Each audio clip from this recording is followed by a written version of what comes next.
Hey everyone, this is The Legend of Zelda Majora's Mask on the Wii U hardware. It's the Virtual Console version. As some of you may have seen in the Nintendo 64 Ocarina of Time playthrough I did, which was also on the Wii U, the emulation is not perfect, but it's much better than what I was able to do on computer.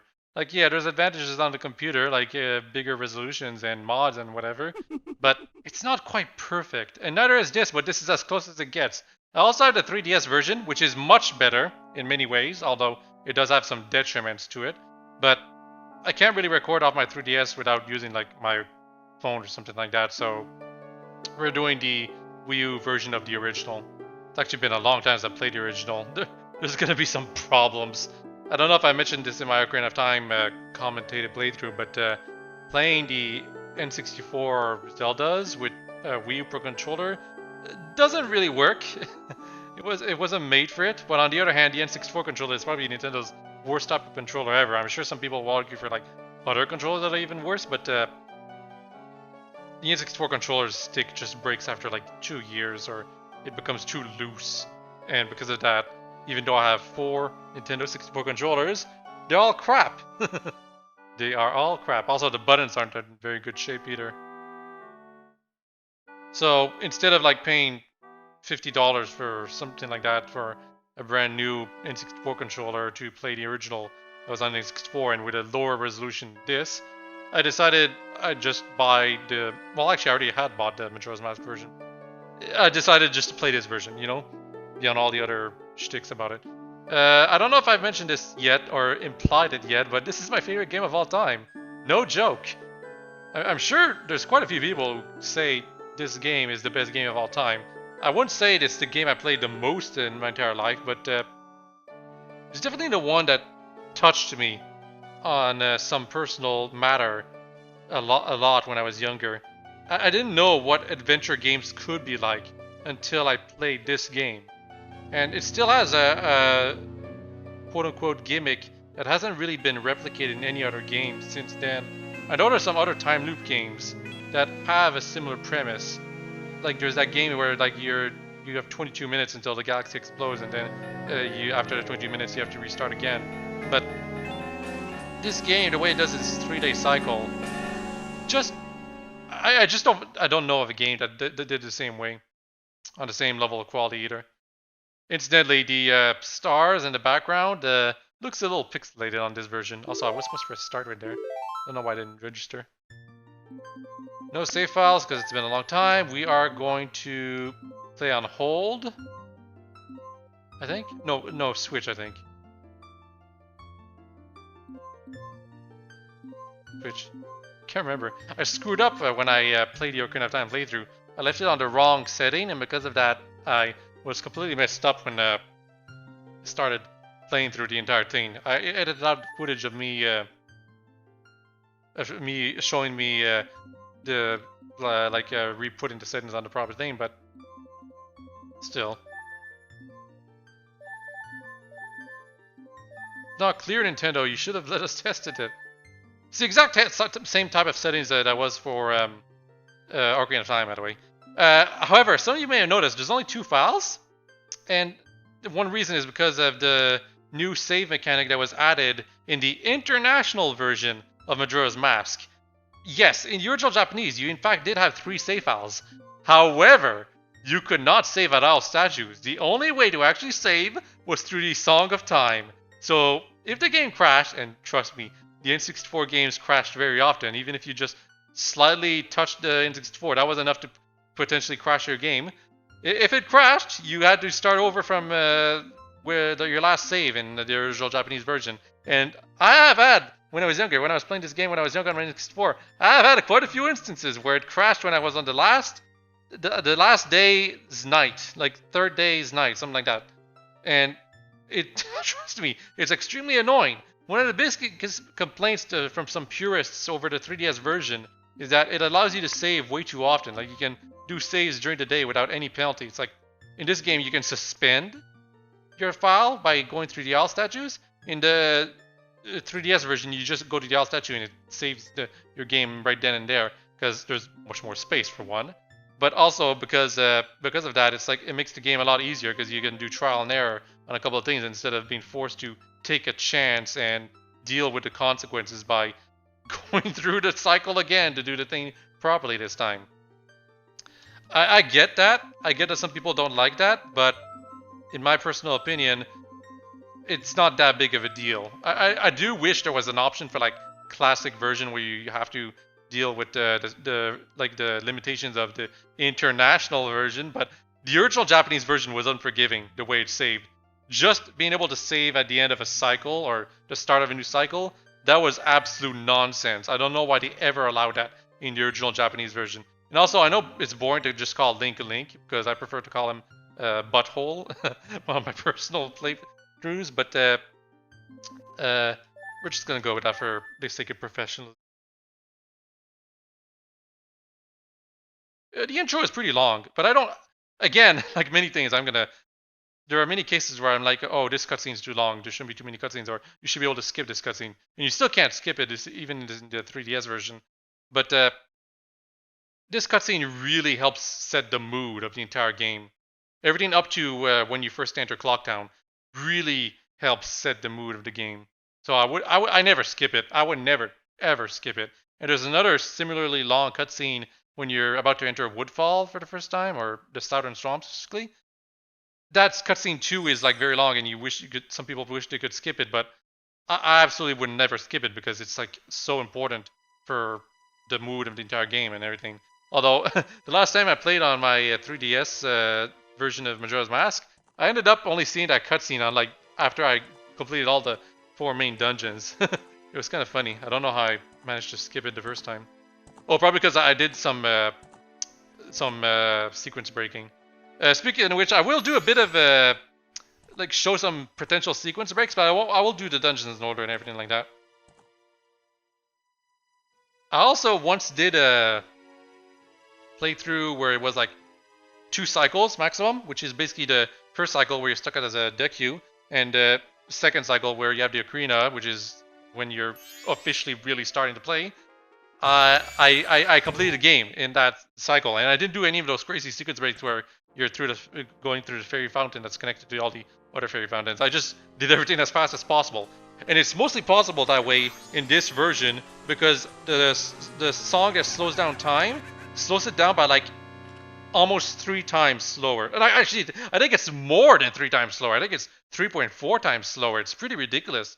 In the 3DS version, they appropriately nerfed it to only twice as fast. So that's one of the, like some people say Majora's Mask on the 3DS is too easy, but they nerfed one of the things that made Majora's Mask so easy. The song that slows down time. Inverted Song of Time, specifically.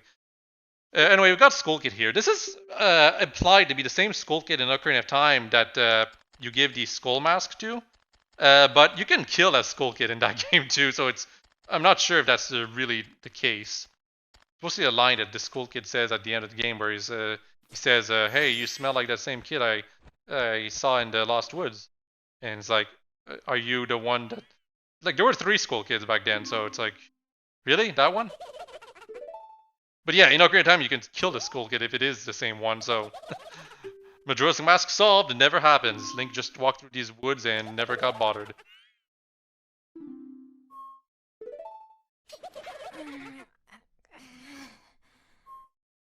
This Link has not as much personality as the Wind Waker Link, but these cutscenes are so much better at informing this Link having a personality of some sort. You can tell this Link is angry right there.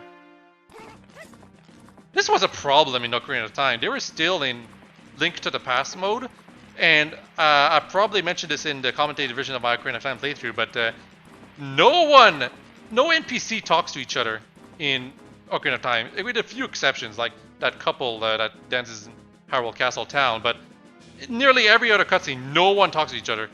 No NPCs that talk to each other, and Link never talks to anyone, even to this day, so... So it makes Ocarina of Time's storytelling and cutscenes really flat to me. In Majora's Mask, they completely rectified that.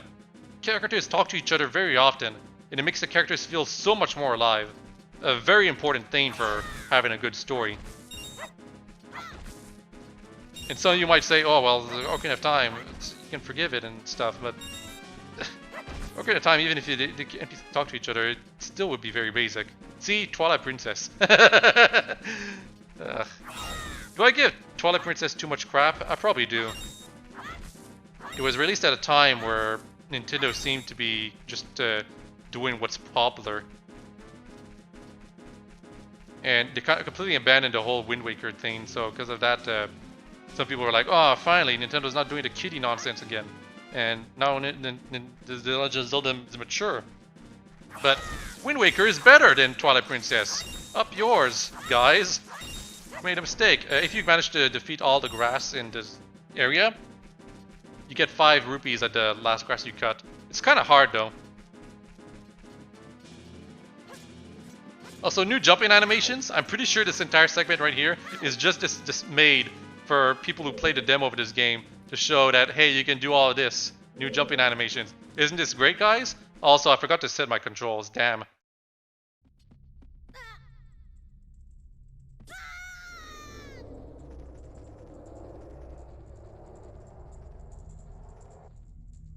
This is so spooky. Like, it didn't scare me as a kid, but it's definitely like you're trying to understand what the hell is going on here. Why the developers thought of doing this. A lot of cutscenes in Majora's Mask are like this. The first time you play the game, you will not understand them. There's a lot to absorb in them. But when you reflect on them, you realize they were extremely good at, again, setting the mood. And apparently the Skull Kid already got a Epona. It makes it sound like he killed her, but no, Epona just got put in a ranch. It's actually not that big of a deal, although it's a little annoying freeing Epona in this game. Because you have to free Epona in the first day, not the first night. It has to be the first day.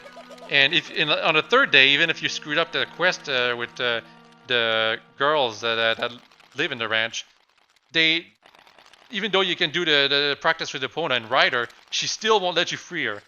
Even if you actually do the quest, where she's still fine. If you didn't free Epona in the first day, and she still got her mind in the third day, she still won't teach you the song that allows you to ride Epona whenever you want. It's kind of dumb. Anyway, this cutscene is definitely creepy. It's actually really, really good. Again, you can tell Link is scared. Terrified, and he's being overwhelmed by some kind of unknown force with all the Deku Scrubs around him. Of course, these are Deku Scrubs. When you think about it, if you just pull your sword, they probably die in like 2 hits, but it's a nightmare scenario. That's what makes it work. Even though the Deku Scrubs are really weak enemies when you think about it.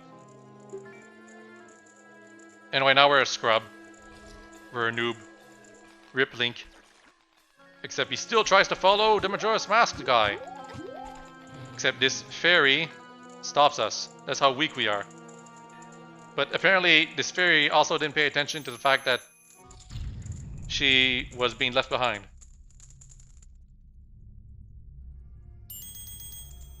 I'm gonna... Yeah. Yeah, Tatl. Purple fairy is Tatl. And Tatl is a guy.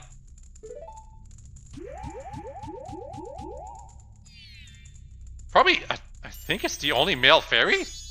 I can't think of another male fairy besides Tatl. And this fairy is Tatl. I probably shouldn't have spoiled it, but she's gonna introduce herself real quick right here.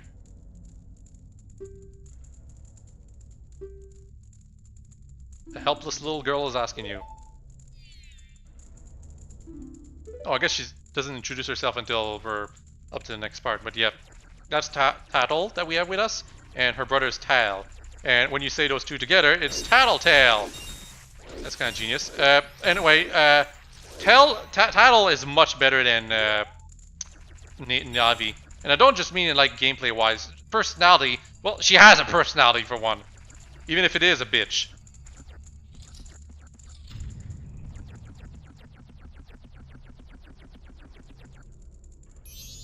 Hey, wait for me, don't leave me behind. I think she just doesn't pay attention very well. So, that stuff back there, I apologize, so take me with you. Yes, I do. And he didn't run off, he floated off. Kind of weird.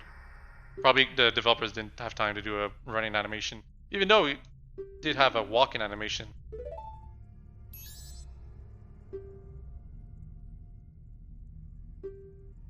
Tatl, there we go.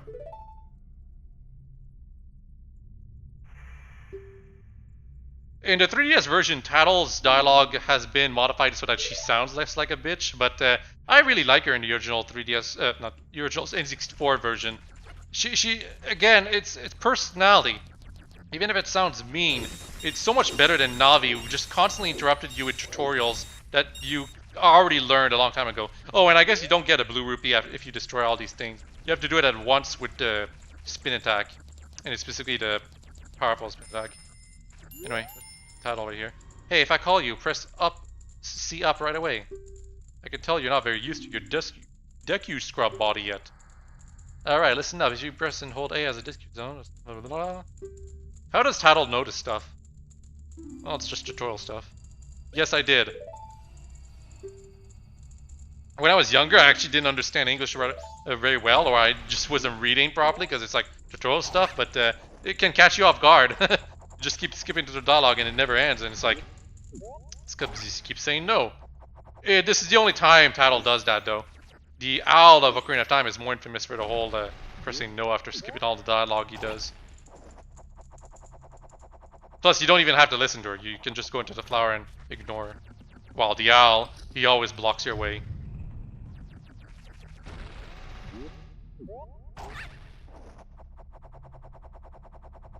The Deku Scrub definitely feels like you're playing a different character. This is one of the advantages of Majora's Mask. You don't feel like you're just playing as one character. Some people say like, oh, I want young Link in Smash Brothers, and it's Majora's Mask Link, and he can turn into all his different forms. That is so dumb. You're basically asking for 4 or 5 characters in one, depending on what exactly you're demanding. It's pretty ridiculous. And it misses the point of what makes Majora's Mask great anyway. It's not the characters themselves or those kind of things that make Majora's great. It's the whole package that really works. The first time when I was playing this when I was younger, I never did this. I never realized what I thought Tatl was just pointing out at his thing and get over here and look at it. And there is some dialogue if you go at it and look at it, but that's not what Tatl was saying. But you can ignore again, so she's not like Navi. You can just ignore.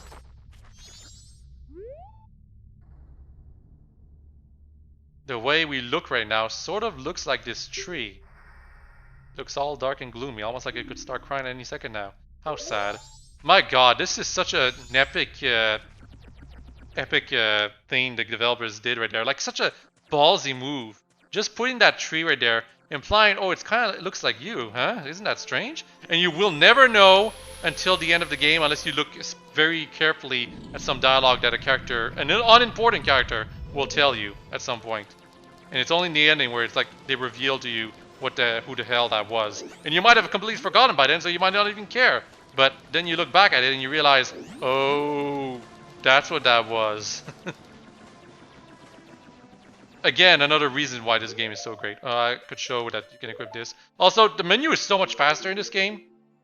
Menu that you travel through when you press start, because in Ocarina of Time it's kind of slow. This game, not so much. You can actually skip this cutscene right here if you know how to avoid the zone that activates it, but we're actually going to watch it because it's really cool. A lot of people think this character is also really iconic in this version. The Happy Mask Salesman. Is it the same one from Ocarina of Time? I'm not sure. Same animations and some new ones, but he definitely feels a lot more creepy. Also, that thing he's got on his back is new.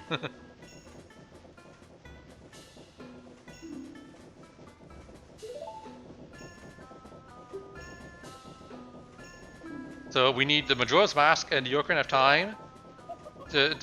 We need to bring them back to this guy. It is actually a pretty damn difficult task, and it's not because of the time limit he's gonna point out right here.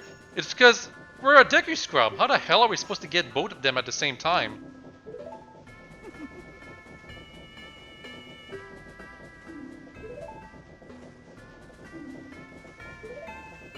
The deal, of course, is that he transforms us back to our normal form if we do that, but look at the mask in the behind. He's got Mario. He killed Mario.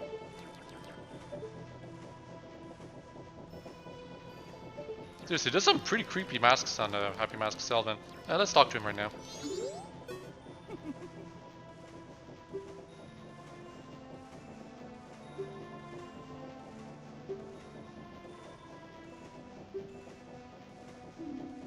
Yeah, we have to get the mask too. It's a good what he did right there. The developers specifically. That's good because it sets the goal of the game right away. What you need to do. You need to get back the Majora's Mask and also the Ocarina of Time. That's what you need to do. Oh, and you have 3 days to do it for reasons that will become very clear if you look at the sky, or if you look at any commercial advertisement for this game. Majora's Mask kinda got screwed when it was released. In fact, I remember some people laughing in theater when we saw the commercials in like one of the movies we were watching back then, because it's the whole world is dying because the moon is crashing, and it's this one gamer who is the only person who can save the world. People just laughed back then because games being super serious? How ridiculous! Oh, the dog. We forgot about that. I think he's less aggressive in the 3DS version. Oh, look at this kid. Looks a lot like us.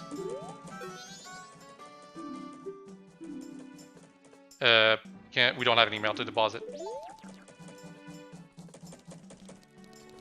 Yeah, the first cycle, which is the cycle we are in right now, is faster than normal. So basically, you might think like this game, there's like so little time to do everything. It's impossible. Well, that's because it's the first cycle. That's the problem. The first cycle, I think, is 1.44 times faster than normal, or 1.67 times faster than normal. So it feels almost like it's twice as fast. After you play the game proper, though, it's well, normal 1.0, and if you slow down time, it's like 3 times slower. So there is actually ample time to do everything. Some people complained back when they first played this game that oh, I'm a person who plays the game slowly. I can't beat this game because time passes too quickly. With the inverted Song of Time that slows down time, you have so much time to do everything. If you complain that you can't get anything done even when the inverted Song of Time, then you are playing way too slowly in general. Just absolutely ridiculous statement to say, in my opinion.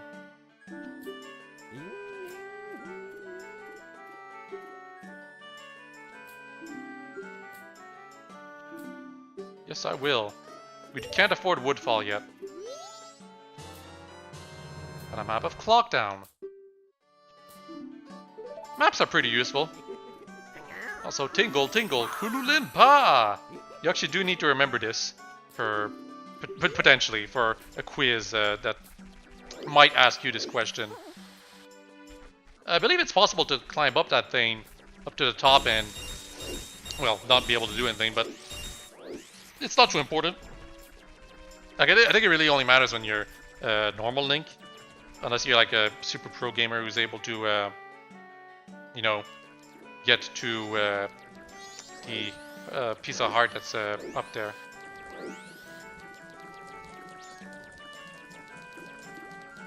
There's some mini games we can play, and we will play one of them, but right now we're gonna get the power up that we're intended to get. I remember the first time playing, I get to the fairy fountain in the north, and then I not able to do anything else because the fairy's been destroyed. Spoilers, by the way. But it's because this area right here, the laundry fountain, it's actually not obvious where it is unless you have the map. But if you don't know how to read the map, then you just won't know where to go anyway. First time you play this game, you get disoriented extremely quickly. And with a time limit being there, it does put a lot of pressure on you. But it's really, the developers were pretty generous. It's possible to get everything done the first day. I've taken my time. I don't believe I'll be able to do it, but it's a thing to consider. It's not that hard, guys.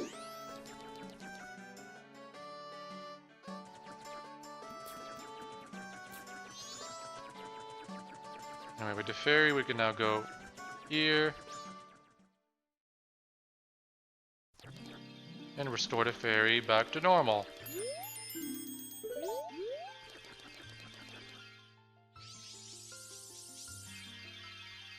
God, I sure hope there won't be any screw-ups and things that force me to redo all the controls in this playthrough. When I got to the frogs, where you had to make them jump to eat bugs in Ocarina of Time, I actually had to completely alter my controls to be able to complete the game, because the control stick on the Wii U controller, being a replacement for the C buttons of the N64, just doesn't work for a minigame that requires so much fast timing. Because you screw up, you know? You accidentally press the other buttons as you keep tilting the controller left, right, and up and down. You can't do it perfectly, and because that, the game thinks you're pressing another button at the same time, and in that minigame specifically, I believe you lose more time when you screw up like that. And I thought, well, why don't you just spam all the buttons? It doesn't work, or it didn't work for me. A man who lives outside of the observatory. Also, for some reason, she says right there, if you are returned to your former shape, I'll give you more help. That is a very easy statement to miss.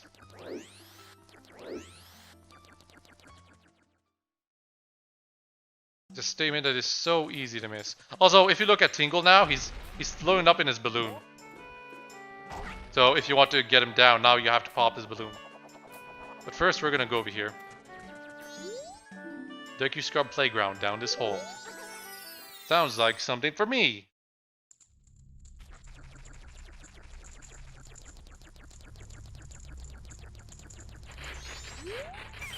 How about it? Will the young one play? It's always 10 rupees.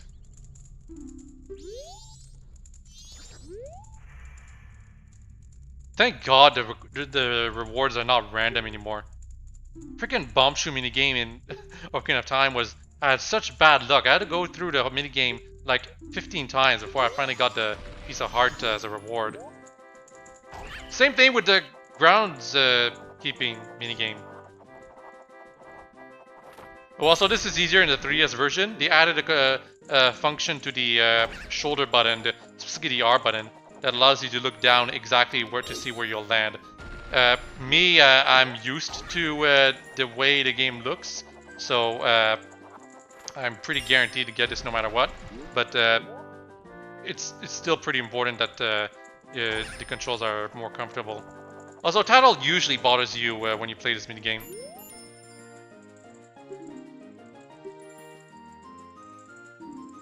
And she already complains that you don't even have 3 days left.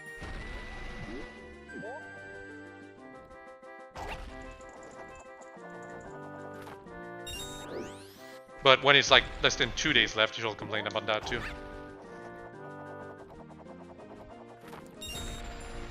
It's easy when you're not used to the controls to like accidentally veer off and fall off. Like right here, I screwed up. I thought I could make the distance, but probably can't, so... If you're unsure, you can just let yourself float down, but you will run out of time.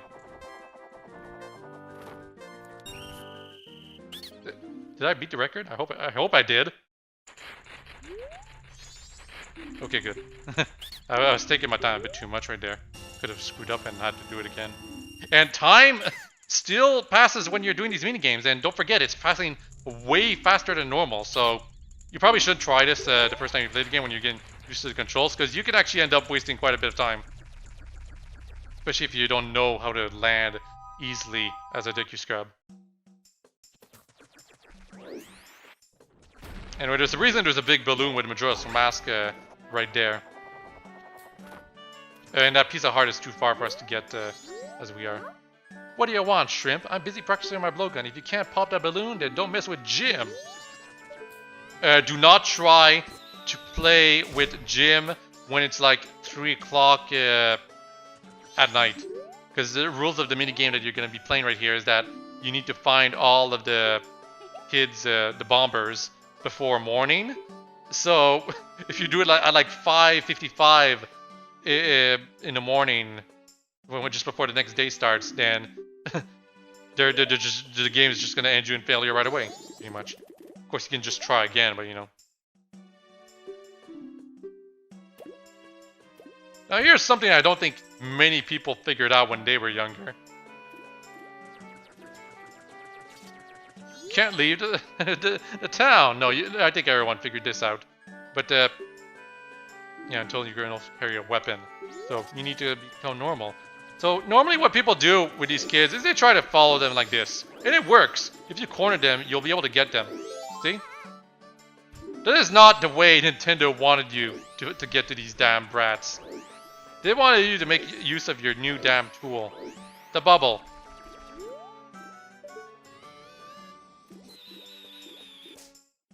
It paralyzes them.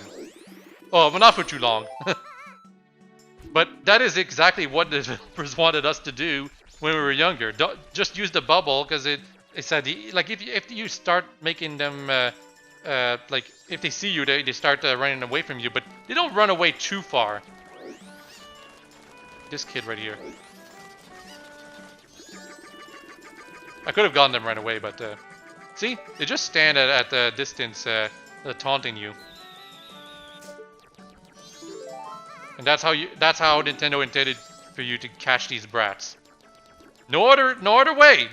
That's the 100% the way you were intended to get them. Incidentally, in the 3DS version, they changed one of the locations of the brats. You have to stay Tatl. Why do we have to play these stupid brats little games? Only 12:17 left until morning. Yeah, that's a reminder. You have a time limit.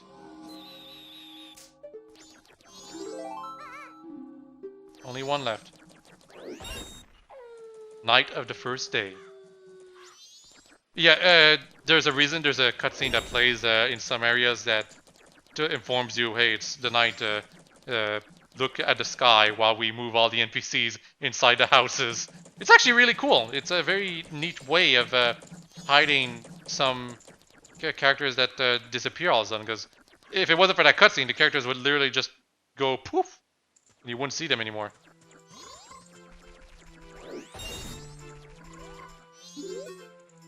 La la la, they said I was too loud when I practiced in my room.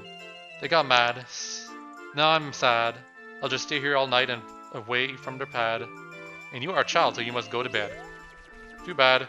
Could have gotten a mask. Can't get it. Because we need to talk to that guy when we're normal, and at that point he's just gonna give us the freaking a random mask, like he should. Oh, incidentally, there's a minigame I can play right here. Assuming I have the time for it.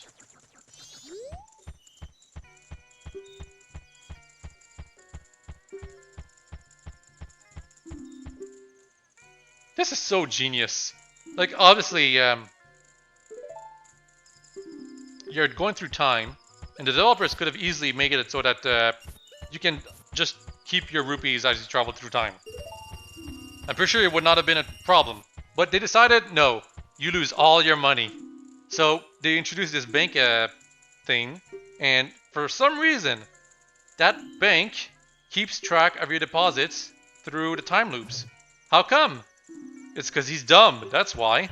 He puts a stamp on your forehead, an invisible stamp that only he can recognize, that says how many rupees you have in his bank.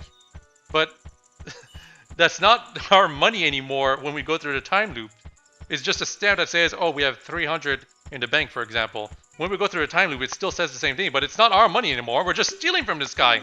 He was just begging to get scammed. Anyway, yeah, we'll complete this minigame first, because it's part of the plot. You're pretty good for a Deku Scrub. If only you were human, then I could give you an original Bomber's notebook and make you a member. What do you guys think? No way! No scrubs! I guess not. Once we let some kid who wasn't human join our gang, and boy, did we ever regret it. Sorry. Yeah, Skull Kid, basically. Apparently 1 is the first letter. It's always randomized, by the way. 1, 5, 3, 2, 4. Once you get the notebook, yeah, the notebook will always tell you the code. And Tatl will tell you if you don't go through the hideout's entrance. But there's something I want to do right over here. I want to see if it's still available. Because we can get a piece of heart right here, I believe.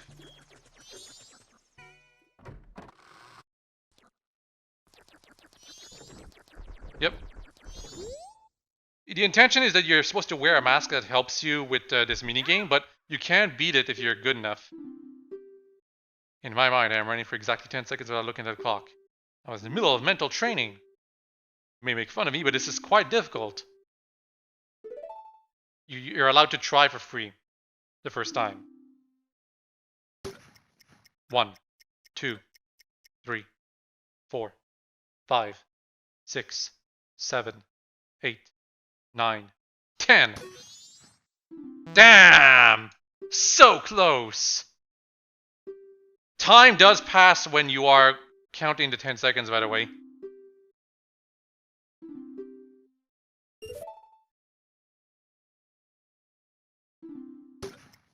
One, 2, 3, 4, 5, 6, 7, 8, 9, 10.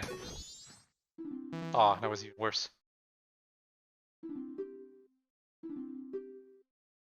I'll try until I have no more rupees. I'm not sure if I'll get it, by the way. Sometimes it takes me quite a few tries. And if I don't get it, I'll do it with the proper mask later.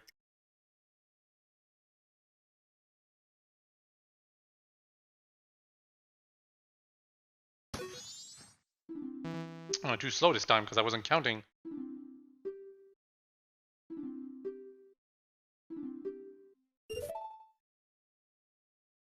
I don't know if he kicks you out if you stay too long.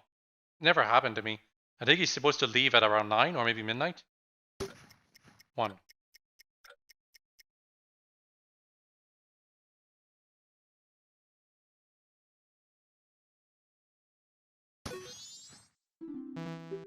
Too slow. I'm way out of practice for this. Not too surprised.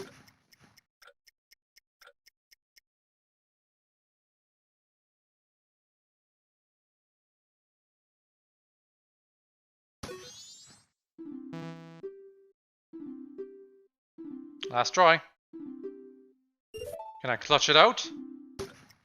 1, 2, 3, 4, 5, 6, 7, 8, 9, 10! Ah, oh well. See what he says if he can't even afford. Yeah, see, it's already 10 o'clock, past 10. And Tatl wants to tell us. Oh wow, she doesn't remind you of the code! Don't tell me you forgot the code! I'm not gonna remind you. I think you might actually have to talk to Jim to be reminded of the code. I think in the 3DS version she reminds you though.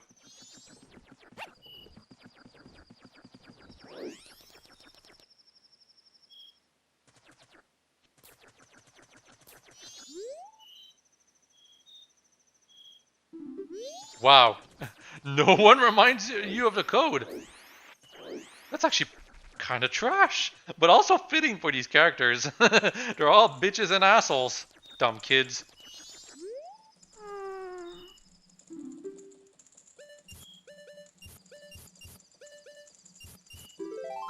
Of course, it's not that big of a difficult of a code. Oh, instantly. I'm not positive if the code is even generated the first time you play the game, like before you complete the Bombers minigame, which means you can't guess through the whole thing.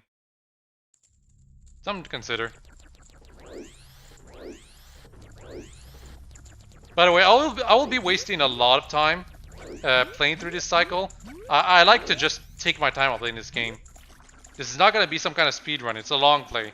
And when I say long play, I mean long play. I am going to milk this game dry. Even though I probably should not be playing it right now. It's not because it's late at night. It's because I'm starting up college again, which means I'm going to be extremely busy. It's also because this is a really rough semester that I'm going to be going through. Incidentally, Tatl has been interrupting me quite a few times. It's kind of annoying.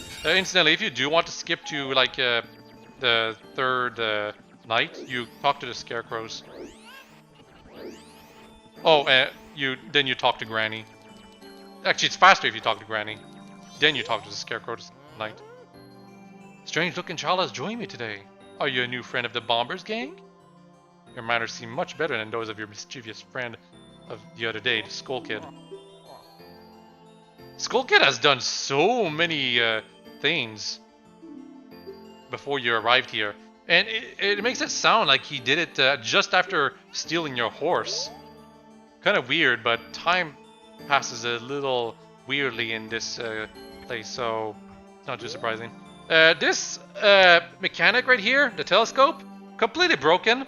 If you zoom in, or rather, if you quit the telescope just as the moon is about to crash, it will actually skip past the trigger that's supposed to make it go through the game over animation, and you'll play the game through the 4th day and beyond. There are some aspects that will break the game if you talk to a character who's like supposed to say something specific based on the situation, but beyond that, if you want to play the game and take all the time you need, you can do that glitch and take advantage of that. It's possible. Of course, it's not too easy to get the timing down for getting the glitch, but still, if you're one of those people who says like, oh my god, even with the inverted Sock of Time, I don't have enough time to complete these dungeons, well, do the glitch, and then you'll have all the time in the world. And I'm not positive if they kept it for the 3DS version. There's some glitches that were fixed in the 3DS version, but it's still ultimately the same game, and I think that because of that, there's still some glitches that were kept in. It's just a lot less easier to squeeze sequence break, basically.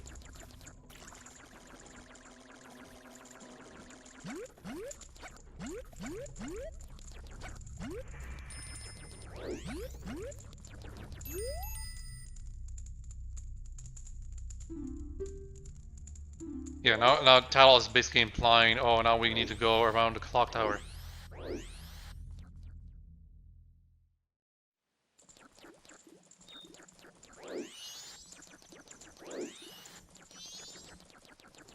And technically speaking, the whole town is around the clock tower, but Tatl is basically saying we need to go to the center portion of the town.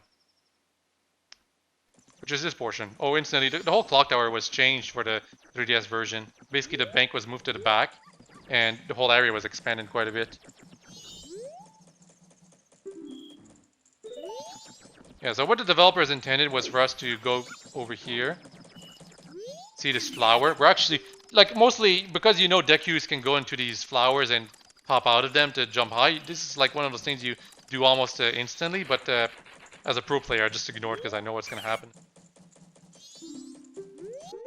A pro player. This is actually, this character specifically right here has one of the holdover mechanics from Ocarina of Time. If you show the Moonsteer to him while just talking to him like right away, or being close to him specifically, not talking to him, you can actually just show it to him and he'll skip over the whole dialogue that I'm going through right here. And that was how you gave stuff to the characters in Ocarina of Time. In this game though, Majora's Mask, normally what you do is you talk to someone and then they'll tell you, show me something with C, and then you show them the thing with C.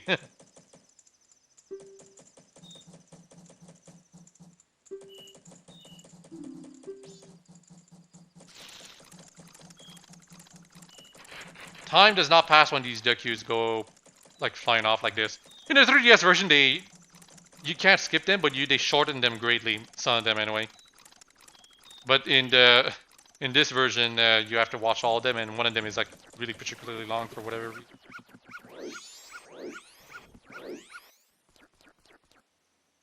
And there's actually a thing we can do with that Deku Scrub now, but well, we'll see. Now that piece of paper that I have, I will not be able to go through the side quest that it's involved with, but there is something I can do with it.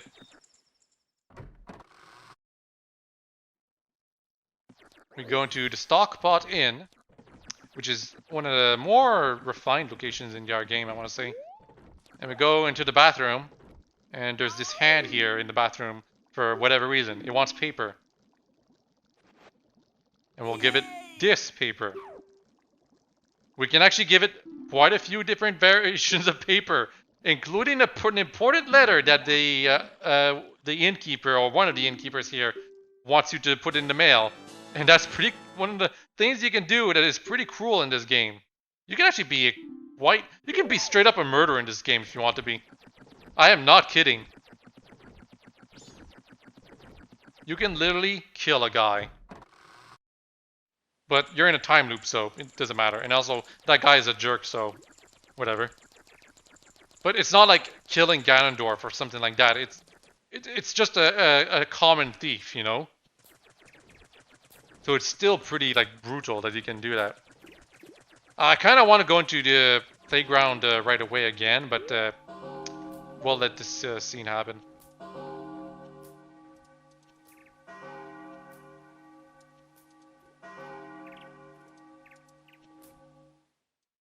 Dawn of the second day.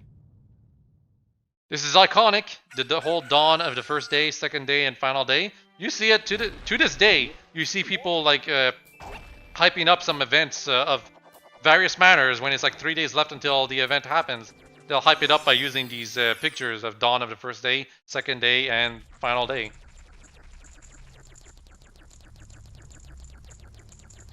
Oh, there is an annoying thing about the 3DS version, although I'm not going to call it an outright flaw. When you get the Bomber's Notebook, it updates so much more often. It points out every little thing. I did kind of wish they didn't do it as much, but unfortunately they did. And also you're forced to take it. As long as you do like some epic sequence breaking or something like that, you're forced to get all these little notes of these characters. Oh wow, this is actually the toughest version of this minigame.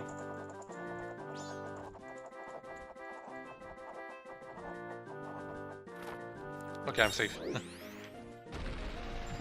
Once you manage to do this, just do this. Don't take a risk. Just wait for the thing to come over. Kind of want to get the 5 rupees, but I'm going to get the center.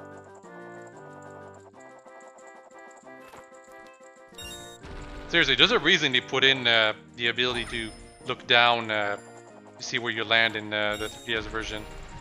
It's actually kind of painful. Oh, by the way, if you ignore Tatl long enough, she's just going to stop bothering you, I think. Well, maybe not. Ooh, I almost missed right there. What do you want?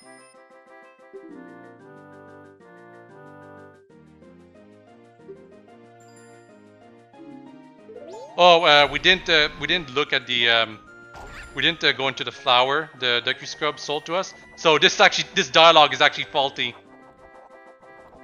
The developers didn't account for that. But yeah, this is actually the toughest version of this minigame because of the way you can't really look down where you're going, and the platforms are moving pretty quickly. You have to be quite precise with your timing. Yeah, we're gonna come again on the final day because we don't want to do this minigame during when we're playing the game for real, basically. Also, today is a rainy day. The second day is always the rainy day. Yeah, neat.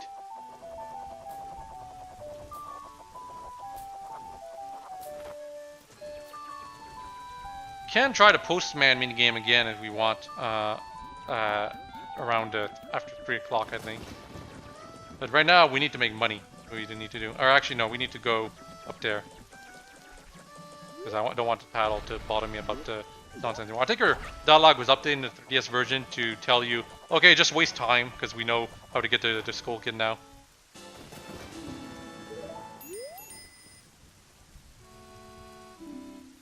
Yep.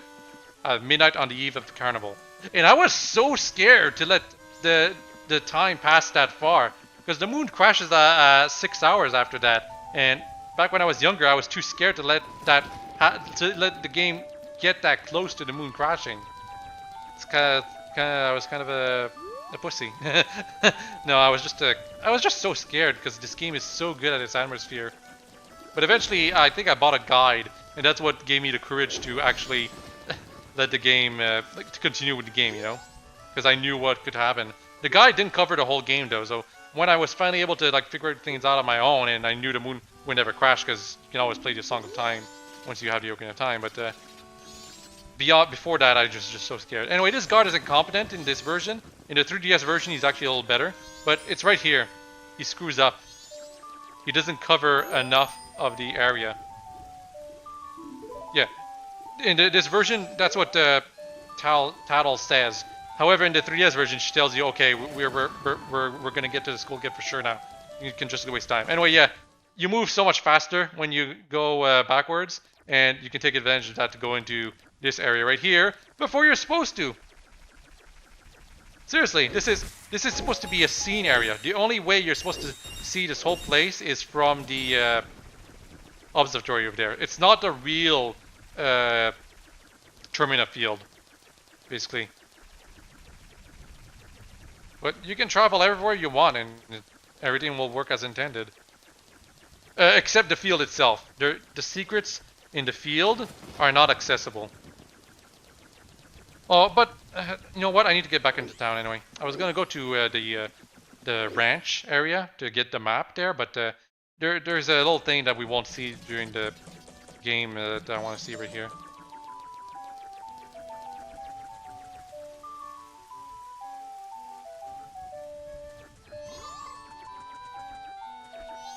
Anju. Hello, Mr. Scrub. How about this rain? Do scrubs feel sad on rainy days too? But Deku Scrubs are supposed to like rain. At least one of us has a reason to be happy. I need to be happy here, don't I? Okay, it's so cruel to see Anju like this. She's one of the most characters that you can feel pity for in this game. Definitely one of the more developed characters as well. One of the most best characters written in the entire series, I want to say. And this is one of the reasons why. You can see her in her lowest moments, especially if you don't do the quest that she's related to. And I don't think well, I probably will, but I'm assuming I won't give her, like, I'll always try to make her happy when I'm actually playing the game. But I will actually be playing it as optimally, as you usually do. So because of that, there might be another chance for us to talk to her when we're normal, and she actually breaks down when you're normal. Because when you're a Deku Scrub, everyone just assumes you're a kid, and she keeps herself together when you're a kid. But when you're an adult or normal, she actually does break down in tears. That's the kind of effort you don't see in other Zelda games. Characters reacting differently based on how you look, and it only works in this game because you can look differently.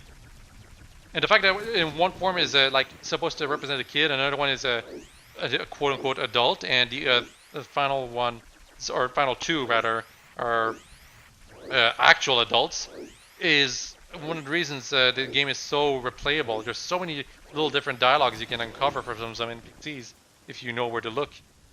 But if you try to talk to them with the super final form, that's supposed to be for beating only final bosses and the boss's game, the game crashes because there's no dialogue for that form specifically. I don't know why they just say it's an adult form. I guess it's because it's got to be either a Zora or Goron. And yeah, we can get some maps early right here.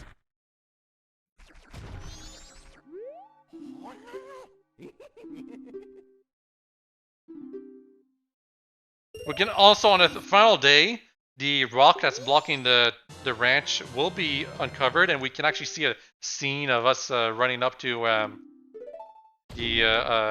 our horse that's stuck there, because I already spoiled that. But that scene will just keep playing over and over until you free the horse, so it's kind of a waste to see that scene. Because it won't prevent it from being played the time after, is what I'm saying. Because occasionally what I would do when I was more obsessive over Majora's Mask is I would play every scene thinking, okay, I won't have to watch these scenes when I'm actually playing the game for real. And I'll do a save so I never have to play through this intro ever again. It's optimally, and I did everything I could do. But no, that scene specifically where you run up to the horse always plays after every reset. Anyway, 9 out of the second day. Okay, so this is probably going to be the most boring day that I'm going to be going through. I will not try to postman the game again. It's just kind of boring. What we're going to do is we're going to farm for money because I want to get the adult wallet. I could also buy some bombs, or specifically the bomb bag. But we'll probably only do that when we get the final... Oh, actually, no, we won't get 50 rupees for the final attempt. We'll get a piece of heart, that's right. Oh, there's lots of money I've got to farm then. First, farm the money and then buy the bomb bag. Because you get the adult's wallet when you get 200 rupees into the bank. And then you can just take it out. And you already got the reward. You don't need to keep the money in there. But there is like a reward, a piece of heart for getting 5,000 rupees in there. So it takes quite a while to farm. You know, until you get the light arrows and then know what to do. But yeah, this is what I do usually for farming rupees. It's technically faster because so little time passes for you getting this 5 rupee right here. But in terms of footage, it's probably not great to look at, I will admit. But I gotta get that adult wallet, man. I just gotta.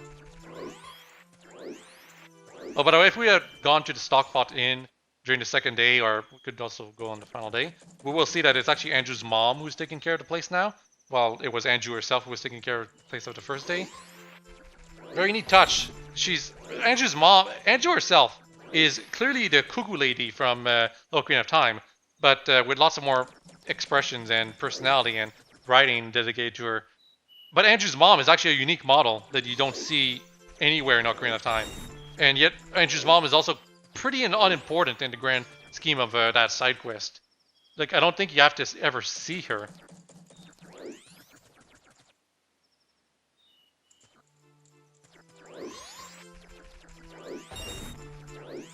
Yep, this is my life right now.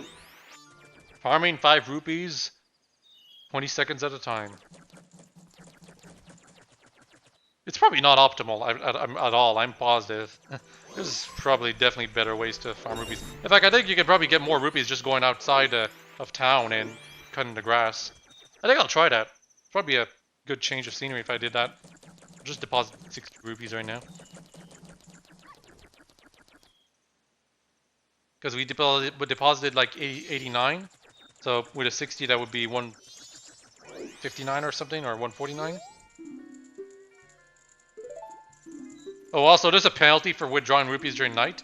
Completely pointless and kind of makes the bank feel like it's trying to rob you and scam you or something like that. But it's still something. Anyway, yeah, we just got to get 51 rupees. In case you're wondering why we can't use the walk backwards trick on the other guards, it's because the other guards actually cover your entrances well enough. Anyway, in the 3DS version, they actually patched it so that the guard is actually covering the entire area well enough, but it's still possible to leave through some other glitches. One of the more complicated ones involve pausing a lot of times to get the timing down to like dig into a flower and somehow bypass the north entrance guard or something like that. I never managed to pull that method off. What I do is use the game over method, which involves going into the tunnels, the sewer tunnels, and if you get a game over after the final day, not final day, midnight cutscene for the clock down thing, then you get respawned outside of town because the developers didn't account for that. Gresco did not account for that. It's actually kind of neat. I think it works the same way in this version too, if you did the same thing, but the problem with that method is that it means there's only like 6 hours left for you to do everything you'll need to do at that point, you know? So you probably don't want to do that. Unless you're really desperate for some sequence breaking and aren't capable of doing the other method that allows you to leave whenever you want. Assuming you have the talent to do it.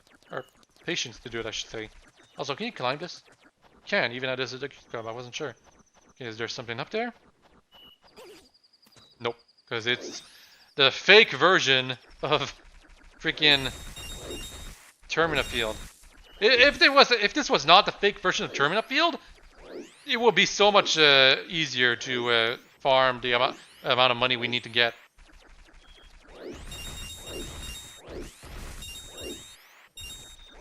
And see, even though I'm kind of getting more money, time is passing a lot faster. So we're going to go back to the 5 rupee method. Sorry that it looks so boring, but it's just how it is.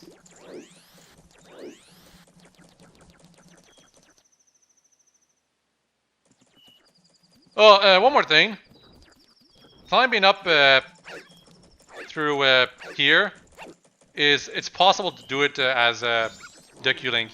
I didn't really spend too much time with it because I really want to get to that adult wallet as possible right now.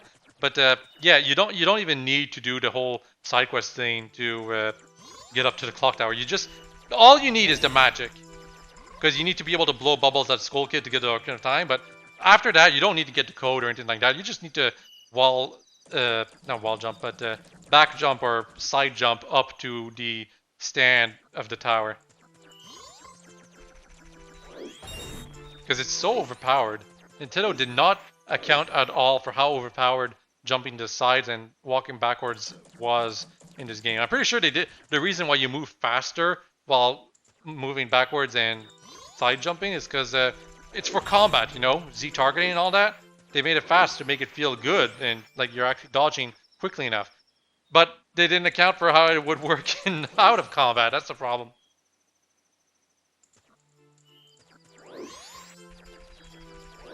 Okay, one more time.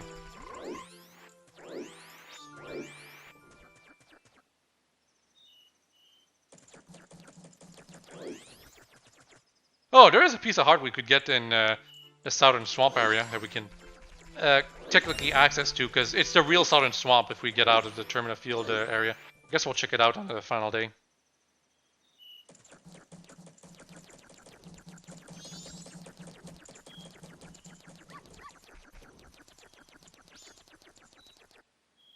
Because goodness knows that there's not much else we can do.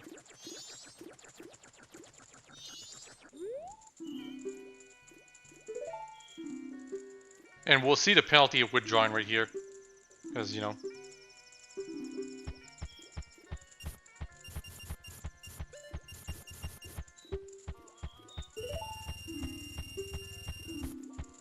Over 200!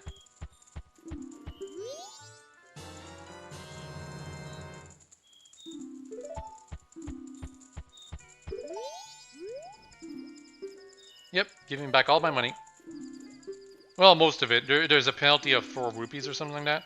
And I can't carry 203 rupees, so I'm just gonna carry 170. Oh, you're taking out all that? If you spend it like that, it's be all gone before you know it. Well, it's almost all gone all right now, but we're gonna save actual money much later on, because there isn't a substantial reward in that place until much later on. Anyway, this guy sells bombs to kids. He's kind of a bad person.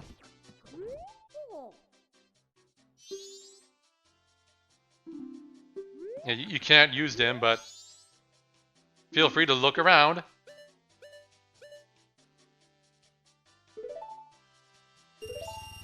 Yep, in this game you just buy the bomb bag. Yeah, we get 20 bombs, but we're gonna lose all of them when we get through Song of Time.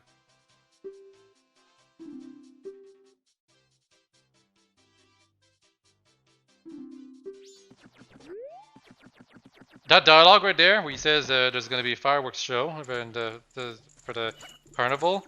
If you talk to him during the final night, he's going to say, it's your last chance to see it, ever. And then there's the normal shop right here.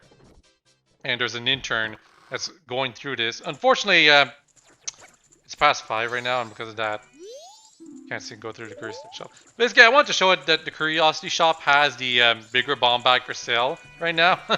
We can't buy it, but basically, it's kind of screwed. The bomb shop is like wondering, oh, if only we could be selling our bigger bomb bag right now. Well, if you go to the curiosity shop, you can buy it right there. Not kidding. Or no, I think it's on the final night. You can buy it.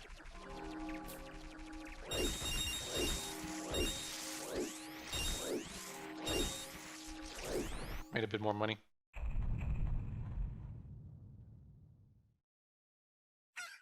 Down of the final day. And now there's going to be lots of ground rumbling. So if you see the screen shaking, that's the earth trembling from the moon being so close.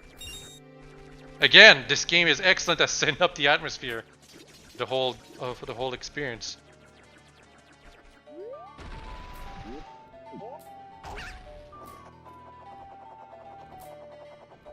But I should mention something that's not too well known. This game originally was supposed to be some kind of expansion to Ocarina of Time, and it was supposed to make use of the Nintendo 64's disk drive system expansion thing, and it was gonna use an entire week as its main playing field. I think it was gonna use actual real time too, to dedicate how much, like, you actually have to complete the game in an actual real life week to be able to do the whole thing. Otherwise, you gotta use the Song of Time in time.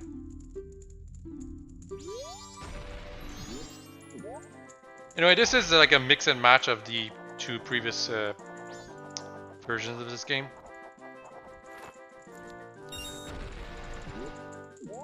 But not as hard because, simply put, well,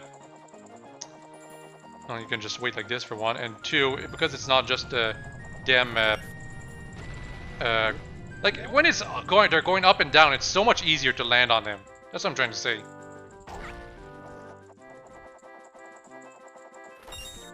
So much easier.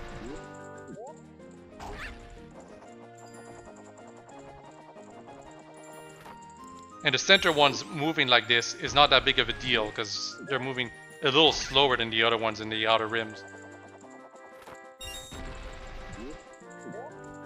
So as a result, that's why it's easier than the second Days version.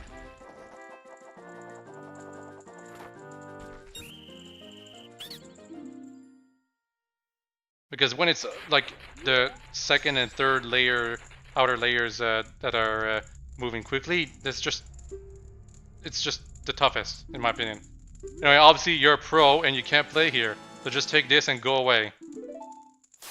Such a youthful face, but we're really dealing with a fierce competitor.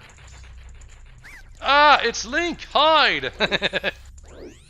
I do like how they cower in fear now. Okay, now we need to make a little bit more money. And we need to go through the sewers again.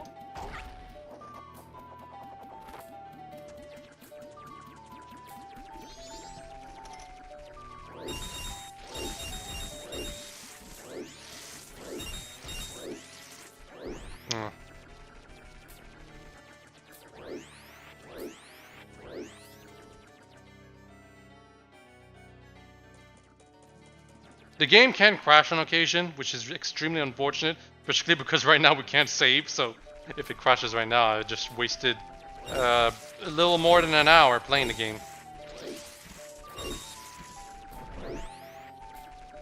The most unfortunate version of this game actually is the GameCube version, which was through a collector's disc that was shipped with the release of Wind Waker or something like that. It had The Legend of Zelda, Adventure of Link, and Ocarina of Time and Majora's Mask playable on that disc. But for some reason, the Majora's Mask version was just prone to crashing, and you couldn't play around with the bonus mask at the end because it didn't allow you to reset with like a completed save file for whatever reason. So it's just an all-around worse version, for sure. I don't... Let's go. I'm gonna try this. I don't know if it'll actually work, but I like trying new things in my playthroughs. Also, I forgot to show the Skulltula. Mostly because Tatl has such unique things to say. Well, also, what's kind of unique with this version is that when you hop off after doing the spin attack into water, you move really fast. In the 3DS version, they unfortunately nerfed it. But it's just a kind of a gimmicky, fun thing you can do in the N64 version. It's not that important. Anyway, what? You don't even know about the Skulltula? It's protected by a hard shell, but its stomach is soft. When you do the same thing with the Dongos, Tatl is so bewildered by you not knowing their weakness. Oh, Tatl is so bewildered by you not knowing the weakness of the Dongos that she doesn't even tell you how to beat them. She just tells you, "Wow, you don't know how the weakness of the Dongo is? F you, man." In the 3DS version, they modified it so she actually tells you the weakness. But I love that about Tatl. So much personality. She's just like, figure it out, you dumbass. You don't know the weakness? It's so obvious. Anyway.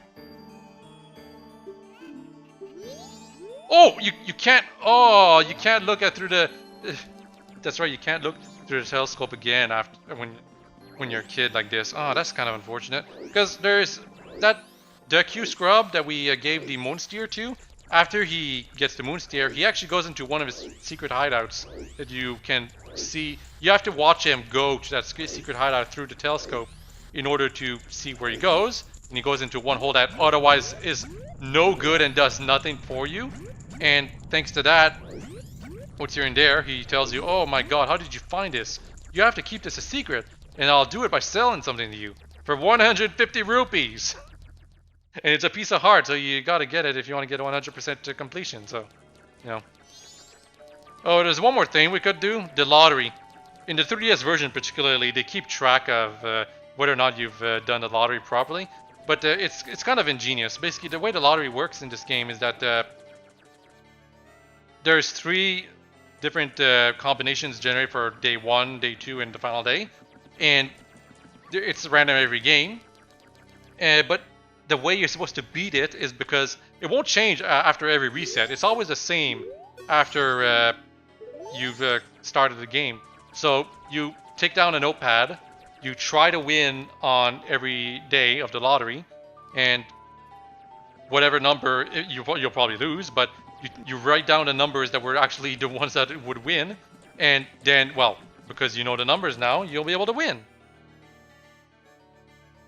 But it's only 50 rupees every time.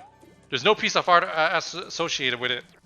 Because of that, you just kind of like don't care that much. Because like if there was a piece of art associated with it, that would get kind of genius. But I guess the developers didn't think it was that important.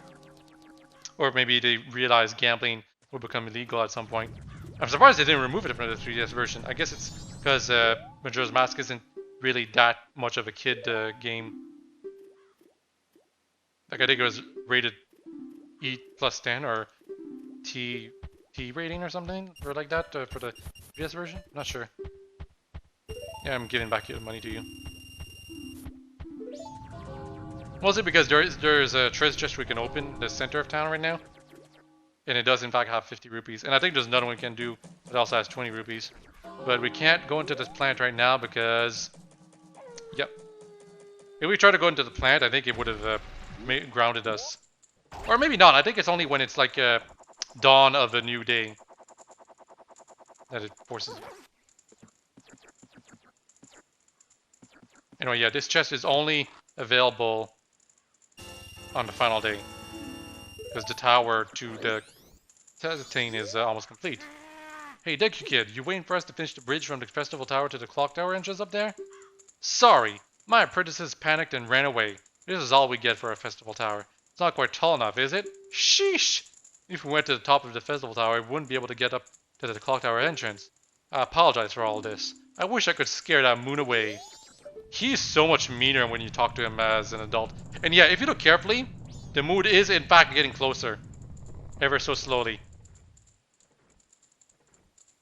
It's a very nice touch. And when I was younger, I would literally just look up at the sky all night, watching the moon get closer. Closer and closer and closer. Anyway, we're gonna do something stupid. Very risky. Don't try this if it's your first time playing this game.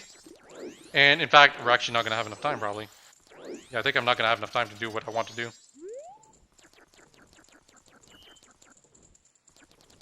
Why I'm having a bit of trouble walking backwards properly, it's because, again, I'm on the Wii U version of this game, and I'm using the Wii U Pro Controller. And the Wii U Pro Controller was not, its control stick was not made to fall into specific areas that are supposed to cover where the stick is supposed to go. Because the N64 controller did have these indentations that allowed you to like move forward and backwards very precisely.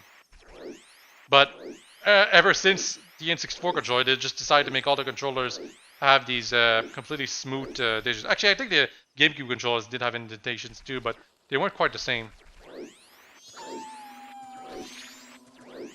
Anyway, I'm ready to go get Tingle right here.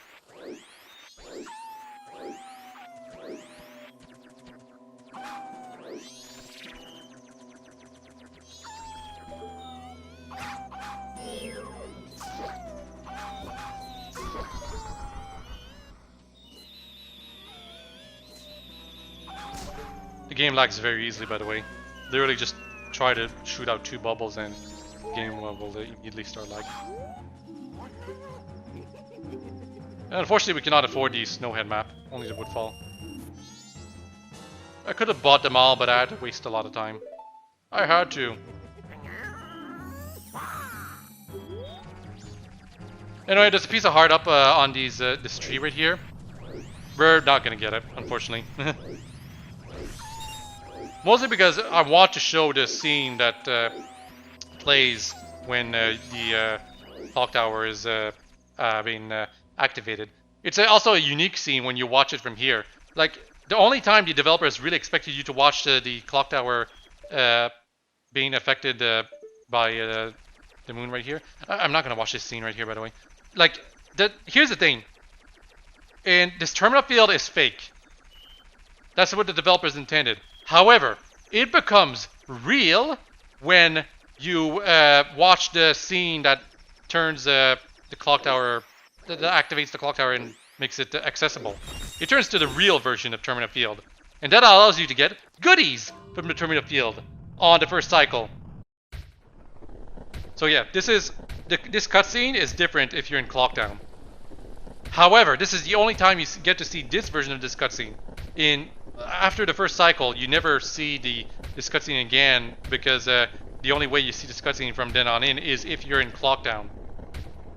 And it's the other version that they expected you to see. But as I said, once you're in past the first cycle, you never see this again because as far as the developers are concerned, you should just be able to keep playing over and over and over at your own pace. Also, I'm literally visible in that scene when the developers clearly did not intend for us to be. But yeah, as you saw at the ending of the scene, I was like it was zooming out of the Zora, the Zora area. Let's just call it that. And there's a reason for that, and for why it does that. That's the reason why you spawn there when you get a game over in the 3DS version. At least I think it's there. Actually, it could be in the Iguana Valley area. I don't really remember. Anyway, we're gonna get the Dodongo secret right here, over here. The only warning I will tell you is that if there is only 1 hour and 30 minutes left before the moon crashes, get the hell out of there. You will not get to the moon in time. Also, if you burn, you will die. So to beat these Dodongos, you actually have to avoid their fire at all times.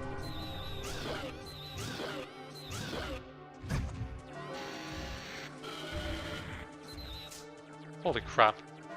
I'm doing pretty badly.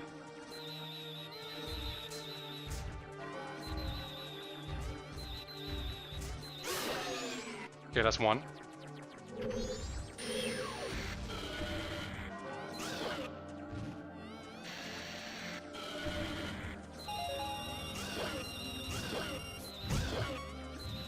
They do deal 1 heart of damage every time you screw up. But yeah, not that big of a deal. Oh, I did not look at their Tatl thing because I was trying to focus. Seriously, the time is passing extremely quickly right now. As I said, do not try this on your first attempt playing Majora's Mask, or until you're good enough to get through everything very quickly. But yeah, we completed a heart container on the first cycle. Yay! I love being able to do that. You can also get the Postman's heart container and the heart container in the Southern Swamp entrance area, where we talked to Tingle, you know. But I didn't have enough time for that, so that's why I didn't do it. Another thing I was thinking of doing is showing the cutscene to the intro to Southern Swamp that shows the Skull Kid's backstory. But no, I didn't do that because we should do that when it's supposed to be seen. It's a pretty good scene for making you like feel for a Skull Kid, you know, in my opinion.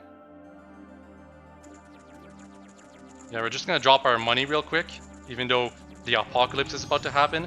The closest I ever got to unintentionally letting the moon crash is with 2 seconds left in the 3DS version. Why? Because I was going through the Iguana Valley graveyard trying to complete the final challenge, and it took me initially long because I was having bad RNG, and because of that, there was literally 2 seconds left for me to get the final treasure chest, and as I was opening the chest, I could see the timer being at like 1.19 time left. It's pretty ridiculous. Anyway, there's a thing I don't like about the 3DS version actually. For some reason, in the 3DS version, day doesn't come back. When it's the final day in the final night, let's say, in the 3DS version, morning never comes. It's always night until the end, and it's so weird to me. I don't think it makes much sense. In this version, day will come, the sun will rise, but the moon will crash and everything will burn. For some reason, in the 3DS version, they thought they changed the atmosphere to be full of reddish skies and everything. But the sun never rises. I still think they should have made the sun rise. I don't mind the reddish aura of clouds they added. I just think they should have still let the day come, because that's just how it works. How does the moon stop the sun from rising? Oof! The bitch slap. No, what are you doing to my brother? You were doing the same thing to me earlier, Tatl. You know, in your own fairy way. Incidentally, no matter how far, like even if you enter the clock tower up here, at the very last second, the very last frame, the moon is still exactly at the same position as it normally will be. And it shows it approaching right there, but I don't think it gets any closer if you watch it during the scene. And even though you have 5 minutes, even though the moon was about to crash much closer to that before, it just, like, nothing changes, you know? Like, I'm gonna try to keep the screen straight, really. Yeah, see? It's straight, and the moon is not getting any closer. It's not moving. It will never move either. No, there's magic pots here. You look at the kid, and you blow a bubble, and he drops the ocarina.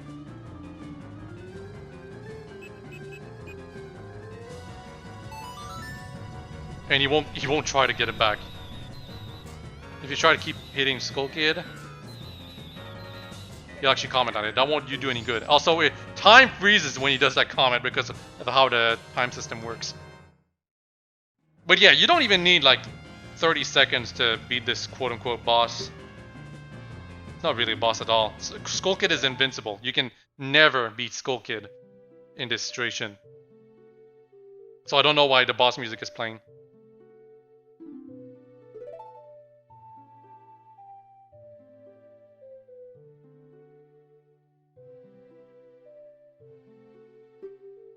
This is the only time we see Zelda in this game. So even though the game is called The Legend of Zelda, the game barely has anything to do with her. Not that I mind. It barely has anything to do with Link either. They were really being creative with this game. And I so wish they would be creative again like this for another Zelda game. And some people were like hoping like the Breath of the Wild sequel would be creative like Majora's Mask, because like Breath of the Wild is the new Ocarina of Time. Clearly a sequel will be like Majora's Mask, right? Well, no, it doesn't look like that at all. The game hasn't been released yet at the time of this recording though, so who knows, maybe it is. Just they were doing a really good advertisement campaign that clearly did not show it. Yeah, you remembered the Song of Time. How the hell did you forget in the first place, Link? Dumbass. Because he was able to remember it for 7 years when he was sealed away. But a couple of months pass and suddenly he forgets it? He also forgot a whole bunch of other songs that were kind of important for this game. I think it's more the developers just couldn't think of new songs that would work. I do like that they make you go get the Song of Time again, though.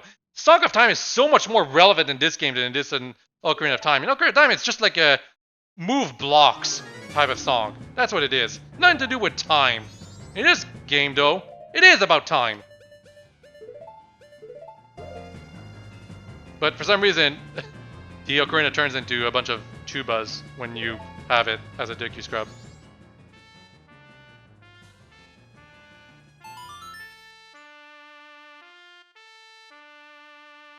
So anyway, Song of Time, it has 2 variants in this game. Well, first let's explain the normal variant. It allows you to save and return to the dawn of the first day when you play it normally. Very important, especially in the original Japanese version, where it was the only way you could save at all. Second variant is the inverted Song of Time. Slows down time. And in this version, it's up to like 3 times slower, so it's extremely useful. Especially if you're very bad at doing things very quickly. And the third variant is the Song of Double Time. It allows you to skip to the next, like either day or night that's coming up. And it won't do anything in the final night because it would be game over otherwise. It was buffed in the 3DS version. The Song of Double Time allows you to skip to a specific hour in the day. And that's one of the best changes they did for the 3DS version. It also, also another thing in the 3DS version is that you can skip way ahead. You don't actually have to like do an increment of 12 hours. You can actually increment up to 24 or 23, I guess I should say. Anyway, everything's back to normal again.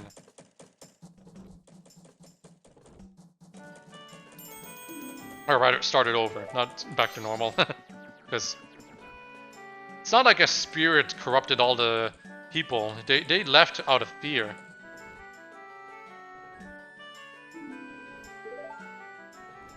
Yes, that instrument.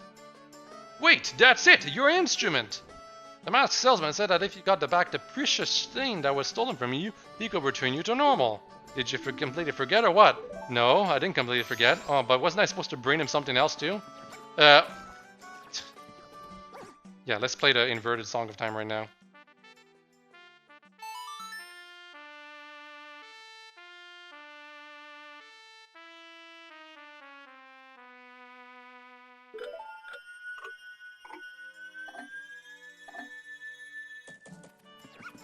Yeah, so look at that dial, the sun dial at the bottom. It's so much slower now. Seriously, make the comparison. You will see. In this version, it's like 3 times slower than normal. It's more of a, like, not quite that, but it's so much slower that you can do so much more. Of course, there is an instance in the game where it kind of backfires on you, specifically during the ranch side quest. You're supposed to, like, protect the ranch until morning. Slowing down time obviously is not a good thing with that, because it makes it take so much longer. Of course, it actually does make it easier too, because the characters, the NPCs that you're trying to defeat in that side quest move slower when you slow down time. But like, it takes so much longer to get through the whole thing, so absolutely ridiculous. And a Song of Healing, it led to an infamous creepypasta that shall not be named.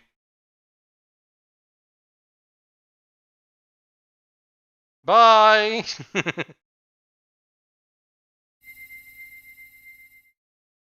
He displays more emotion here than he did when he was leaving his childhood friend Saria on Ocarina of Time.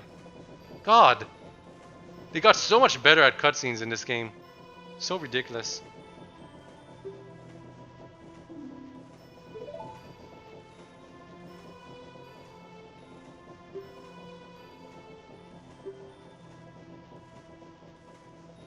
Yeah, so now we get the Deku mask. And the first cycle, I'll probably spend most of it doing side quests and stuff. Well, I'll probably start Southern Swamp because I'm that good, and especially with the slowed down time, there's so much things to do, but mostly I like just relaxing and playing at my own pace for this game. But sometimes, like, I'm so good, I just accidentally beat the game fairly optimally anyway. That's the problem. Especially because I'm used to the 3DS version, which nerfed the inverted Song of Time. Oh no, he's pissed! What have you done to me? This is a meme right there too. If you leave my mask out there, something terrible will happen. Yeah, the Happy Mask salesman jumps from pose to pose, which makes him look weirder. And it works for him. Anyway, here's the Majora's Mask backstory. Not the Skull Kid's backstory. This is the Mask's backstory. It's pretty much made up on the fly. The accursed tribe that made it and stuff like that. Some people keep saying, oh, at some point Nintendo should think about showing us this tribe. No, it's never gonna happen at this rate. and it never should, really. There's no need to. Majora's Mask being filled with mystery makes it better. I don't think they could, like, reveal that mystery in such a way that it would be as satisfying as it just being a mystery. And that graphic right there of like a huge explosion, that's the same graphic that's used for the game over sequence. So that was our game over preview, basically. Because I don't think I've ever willingly let the moon crash. Like I talked about earlier, that I got like 2 minutes away from the moon crashing before I could complete a side quest that I otherwise would have had to redo next time. But I was positive that if I like wasn't gonna get to the finish just on time, I would have just played the Song of Time at like the last minute, which I did anyway. But you know, yeah, I'm begging you, please do it. I love when he does that pose. He keeps jumping pose to pose right here, and that's what got people to think this guy's weird, man. Anyway, just gonna put this right here. Got the bomb bag, but not bombs yet, and got 2 songs. It does not show you the inverted Song of Time or anything like that in this version. In the 3DS version, though, it does keep track of it.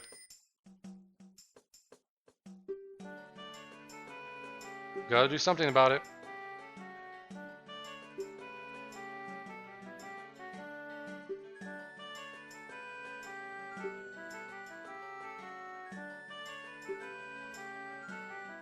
Yeah, Tatl just tells us we need to go get the to go to those areas. Doesn't tell us why. Not that he has that much time, but you know. Anyway, yeah, we have to hit these things with our sword because they didn't want you to be able to save as a Deku Scrub. In the 3DS version, you just can't save even as a Deku Scrub. So yeah, as the thing just warned us right there, if for whatever reason after you replay this suspended save file, you like let the moon crash or the file corrupts and you lose it or whatever, you start back from before the owl statue save. That's just how it is. So yeah, 3DS version is so much better. But yeah, I think I'll take a break right now, so see you all later.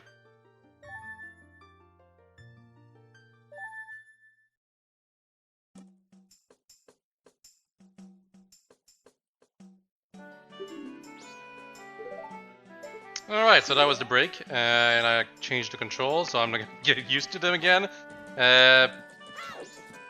Yeah, just another example to show how slow time is going right now. Look at how slow Cafe is moving right here.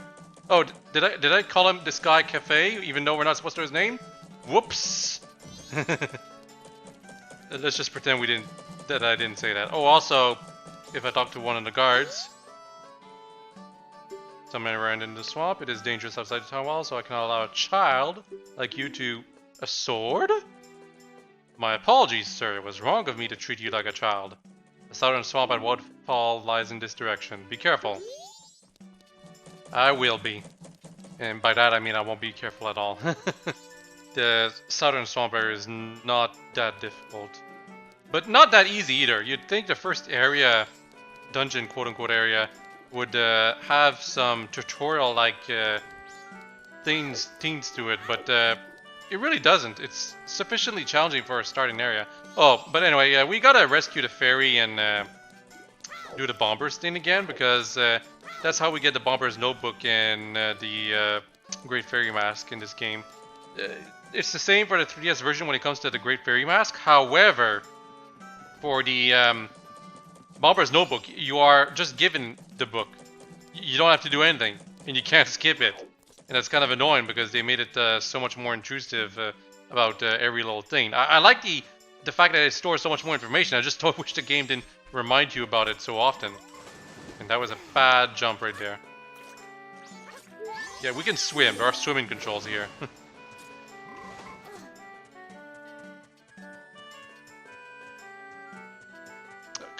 Thing.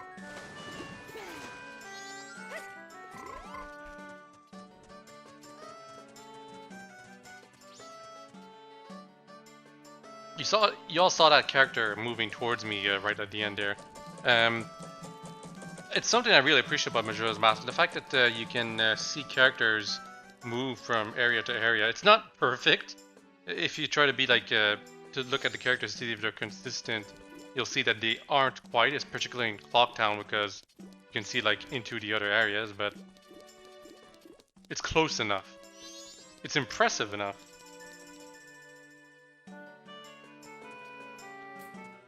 Oh, and yeah, there's the piece of heart up here.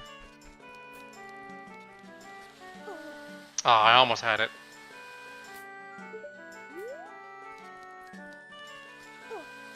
Oh, come on. This is easier in the 3DS version because you have camera controls and everything.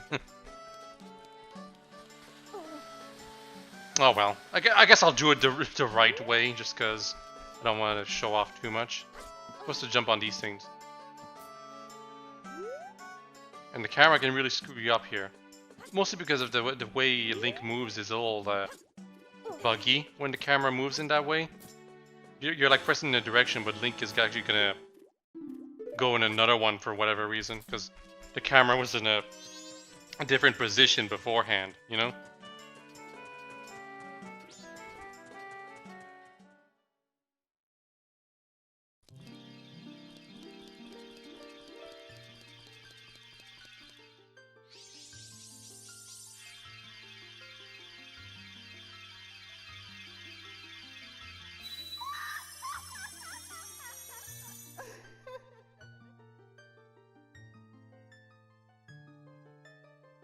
Mask. Great Fairy of Magic. I'm pretty sure there's several Great Fairies of Magic. There's a Great Fairy of Power, Great Fairy of Wisdom. I guess there's one from Courage too. I can't remember what the fifth one is. Kindness?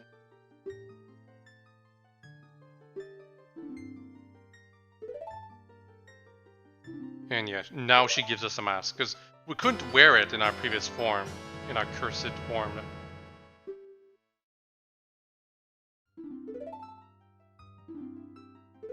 Incidentally, this mask is a little unfortunate. Great Fairies just aren't as good looking as Nintendo clearly wanted them to be, and when Link wears the Great Fairy mask, it looks like he's trying to pretend to be some kind of 80s trance character or something like that. Just doesn't work. But the mask is useful for when you're looking for the stray fairies in the dungeon. Just you have to keep wearing it on and off every now and then. Yeah, you do want to talk to the Bomber Kid Jim when you're human. You're able to pop the balloon yourself when you have a bow, but we don't want to wait until we have the bow, so pop it with as being the duck. I actually do wonder. Did Nintendo actually meant for us only to get the Bomber's Notebook after Link had the bow, and like wasn't exactly accounting for the fact that you could just turn into a Deku, pop it, and then turn back into a human? It's possible. Like probably not. I doubt they would not think of such a thing, but still. Incidentally, I'm not sure if you actually can stun these kids with the bow.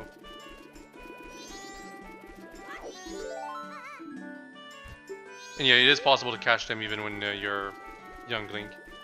Human. Just corner them.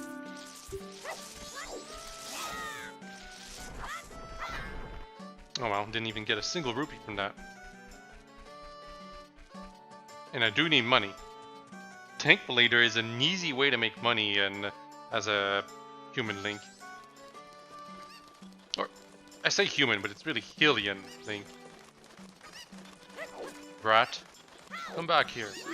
Gotcha. We're actually gonna go back up now. Oh, and once you've talked to one of the soldiers, all the other soldiers are informed about the fact that you're allowed to go outside. So you don't have to do the same conversation over and over again. And there are a lot of variations to that conversation, by the way. Clearly what they were telling you, hey, it's clear, if you're a Deku and you talk to them, they tell you you have to be someone old enough to carry a sword, clearly informing you that you need to be Hylian Link that's got the Corki sword or any sword, whatever. And also, yeah, 100 rupees right there. Every time you start a new cycle and you need money right away, that 100 rupees is really useful. Anyway, yeah, the guards tell you you gotta be old enough to carry a sword and everything. Here's the thing though, it's possible to lose your sword in this game temporarily. And there's altered dialogue for if you talk to the guards without the sword as human Link. And they still let you through, but the fact that there's altered dialogue at all is extremely impressive. Also, I want to talk to these two.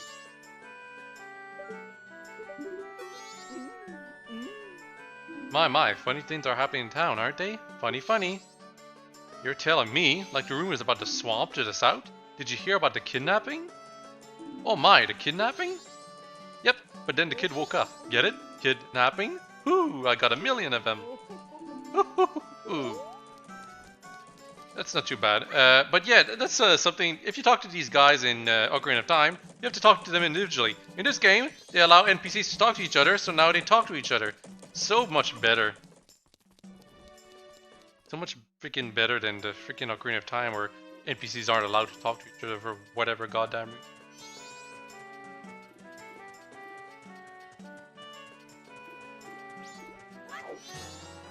Yeah, so basically these kids, as they notice you, if you roll towards them, you move fast enough to catch up to them before they start running away. And if they do start running away, well, just corner them. And if you can't catch them, if you can't corner them and you're like super unlucky, then just get out of your head and reset and just try rolling to them again. Bomber's Notebook. Not quite as informative as the 3DS version, but not as interrupt heavy either. Find troubled people, promise to help them, and whenever you solve their problem, it makes us happy and them happy too, apparently.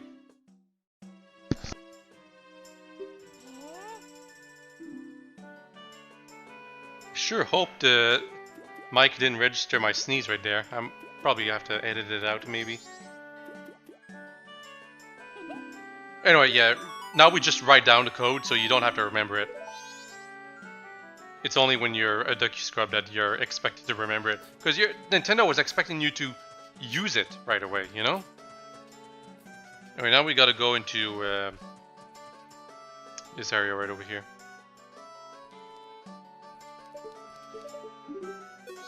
Mayor's residence. Oh, it's only open at 10 AM. I guess we can play a minigame in the meantime. Because we have the bomb bag, which means we can go right over here. Challenge daily.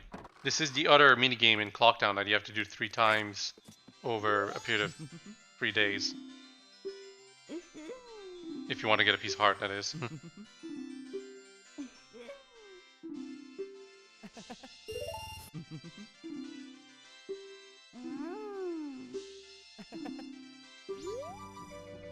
Bomb Chew Gallery is really annoying. Not luck-based, thankfully, but the Bomb Chews clearly don't go in the direction you expect them to. The best advice I have is that try to center yourself on the platforms and get to the edge, but don't fall off, obviously. Because if you fall off, it's automatically game over. And there's a certain timing to it, and you just gotta get used to it. First time you play this, you will unlikely not be able to get it on your first try. Like, I'm screwing up very often right here, you can see. But if I was focusing, I probably would get it all the time. Oh, incidentally though, sometimes the bomb shoe goes all the way to the other side of the thing, and it hits the target that was there. So sometimes you get lucky. But yeah, it's once you get the timing down, it's not that hard. You get the perfect every time. The more annoying one is the one on the final day, I think. The one where you have to throw bombs into baskets. Because it's super easy to just jump off the platform when you clearly didn't mean to. Because you gotta throw the bombs, and if you're not moving, the bombs just get dropped right to your feet. Not what you were intending to do. There's also the minigame right in here. We only will do that one when we get a certain mask. Also, this one right here, we need the bow. Thankfully, we don't have to do those other two like each day, 3 times in a row. However, we do have to do them twice, and especially for the one with involving the bow, it has a lot of it consumes a lot of time. Even with time being like 3 times slower as it is right now, it still takes a while.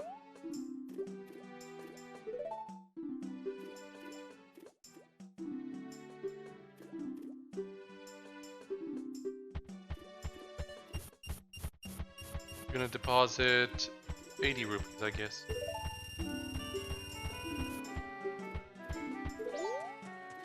Yeah, we need to get some bombs right now. That's the problem.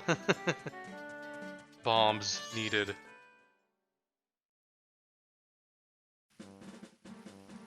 Oh, and yeah, the intro cinematic for Termina Field, because now this is the real Termina Field.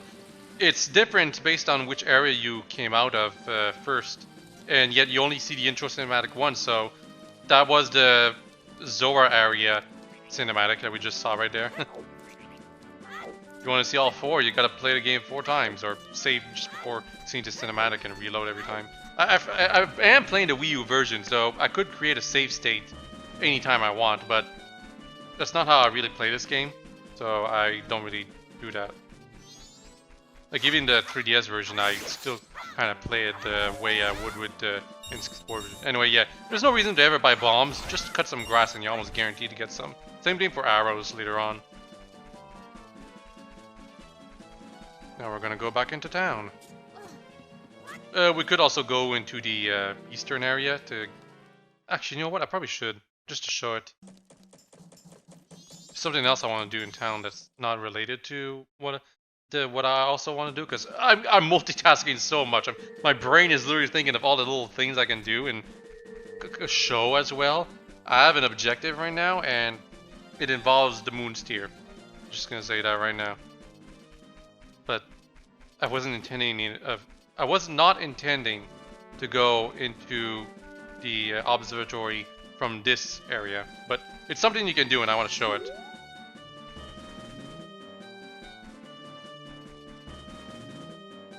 What's that guy doing up there?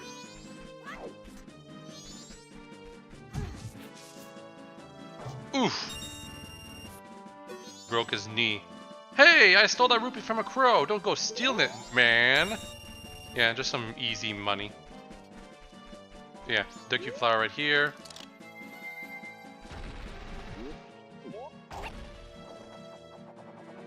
And now we can go into the mayor's office, but we're not going to do that yet. There's also, as you can see, some soil right there. We can put a magic bean into it, and you might be thinking, well, in no current time, you have to wait 7 years for the plant to turn into something you're going to go through. Well, in this game, water, you only need to water the magic bean once, and that's enough to make it grow. Am I a friend of the bombers? I am. Yes.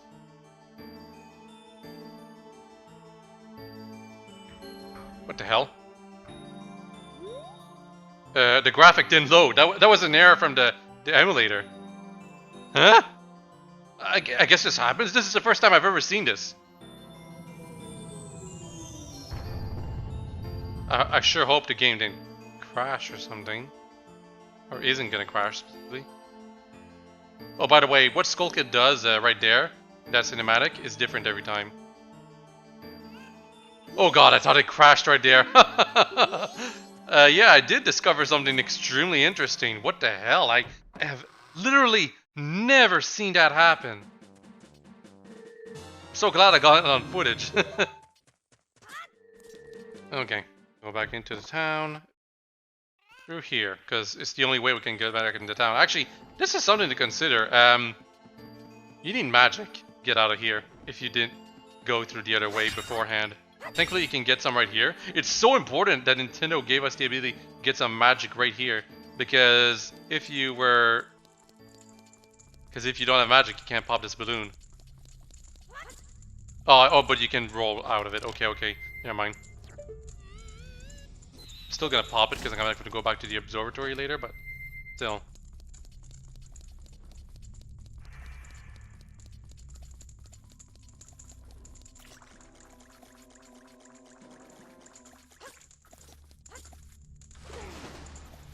Like, it wouldn't be really necessary in a sense, considering I showed that you can roll out, but whatever.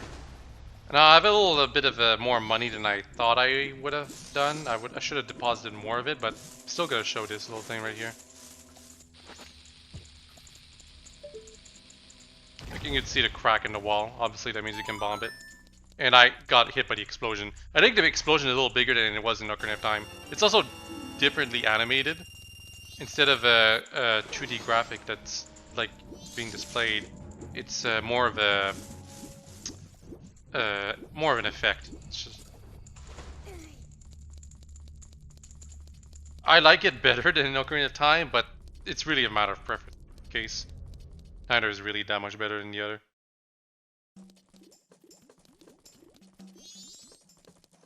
Now we're gonna go into the mayor's residence with this girl right here, who has a unique model, or mostly unique. I think it's similar to the girl in the one of the minigame shops. Just to get a bomb shoot gallery girl from the Ocarina of Time. Just a different face. So let's go see the argument going on over here, because that's what's happening. Definitely one of those scenes where Link has no business being here. Most of the town folks already have taken shelter without waiting for the mayor's orders. The only ones left are public servants and committee members. Mr. Mayor, Carnival committee members, please order those who remain to evacuate. Well... You cowards, you actually believe the moon will fall? Confused Alphas simply cause a panic by believing this ridiculous, groundless theory. Soldiers can prevent the panic, but outside the town walls is where the danger is. You want answers? The answer is that the carnival should not be cancelled. Isn't that right, Mr. Mayor? Are you serious, Mutto? I don't know how to say his name. It seems that giant chunk of rock above us hasn't caught your eye. At this time every year, we are overrun by tourists. Why is the town empty? Clearly it's your job to ensure the carnival's operation, but that's if people are here for it. Don't drag the merchants and soldiers into this. If the soldiers wish to run, then run, Vixen. Councilman would keep the tradition. The carnival will be a success. I've never heard of a defense unit about abandoning its town. Madame Majora will surely say the same thing, wouldn't she, Mayor Detour? Let's not bring my wife into this. Yeah, so besides the fact that I want to listen to the conversation, it also adds Mayor Detour to the notebook. And we will not be able to make him happy until much later. Now let's listen to this conversation. Madame Amoroma, I am Gorman. It has been some time. Thank you for letting us perform at this year's Carnival of Time. Oh dear me. Gorman, there's a problem. Meaning? The opening performance I've asked you to do. Ah, yes. It cancelled just now. What's this? Allow me to explain. Oh, excuse me. I am to work at this year's show, or that was the plan. I am Toto, manager of the Zora band, the Indigo-Gos. He arrived this morning. Actually, there's been an unusual accident in Great Bay. Yeah, Great Bay, that's the name. I kept forgetting for some reason. And due to this unusual accident, Lulu, the diva of the Indigo-Gos, has lost her voice. Why? Why? Details are quite long, so I'll spare you. At any rate, I must cancel our performance at this year's Carnival of Time. See? Then this means the government troops' job is... it's off. But that's all, Gorman. There's always next year. I'm busy with other matters. So we just add 3 people to the notebook right here. To extend that conversation. Quite convenient. So while they're having their discussion, because we can't talk to the proper NPC until we're done, I'm gonna show this area right here. I didn't know about this area until much later on. Anyway, Cafe's diary. The wedding ceremony is soon. It might be early, but I finished my wedding mask. I wonder if Anju has made hers. She tends to do things at the last minute, so probably not. There is a gathering of the fellows at the milk bar tonight. I'll draw off my wedding mask and talk about my sweetheart as best as I can. That was a bad idea, as we will find out much later on.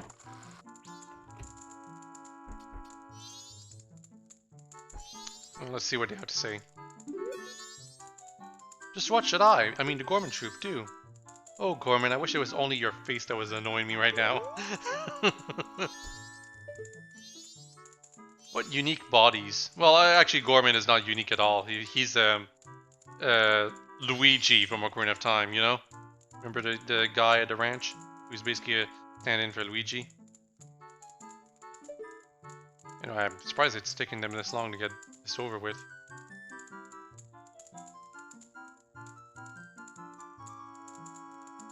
Anytime now. This is the problem with when you have the inverted Song of Time on. When it's not on, this discussion lasts as long as you expect it to, but with inverted Song of Time, you're just waiting for the things to get done, and it's like taking forever.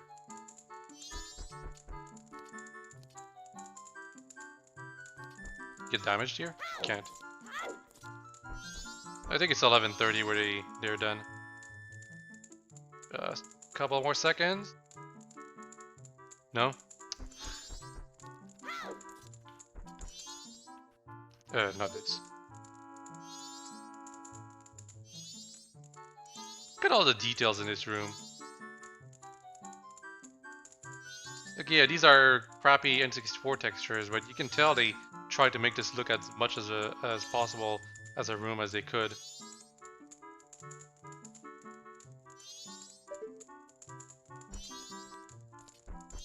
Wow, Gorman. Can you get... Finally, he's done. Jeez. Oh dear, are you on a field trip? Or are you the expert person finder I hired? Yes, yes, yes. I say you have the face of a pro. Characteristics of the person I want you to find. Yes, yes, I know them.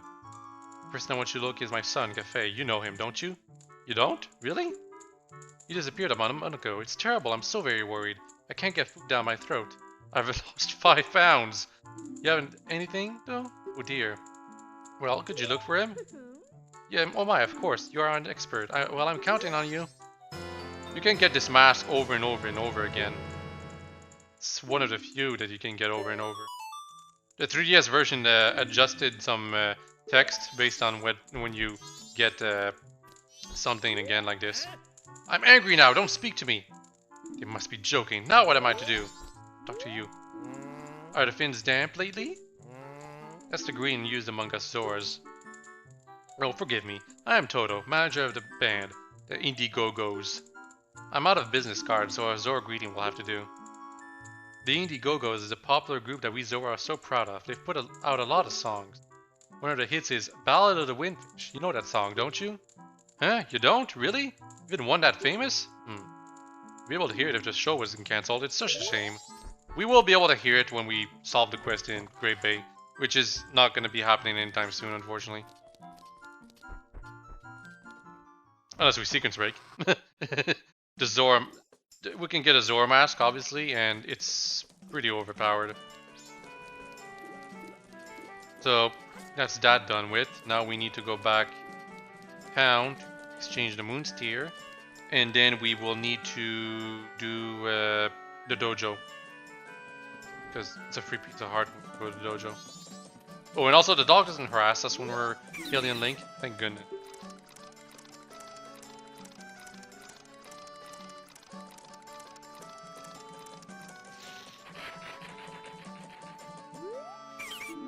This is my private property. Don't try to use it when I'm not around. Yeah, we already saw this. So yeah, they expect you to press start and then exchange the thing here, and then you press C. You can show the wrong thing if you want, and they'll say, sorry, you don't quite get what I was trying to say. Bye.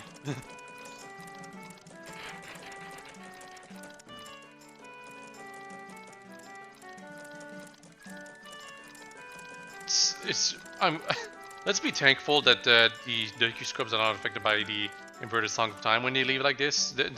Then it would be quite a pain to watch the cutscene of them moving 3 times slower than normal as they try to leave. But the reason they're not affected is because it's not related to slowdown of time.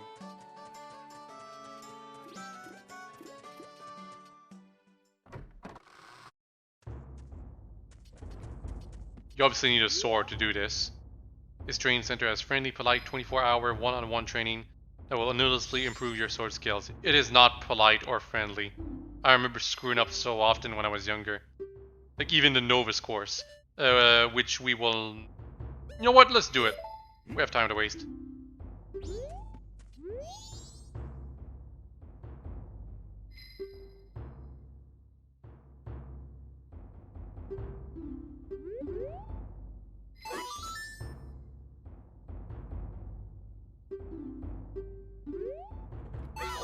It's so weird. Nintendo locked the tutorial for controls behind a 1 rupee, and you finding a proper area where they teach you about it.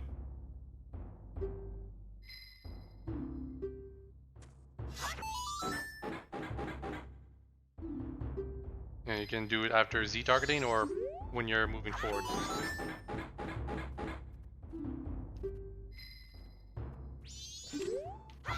Thrust. And this is the important one, the jump attack.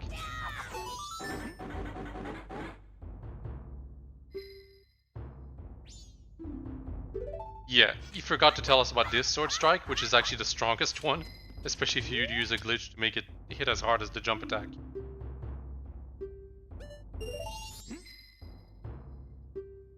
There is something tragic about this guy. I hope I'll show it, if assuming I don't forget. Basically, he flaunts that he will cut down the moon, but obviously anyone knows that's not what's going to happen.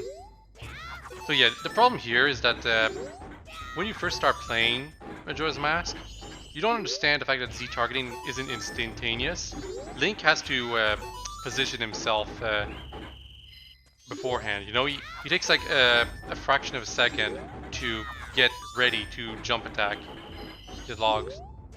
And because of that, when you're trying to get the maximum amount of points by constantly doing the jump attack, which is what you have to do, you do it too quickly and you miss. And because of that, you try it again and you miss again because you rushed it again.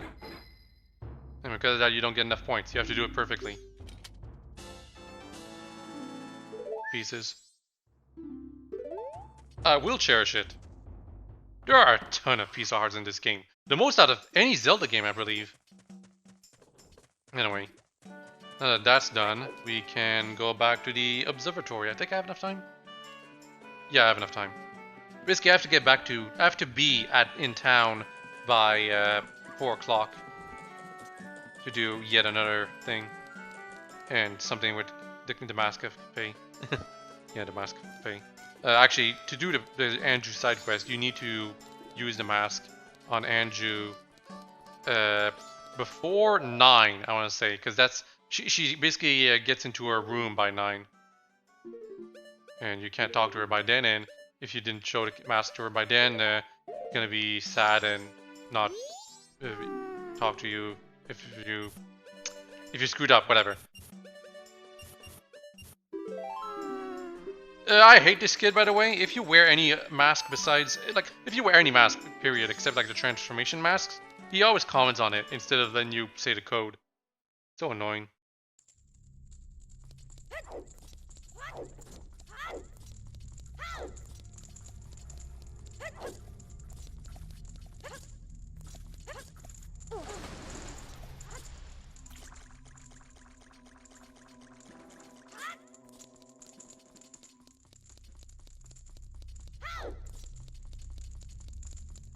And no, they didn't fix it for the 3DS remake.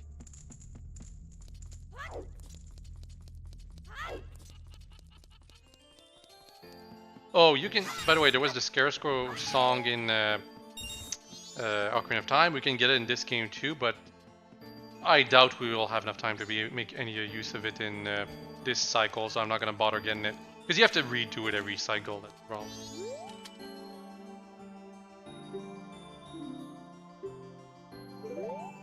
He still treats us like a child, because we're still young.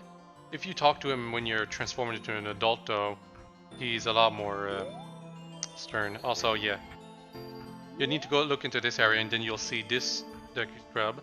And the controls for the telescope are so much better in the 3DS version, but let's just say you need to make sure you keep track of him to see where he's gonna go. The problem is that you can't turn stupid thing fast enough to keep up with him.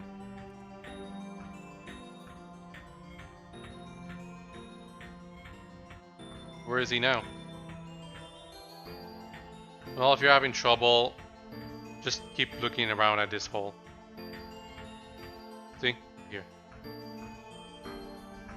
Anyway, as soon as you start seeing the Deku Scrub going somewhere, that's the part where you just look at that hole, and eventually he'll go there. And as long as you're looking at that area, That should be good enough. That's all the things you need to do. In fact, I'm not even sure if you have to be looking at them.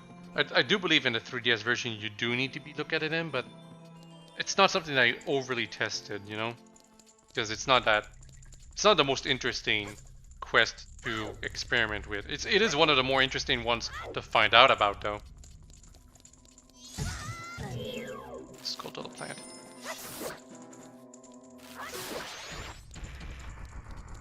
I called it a plant. It's not a plant, it's a spider.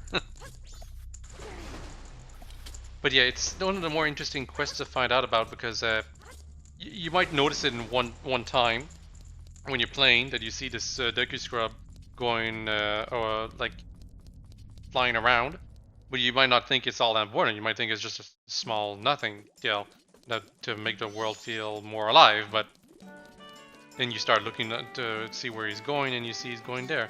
And when you go into the thing, you can't afford it, so because of that, you go back to get money, or let's just say you completely forget about the side quest and you reset the cycle, and because of that, you remember, oh, I didn't have enough money to buy this thing on this cycle, but I can do it again, and you look for him right away, but then you see that he doesn't fly around, and you're wondering, where the hell did he go? Well, it's because it's just a stupid scrub from the town, that's why.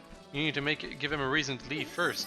Also, yeah, there was a real bomb chew following us. We just kind of ignored it and exploded by itself. Ah, what are you doing here? This is my secret storage unit. It's a problem if you come in here without permission. Please, I'll sell you a piece of heart if you just keep this place keep this place a secret. 150 rupees for one. But what if I can't buy it, you dumb, stupid Deku Scrub? It's not that I don't believe you, but just to be safe, I'm moving my storage. So hurry up and get out too. It's so annoying when you go into this area and you haven't done a side quest. It just looks like an empty area. You're wondering, what the hell is this place for? And if you played Ocarina of Time, you might think, oh, well, it's just another useless area. It's only later on did you finally figure out, oh, there is a... Also, if you're quick enough, you can see the Deku Scrub still flying up into the ceiling. Second.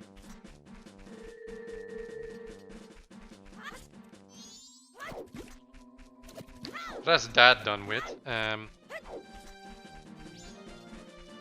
Think we're ready for talking with Anju? I think we might be a bit early. Might have to wait around a bit more. Sorry about that.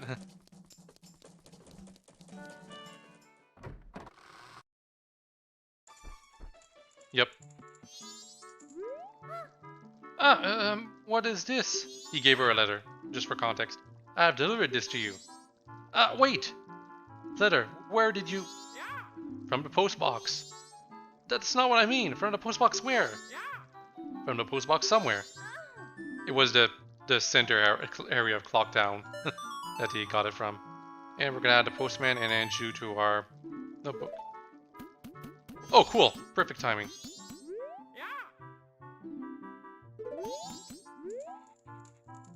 Come to Stockpot Inn. Did you have a reservation? Yes, I did. Mr. Link, is it? One moment, please. Mr. Link, I have you down for an afternoon arrival. Room is our knife chamber on the second floor. Here's the key. This quest was... The requirements for completing this quest are a little more difficult in the 3DS version, as it should be. Because the Mr. Link she has written down on her book is a Goron. So you have to be a Goron yourself to fool her. Also, I always thought she was sad when you talked to her after you got the key. But now that I'm playing the Wii U version again, I noticed that she's actually smiling.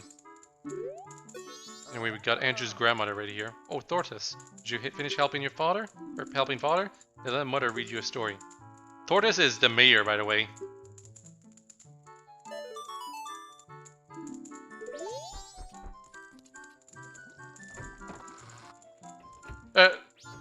Yeah, I think it's supposed to be the mayor, maybe something like that. But Anju is not related to the mayor. Mayor is Kafei's father. You're also looking for Kafei? I have a request. Kafei, I have a clue that will help you find him. Tonight at 11:30 p.m. Please come to our kitchen. We'll talk then. Promise to meet her at night. It was added to your notebook. You can add some alarms to your notebook in the 3DS version. A little helpful for people who have trouble taking into account things. Mostly people who haven't played the game before, because you don't know everything by heart. I knew everything by heart by the time the 3DS version came out, so it was no problem for me. Oh, and I forgot to get the money, because I got the key. That means I can open the door. It's a rather irrelevant side quest to complete. It is in the notebook. I'm going to show it right now. See? You don't have much time to get this, and it's not related to the Anju side quest, so if you complete the Anju side quest and you see that there's still one thing you didn't complete with her, you're wondering, what the hell didn't I complete with her?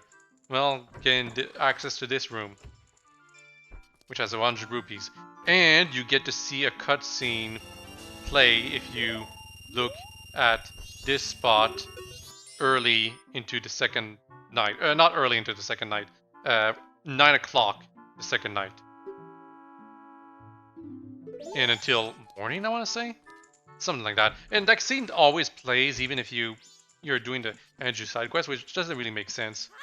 But I guess it was intentional for it to be that way because Nintendo didn't bother changing it. Or I should say Gresco, the team that ported the game 3DS, didn't bother adapting it because it's kind of ambiguous, you know? If you're not doing the side quests, it makes sense because it's Anju basically giving up hope on ever seeing her boyfriend ever again, which is Cafe in this case. But if you are doing the side quest, it's basically Anju lying to her mom's face. That's tragic. You know what? I kind of want to do the minigame with the postman right here. And no, you cannot enter his office when he's out. He locks the door. He's very punctual.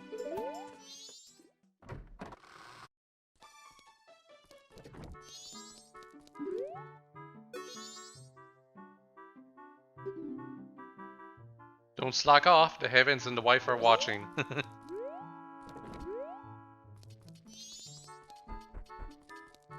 Can't go into here. So yeah, I said I'd do it with the bunny hood, but now I've got a lot of money. I'm pretty sure I can focus better when I'm healing Link. Also, another fact is that since I've slowed down time, I'm not losing much time each time I attempt this. First attempt is free again because it's another loop. 1, 2, 3, 5, 7, 8, 9, 10. Oh wow, I was way too slow right there. Yeah. So if you do it like with less than if you do it with more than half a second away from 10 seconds, then he tells you it's difficult. 1, 2, 3, 4, 5, 6, 7, 8, 9, 10. Ha! Second try.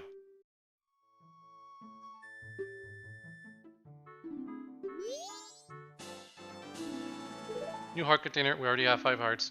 Can't be like this. I have to train more. More! Show my wild instincts.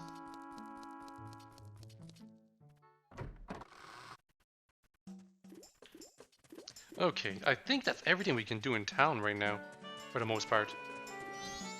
I'm gonna drop down some.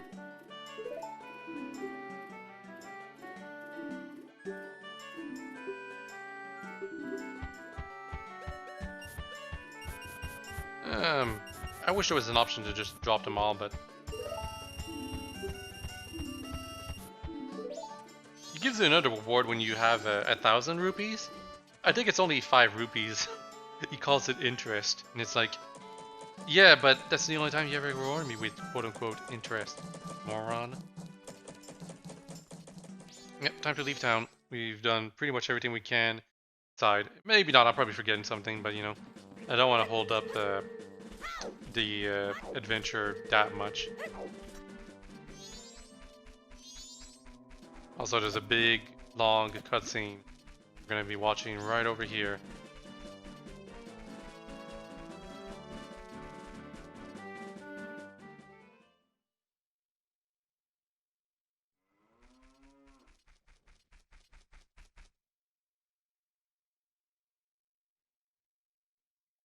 Oh, I remember this. Hell and I drew this with the Skull Kid when we first met him. Told us he had been fighting with his friends and they had left him all alone. There can be a monster right there when it's zooming in on Tatl.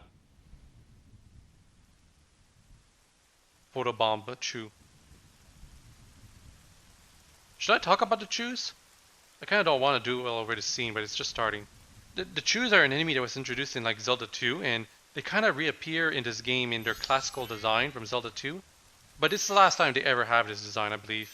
After this, the Wind Waker updates them to their modern design, which is like closer to that enemy from A Link to the Past, which I think was a Chew also, but something like that. Anyway, this is the important part of this cutscene right here. Showing that the Skull Kid was not once just this evil brat with immense power. Just a poor child just trying to survive in rain. He's too cold.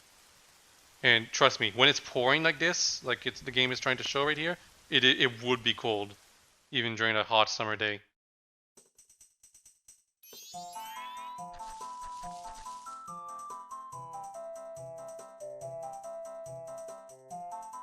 Should I mention there hasn't been a single word of dialogue in this flashback so far?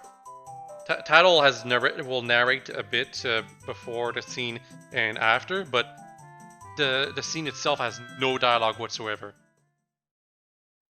You're just supposed to infer, and that's what makes it so beautiful. Well, maybe not beautiful. I don't want to make it sound like this scene is perfect, but it's very well done for its time, and it tells you everything you need to know about how the Skull Kid got this immense power. Well, except maybe how he managed to surprise the Happy Mask salesman. Seriously. Knowing how powerful and dangerous Happy Mask salesman is makes you wonder how he got ambushed in the first place. I guess he got hit by those blow darts that the Skull Kids have. I didn't really show it in my Ocarina of Time playthrough, but the Skull Kid can attack, and their attack is pretty damn accurate. Anyway, yeah, let's just look at the Chews right here. Green Choo Choo. This is their classic design that looks similar to how it was in, well, not similar, but close enough to how it was in Zelda 2, which was basically a ripoff of the Dragon Quest Chew. But starting from Wind Waker, it's going to be much closer to the Link to the Past design. So yeah, there is this piece of heart of this tree. Probably won't realize it's there the first time you go through this area. But the thing is that there's this bat always in the way. But you can get it out of the way by using the Deku Bubble. Oh wow. In the 3DS version, I'm pretty sure if you tap B, you climb up some ladder-like areas faster. Maybe not the vines, I think. Maybe it's only for ladders specifically. Anyway, 4 o'clock, that means it's gonna start looking more and more like the evening. I really do love the transition to evening Majora's Mask. It's so much more smoother and consistent compared to Ocarina of Time, which was super fast. It was more like a state change, that's the thing. That's the reason I don't like it as much. Also, I have Cafe's Mask equipped, but I don't need it anymore. In fact, what I need is this.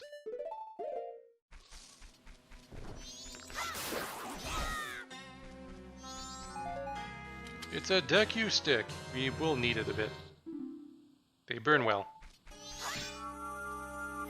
Also, yeah, there's a fairy going around. I don't really need full health already. And I don't have bottles to contain it. No.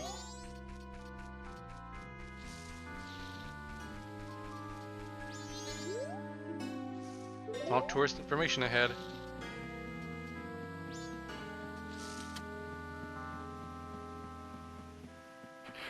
What about you? Thanks for stopping. You're not from here, are you? I sell magic beads to Deku Scrubs, but I'd really like to leave my hometown. I'm hoping to find some success in a livelier place. But to open a business in another place, you need to go through the proper channels first. You know what I mean? Yes, I do. You have to talk to this Deku Scrub as Hylian Link. If you're a Deku Scrub, he's actually going to try to sell stuff to you. If you're anything but a Hylian or a Deku Scrub, he's not going to do anything to you. Kind of annoying. And it's going to be similar for when you talk to Deku Scrubs in other areas. Because there's plenty of them. But yeah, from now on, we actually don't... Here's the thing. We don't have access to the Deku Flower in Lockdown anymore. Deku Scrub is now going to occupy it. If you use the glitch to get out of town...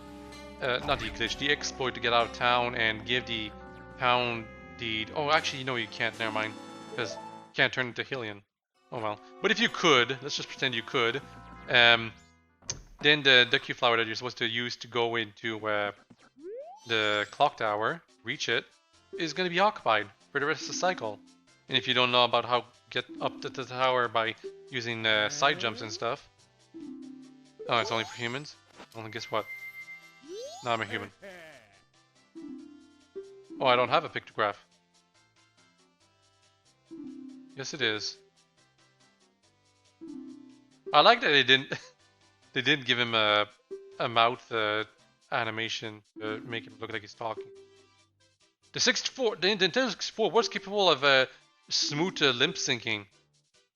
The Conker's Bad Fur Day proved that, but the Japanese companies weren't invested in that kind of technology. It was more that Rare that was doing it. So because of that, all they do is make his head go up and down. It's cute and it's kind of hard to notice actually. Anyway, now you should mention to us that he's not there. Or no, he didn't. Huh. Okay, that was in addition to the 3DS version then. I didn't even know. Basically, in the 3DS version, you can actually mention to that guy that Whom's not there, so because of that, you need to go find her or something. I think he mentions it. In general, the dialogue in the 3DS version is a little more sensible, because hindsight and everything, you know? Magic Hacks Potion Shop. Yeah, Whom is exactly the same character that she was in Ocarina of Time, just now she's a good character, for whatever reason. It's an interesting reusage of models that were in Ocarina of Time, because this was a major boss in Ocarina of Time. Now they're just hapless old woman NPCs that just happen to fill the position of a witch. And there was an alternate witch model, you know, the lady in the adult timeline of Ocarina of Time that sold the blue potion. They could have used her, but they didn't bother. Puma's gone to the woods out back looking for mushrooms.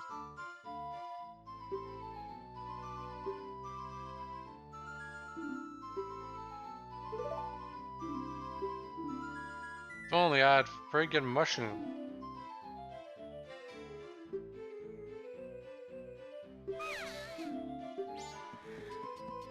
Yeah, that's your hint to how you're gonna be able to find the mushrooms, which don't look like mushrooms at all. They look more like powder.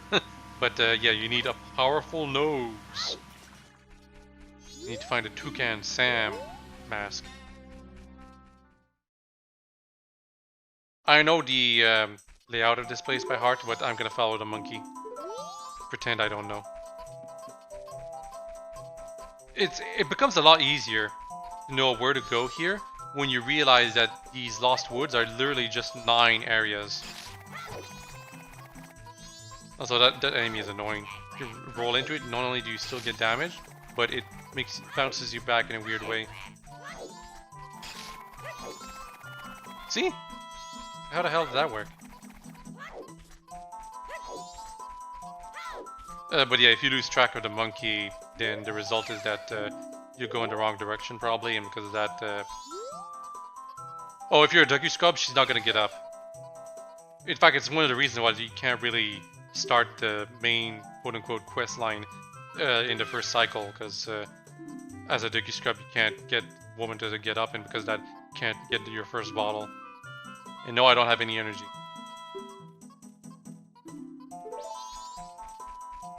So, because of that, we're just gonna leave.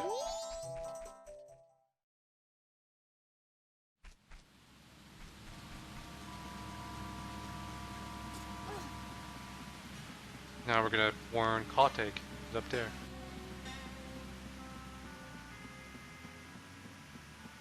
By the way, there's a ladder if you look carefully up on the potion shop that she's in. I have never reached that ladder. I don't think it's possible to reach it. Anyway, Link just told the Kotek right here that Kroom got caught by Skull Kid.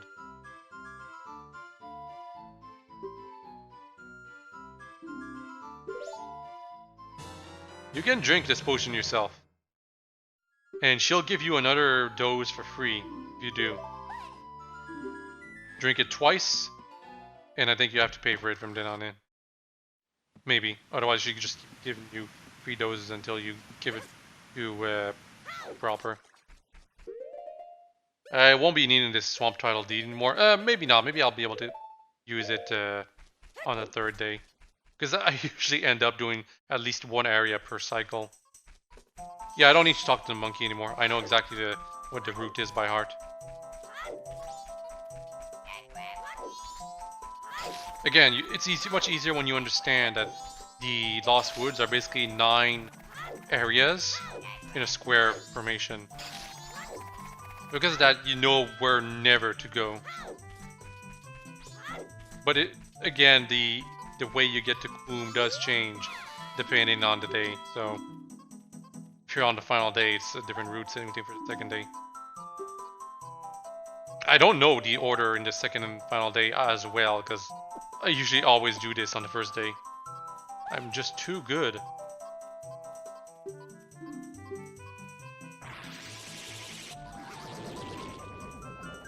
I saved you. Also, it makes you head towards the quote-unquote proper way, and that's kind of bothers me. You want to leave the Lost direction.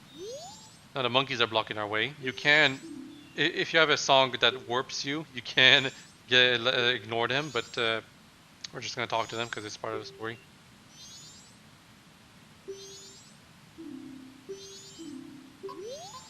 Help indeed.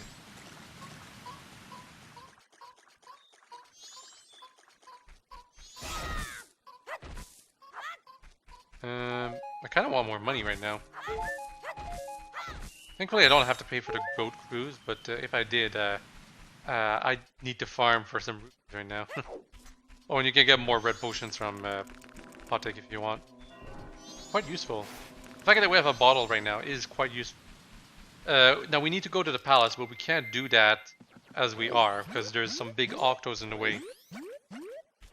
Who basically just exist to make sure that you do things properly right now.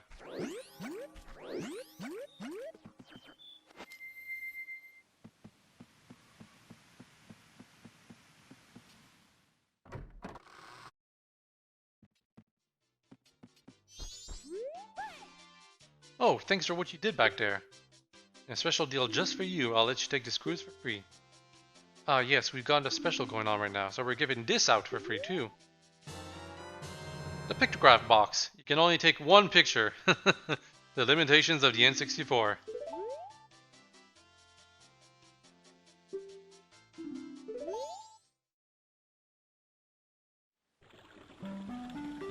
Welcome to the boat cruise. Please set your pictograph box to C, then press C to look through it. Please enjoy the swamp scenery to your heart's content. There's 2 pictures specifically that we want to take to get the reward for the contest. Either a picture of the Deku King or a picture of Tingle.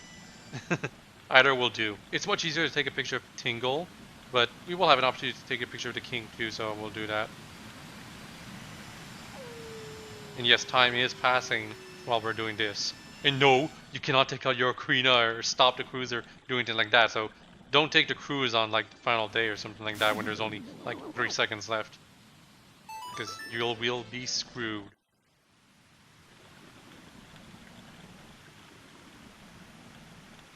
There is another warning. Pictograph box contest. You have to do it before you finish the first dungeon. Because after that it's replaced by a different minigame. Yes, I am disembarking. In the 3DS version, the disembarking is automatic. Like you go through an animation that that Gresco put through, or something like that for whatever reason.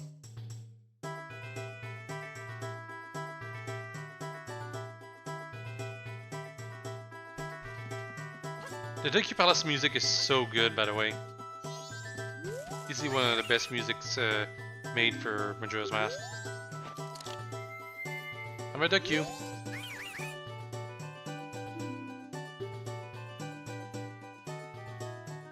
Public humiliation of the foolish monkey. Do not enter any other areas whatsoever. We won't do that yet, because we are supposed to talk to the monkey. I do believe they start punishing him proper, starting the third final day. Yeah, if you're on the final day, they will start punishing him. Wow, such terrible quality. In the 3DS version, the quality is better. I can't remember if they allow you to take multiple pictures though in the 3DS version. Meanwhile, in Wind Waker, the pictograph box in that one, you have to upgrade to take color pictures, and it only takes 3, which isn't that much of an improvement. But again, storage limitation.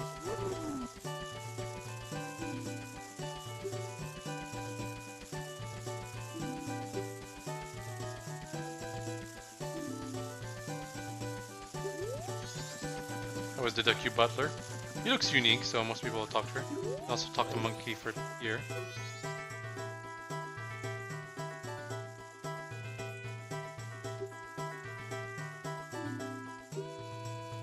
Believe my words. Well, we can't do anything pertinent with the monkey right there, and he's not being humiliated proper just yet. That's the thing.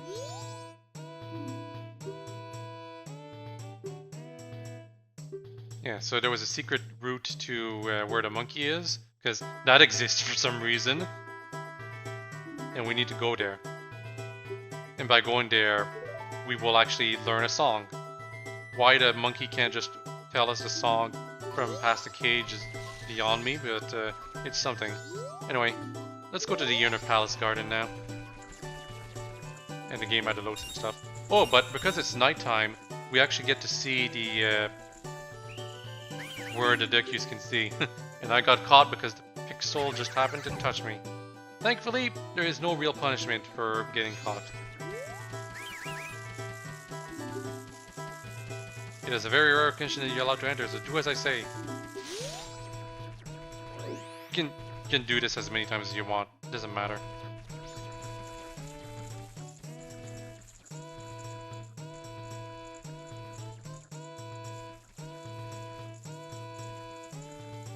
Catch me this time.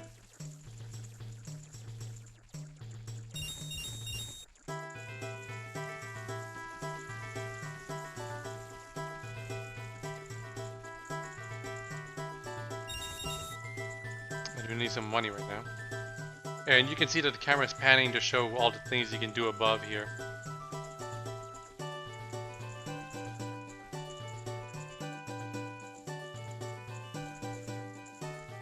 I always thought that the way to get the indicators for these Deku Scrubs was not by just being nighttime, but rather by having the bunny hood on. But apparently not. But the piece of heart, that was the optional path. Did I take this path on purpose for the first time? Yes, because you want the optional stuff first. And I let myself get caught because it's faster than walking all the way out. And these guys just are stupid and just give you infinite tries to go inside. Where we're going is the outer garden right now? Or, no, still the Inner Palace Garden.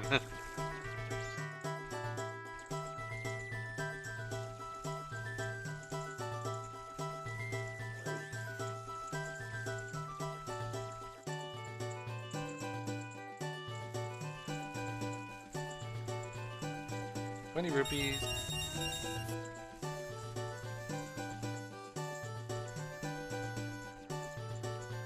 Don't get too close to them, by the way. Even though it doesn't show it, they do have a radius like around them, where if you touch them, you automatically get caught or something. I think. This area is different than the 3DS version, by the way. They simplified it.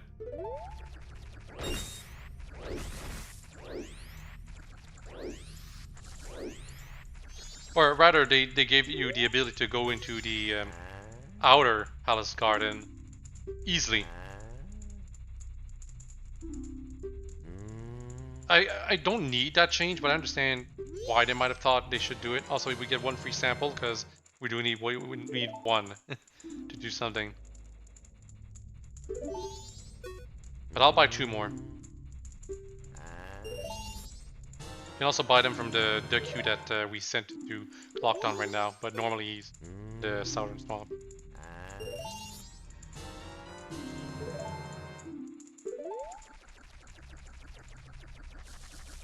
And we also need clean water to make the plant sprout.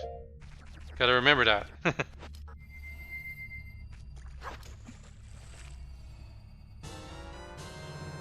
Spring water. Yeah, we can just get water in this game. Isn't that weird? We can't do that in Ocarina of Time. Because water is useless in Ocarina of Time. No, just catch me. Incidentally, they don't face you when they catch you. If they're facing off in a different direction for whatever reason, that will screw them up. Anyway, we're actually gonna leave this area now. We're gonna go back to it later. Because I need to give my pictograph back to, whatchamacallit. Oh, I think I need to be, yeah, I need to be Hylian Link.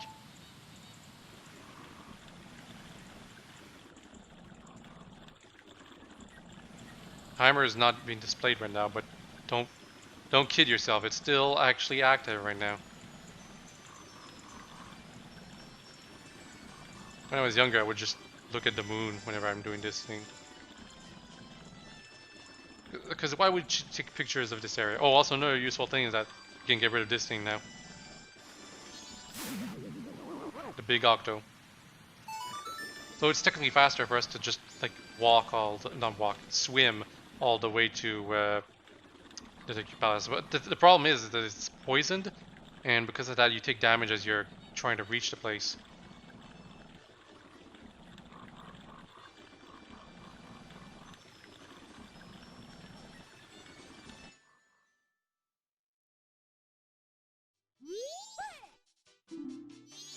I will take it again. First things first though, get this.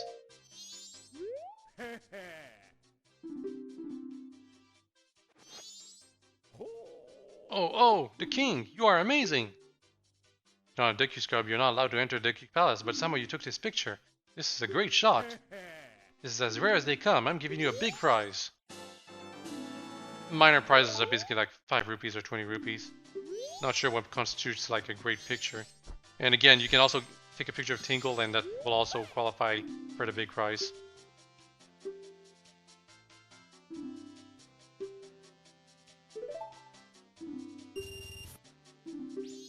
Yeah, I actually wasn't aware that you had to buy the second boat cruise. I thought she was actually just gonna give it press for free forever.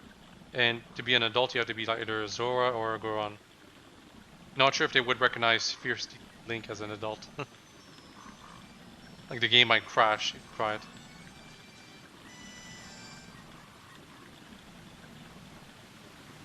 As for the group discounts thing, no idea.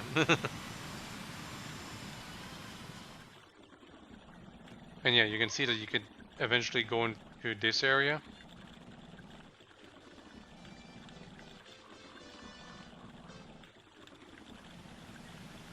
And I could have gone to the Deku Palace as a Deku Scrub as well. I'm not sure. It probably would have been faster. I assume.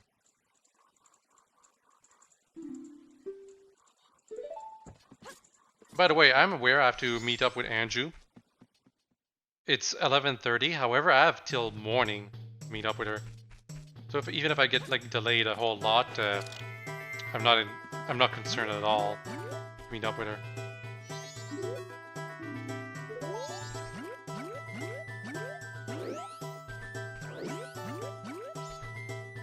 Like, I want to get the song that allows me to work before I leave this place, so thing.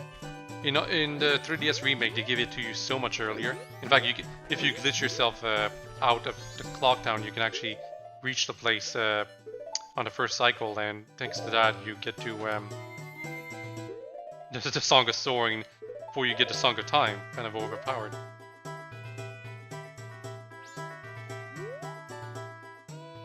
But I think I prefer it better in the original N64 version.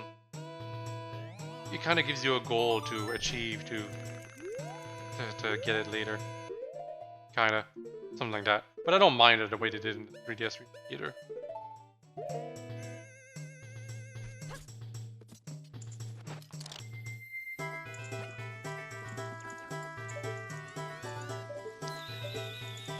Yeah, so it is not gonna be easy to do everything here. And if you haven't done the Deku Scrub minigame and lockdown, this might be a bit tricky if you don't know how to land to these things. However, you can skip ahead a few flowers if you know how to fly, or if you know where to go. Oh, come on.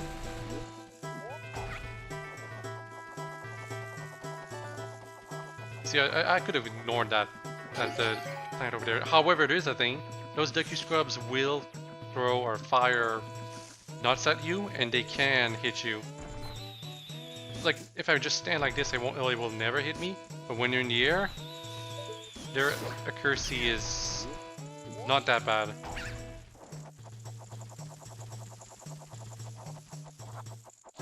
I'm not gonna take a risk.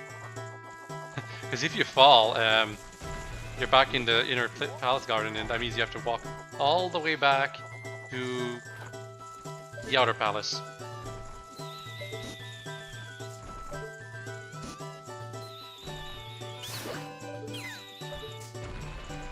You can also drop duckiness on them, but because you're in the air, you might get swatted right out of the sky.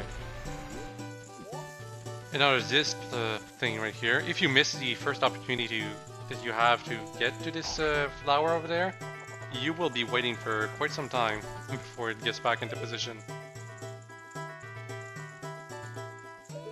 I think it was changed for the 3DS version so that it's a lot faster or more convenient to get to it.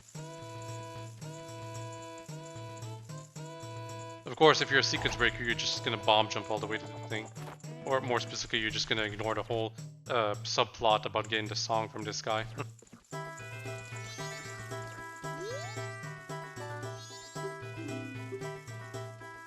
Why won't they believe what I say? Fine, I get it, then I shall say nothing more to you. Punish me or whatever else you might. I will punish you with the song of my people. Oh, you have them, you do, just like the princess. Deku pipes, this will work great. Yeah, for some reason the Deku princess has these pipes. But we never see her unleash them, unfortunately. Uh-oh, the king noticed. No, it's not important. Just listen to me. I was trying to find out about the poisoned swamp, so I went to Woodfall Temple above the waterfall. But the temple had become a monster's lair, and the princess was captured by the monster. The Deku King thinks I kidnapped the princess. He won't listen to a word I say. Now the princess is in trouble, so I must somehow hurry to the temple and save her. You understand my plight? Yes. Now I've got to take your place. And that means we'll go in my place and save the princess.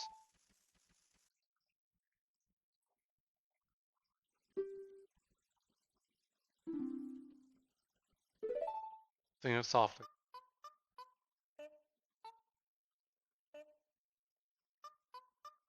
You might sometimes hear my my phone making notifications. You need to adjust that. Because I recently downloaded a new game and I decided to let it make all the notifications it can want to do, and it's doing as many as it can right now. Also, look at everyone. They're enamored by the fact that we managed this song. This song that the princess taught to the monkey, and therefore it's that she trusted him.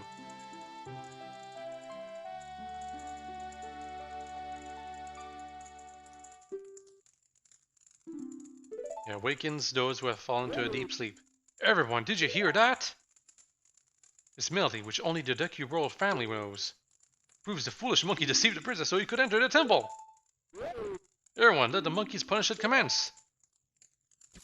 Yeah, they're gonna boil him alive. You can actually go back into the Deku Palace and you'll see him getting boiled alive. Repeatedly. Yeah, you gotta hurry, but he's immediately being punished the moment you are sent outside. But yeah, actually, now that I think about it, the monkey is not being punished by the final day, because he has to teach you the song, and therefore he has to be in ropes for that to happen. Anyway, here's an annoying area. Freaking dragonflies. It's always flying away from you when you enter this area the first time, and then it gets back to you the moment you start flying.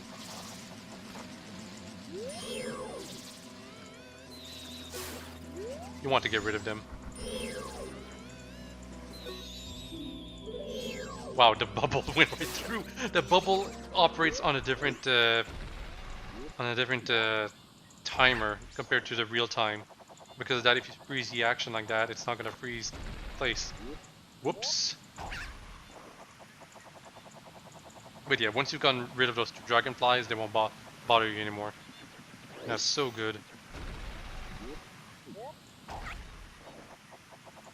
Oh look, there's an owl right here.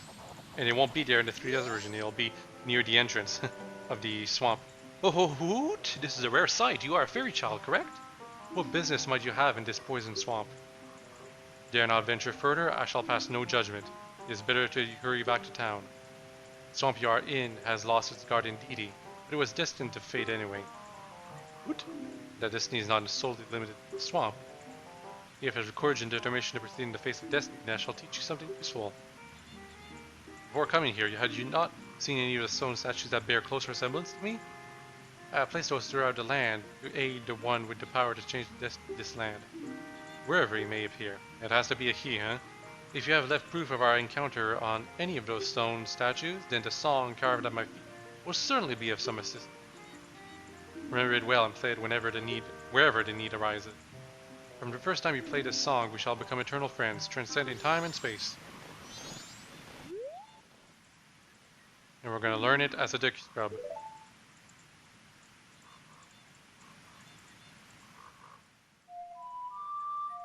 Song of Soaring. More specifically, the warping song. Nintendo realized that in Ocarina of Time, having one specific song to warp into one specific location was kind of dumb. So they made one song that allows you to warp to multiple locations that you've unlocked. Much better. And it's easy to remember too. Another important thing. In the 3DS version, there's a cutscene that you can skip. I don't think you can skip it, unfortunately, in the N64 version. It's pretty brief anyway, but, you know, something.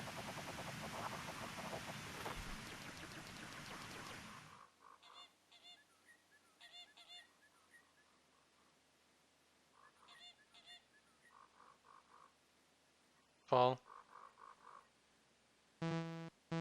Man, the sky is really pixelated during night. I gotta be honest. This is one thing the 3DS version did improve. The skybox is indeed better, even if the resolution is tinier.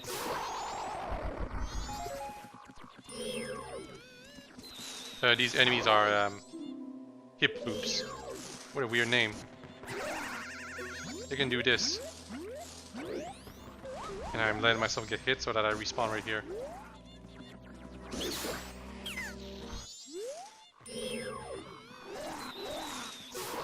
We will encounter these hip loops much later on, and they will be much more recognizable when we will see them later on.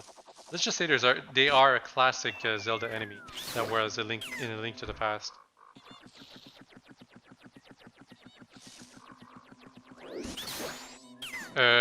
There's a little area over there, all the way over there. Look carefully. You know, the opening that's kind of sticking out of this pseudo poison swamp volcano. Deku Scrub mark. I wonder if they worshipped here. This area right over here, it has been changed in the 3DS remake. I don't know why. It doesn't really change much. It's just like I guess it's a lot easier to access in the 3DS version. what they were intending.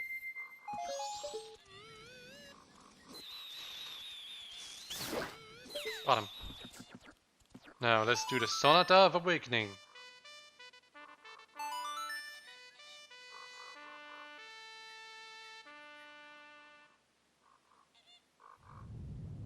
It feels as though Nintendo was making these songs to only be used once, but you actually use the Sonata of Awakening at least one more time, and there's some optional instances of you being able to use it a couple more times too. So yeah, that's the dungeon, and we unlock the statue connected to it. But right now what we want to do is go over here.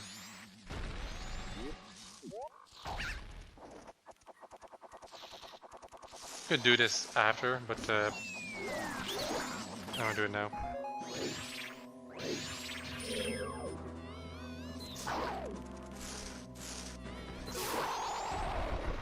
I'm actually kind of running out of magic. Stupid dragonfly, hate them so much. Seriously, you guys would not believe how many fruit flies I've had to kill this summer. Absolutely ridiculous. I had to kill like 20 at once! In one instance! Ugh. Goddamn dragonfly. They even laugh after they hit you.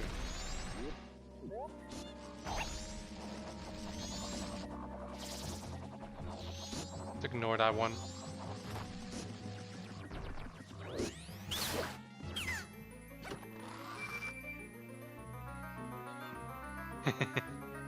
Corpse of Deku Scrub is visible in the cutscene. But yeah, you got a piece of heart. There's another chest right down there. And there's another one that's behind the stone statue, the owl statue, you know? I think that other one is just 20 rupees, just as this one is also. Let's soar out of here.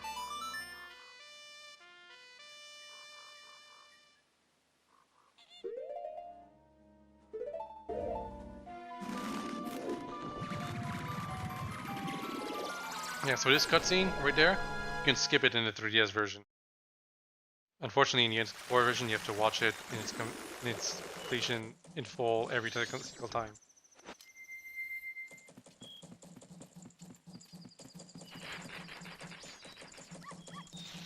I'm a little early. Like Anju said 11:30, but it's actually midnight when you can actually meet her.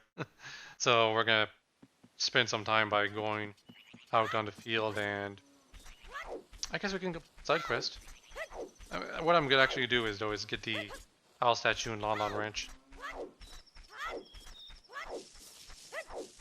There's also a secret right here that has a piece of heart, but only during the day. Go in there when it's not day. The enemy that you're supposed to defeat is sleeping.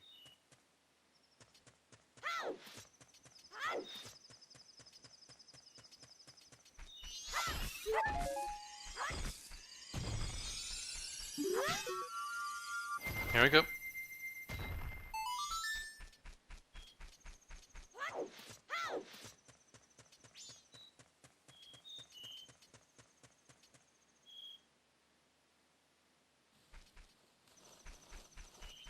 Seriously, that enemy, that big crow right above me, don't let it touch you. If it touches you, it can steal your bottle, your shield, or your sword. Or usually just your money and stuff. Whatever the case though, it's annoying. Just don't let it happen. You know, there's a hole right here. Let's check it out. So I'm doing this side quest a bit earlier than I should be, and you don't know what these statues are saying because we don't have the Mask of Shoot, but you can sing a song to them.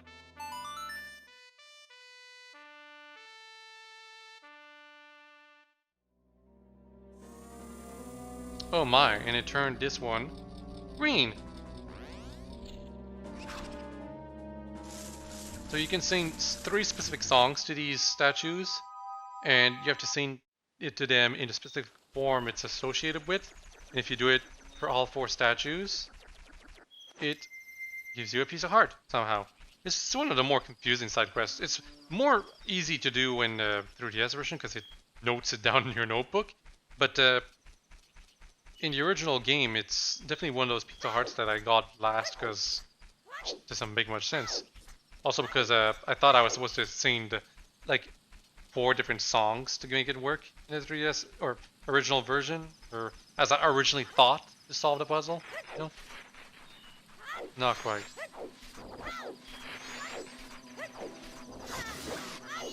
I think for this area we need to go up. Levers are always annoying, by the way, because they keep spawning over and over. They're being accurate to the in original Zelda with that. Oh wow, that wasn't close enough. Are you kidding me?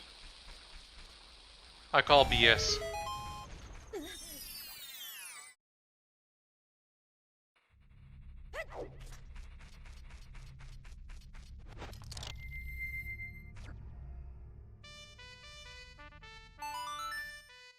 It's kind of annoying, but sometimes they will not register the song that you played to them, and because of that you have to backwards a bit so that you can actually properly hear it. But another thing that's annoying is that every time you do this in the 3DS version, the notebook always notes that you did something to them. Really annoying. Huh. Do you guys hear that? What is this? Seems I'm just in time. Oh, speaking of which, see something. Yeah, I'm gonna have to talk to the... In the 3DS version, stuff that you did before you got the notebook will be added to the notebook as if you had it then, but in the original version you actually need to talk to the NPCs that you already completed the quest to if you wanted them to appear. Anyway, the Spirit Dancer Camaro has been added to our notebook. This guy's side quest is so easy to complete. Literally just play the Song of Healing in front of him. However, when he appears is different. He only appears after midnight on the first, second, and final day. And then he teaches us his song. I've taught it to you, now make it into a popular dance craze. That's how you get one of the masks. And it's one of the more useless ones, unfortunately, because all it does is make you do a crazy dance and you can't even while dancing. Also, I like how he said, "I'm counting on you," in translation. I'm counting on you.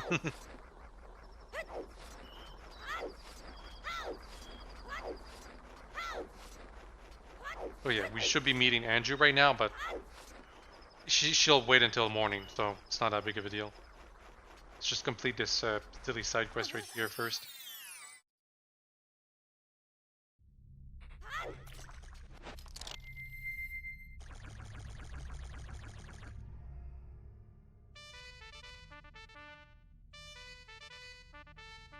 God damn it. With the Wii U Pro Controller.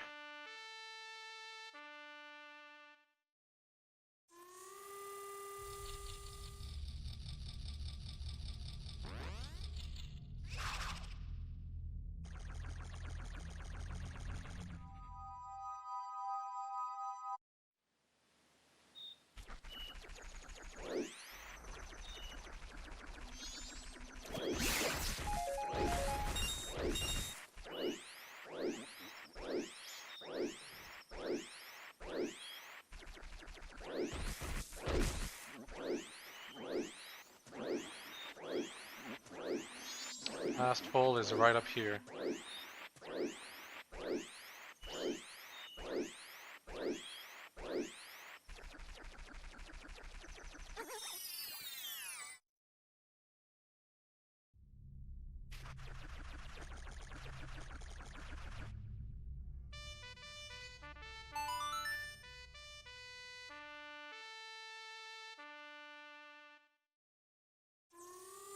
You can turn them into 3 different colors, but for whatever reason, Nintendo only expected you to do it for one color, every one the same.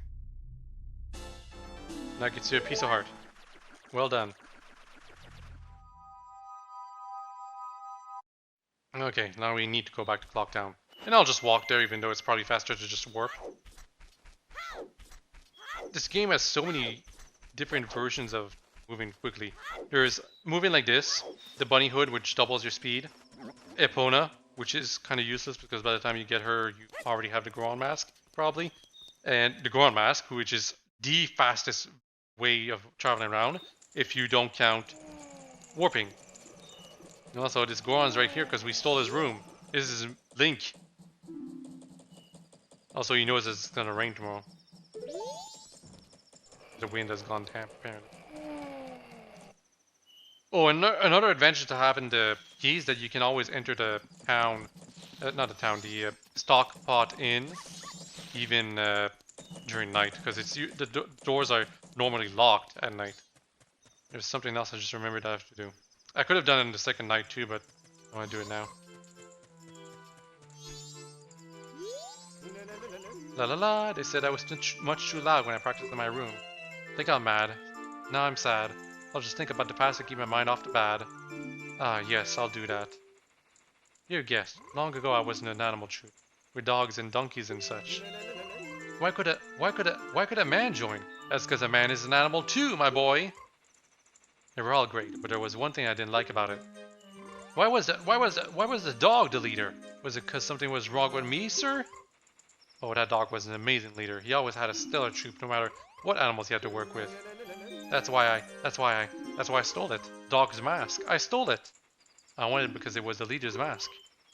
But I no longer need it. I give it to my guest. The Bremen mask. It's much like the Camaro mask. It's really only has one intended purpose, but it has another optional purpose that's a secret. Yep. Guru was added, and that was the side quest to show you with him. Just talk to him, and you just talk to him during night, basically. That's what you do. Oh, and you have to be Killian, of course.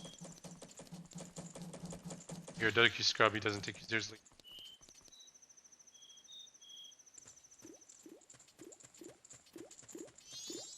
Oh, there was something I could have done in the north town involving a certain thief, but it's probably not a good idea to do that side quest this early on.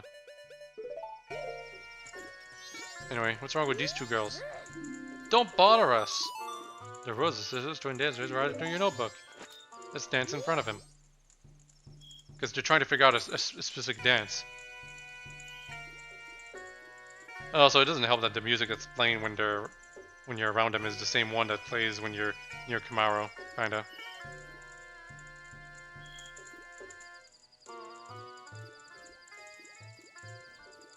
For whatever reason, they really like this dance. Even though we're kind of creepy. Also, this guy's a creep too. Just staring at the girls. The kid, though, he just ignores everything. Thank you for teaching us those steps. You are our master.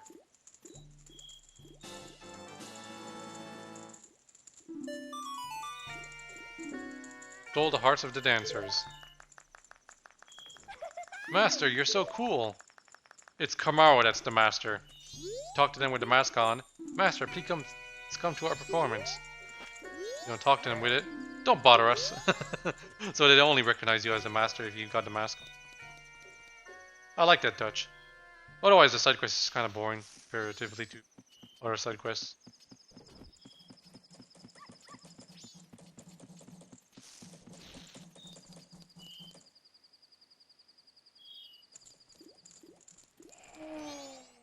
Here.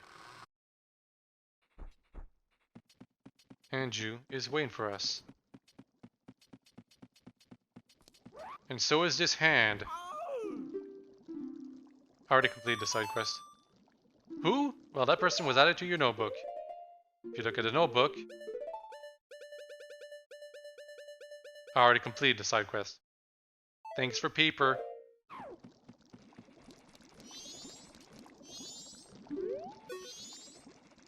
I am sorry to trouble you late at night. It's about him, Cafe. I usually wear Cafe's mask during this thing because I think she wouldn't recognize me, but no, she does. Even if you're not wearing it. I received a letter from him. Strange, isn't it? Getting a letter from a missing person? Where there's absolutely no mistaking it's from him. Clear to me. Please. Here's my letter. Please put this in the post box. When this is delivered, when he receives my letter, you should be able to meet him. Please tell him that Anju is waiting for him. Please, after you've seen him, tell me how he looked. I'm scared. I can't go. Can I ask this for you? Yes, thank you very much. Take you to a mailbox. Yes, this is the other paper that you can give to the stupid hand. And because it's after midnight, I'm pretty sure Nintendo intentionally made that NPC that asks you for toilet paper here. The fact that you can give the important paper for a piece of heart is unfortunate. But technically the paper is always important. Just the town deeds are just like you can't complete them right at the start of your cycles because they're basically a quest that happens over a long time. It's also not nearly as important as this letter. That's heartfelt and important. Anyway, you can put it into any mailbox if you want. I could have put in the one in Eastern Clocktown, but I'm gonna put in this one here. You have until the postman, like, the postman starts picking up letters after noon, I think? Or maybe 9 o'clock? Yeah, I think it's 9 o'clock that he starts picking letters. Essentially, if you follow the postman as he's traveling around, and you make sure that before he gets into the last box, which is the one over there, I think, as long as you put the letter in that box before he checks it, you've completed this part of the side quest, which is to put the letter into a mailbox for it to be picked up. If you don't, you failed it. And because of that, the Anju side quest continues in failure. Actually, no, I think Anju waits for you to give her proof that the cafe is waiting for her or something like that. But you won't be able to give it to her because cafe will not know any better. You won't be able to meet with cafe.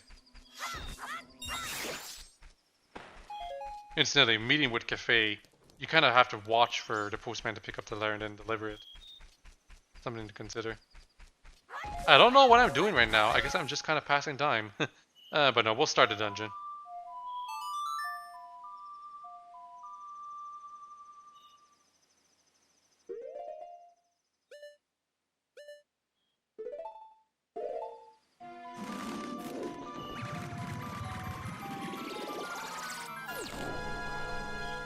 Yeah, seriously, we're already at the dungeon of the first area, and I'm probably going to complete it before night is over. That's how slow the freaking timer is. Actually, it's probably a little optimistic to say I'm going to finish it before the timer reaches morning. I probably could if I tried and ignored all the fairies, but we're not going to do it like that. Woodfall Temple. Seriously, at this rate, I'm already going to be doing like the second dungeon by the time I'm done with this cycle.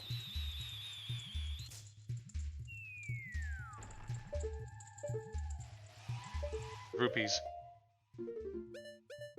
This mask. So yeah, when it shimmers like it is right now, like there's particles appearing out of it, that's because it's indicating to you that there's a fairy in the area that you haven't found yet. You might be able to see it and it's just trying to get to you right now, but if not, then you need to search for it. And this is where the fairy was.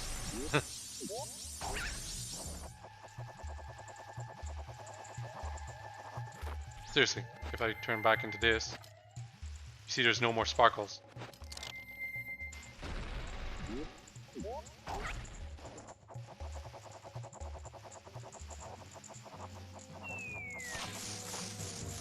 Hoping that stupid spiders would come down faster. Ugh, that stench! This place stinks just like a poisonous swamp. That means the water is poison and you will take a lot of damage if you get stuck down there at something besides the Deku Scrub. We're going over here.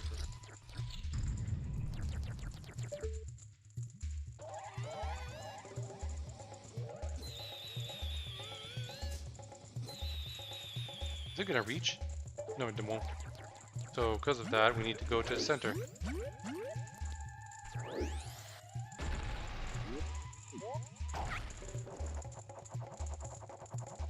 There is a side quest we cannot complete on our first encounter in this dungeon, not until much later. Kinda cool, in a sense. Of course, you won't recognize it as a side quest, but you will notice that it's weird. Yep, fairy in that. The fact that the fairies can be in those hives is a little bothersome, because most people will never think that the fairies can be hiding there initially. Like, they won't even think that you can actually interact with these things. Problem.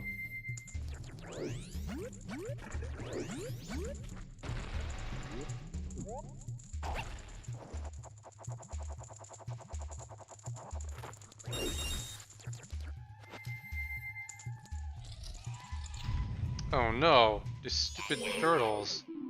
Snapper. You know, snapping turtle. Only way to kill them is like this. Actually, kind of a cool way to finish them. Oh, come on.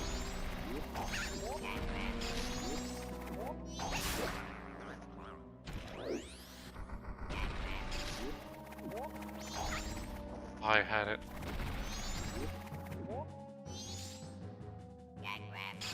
Thankfully, they still notice you even when you're inside, when they probably should. Anyway, you actually have to defeat these plants. These enemies. Don't know why I keep calling every enemy plants for some reason.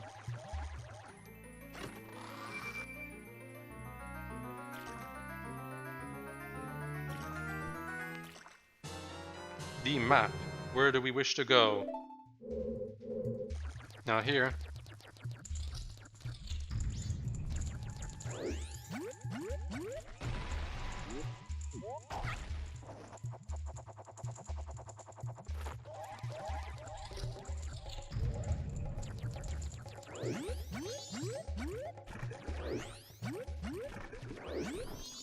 Oh no, we need E. And to defeat this enemy. Kind of annoying. And it had a stray fairy inside for whatever reason. I wonder if there's another stray fairy up here.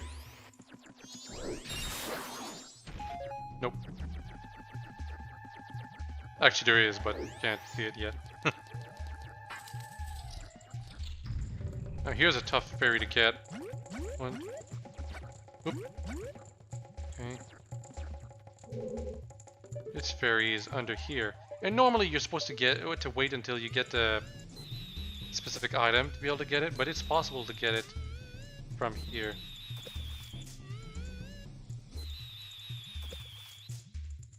Come on, I had it.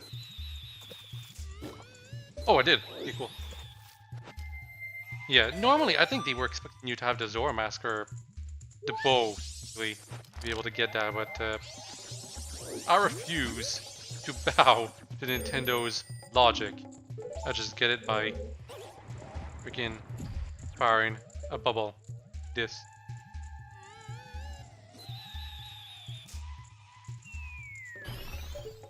And yet another fairy.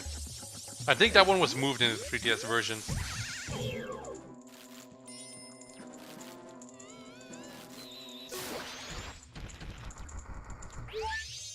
Yeah, another fairy. The fairies heal you a bit, by the way.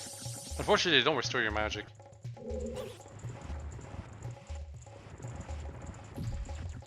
Anyway, we did all of this just to be able to use a Deku stick and bring a light to somewhere else. And because I had not played Ocarina of Time before this, I did not know the puzzle involved here.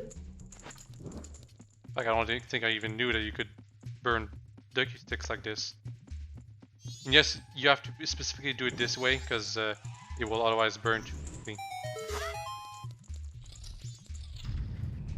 What's our enemy here? Oh, dragonflies.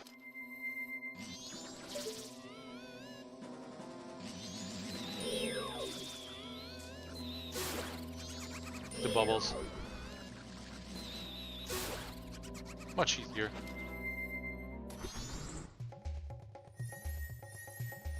And our reward is the compass. Because why would it be the item? That was not a mini boss, clearly.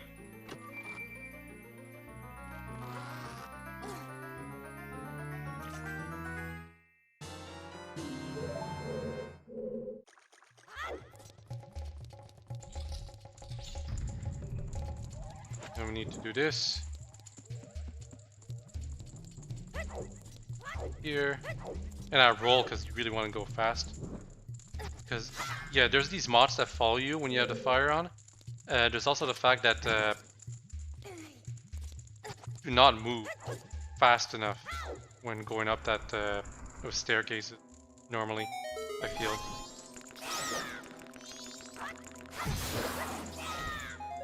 Ducky stick and ducky nuts and go here.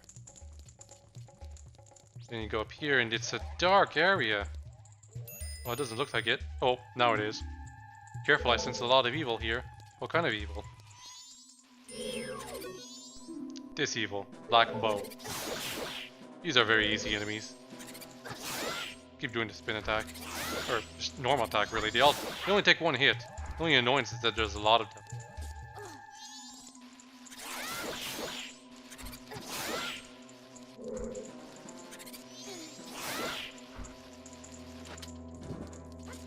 So if you look carefully, saw that there's several things you can put the light. That's what we just did. In fact, that's how you continue your adventure. But let's just destroy all the enemies, just for the heck of it. Also because we can clearly see that there's a hidden treasure chest in this room.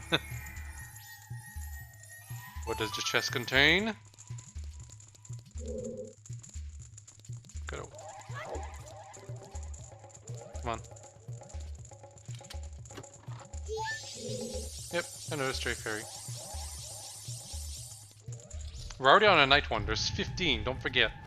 And I think the fairy that was moved to this area here. It was moved to like down there. Thankfully, because this is the N64 version, we don't have to go down there. But it does give players the reason to go down there in the 3DS version, for what it's worth. God, I don't like those dragonflies at all.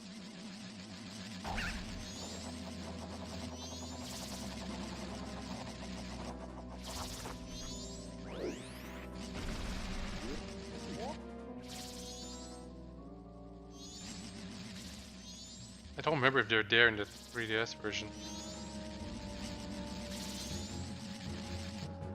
Bye-bye.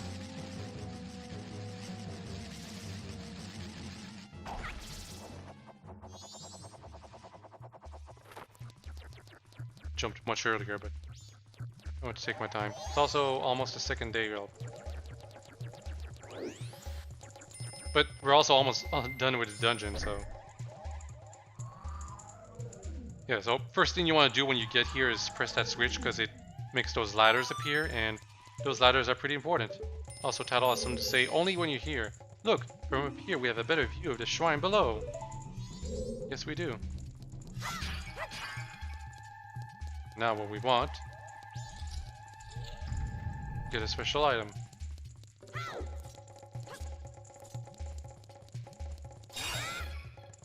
Oh wow, I want more magic.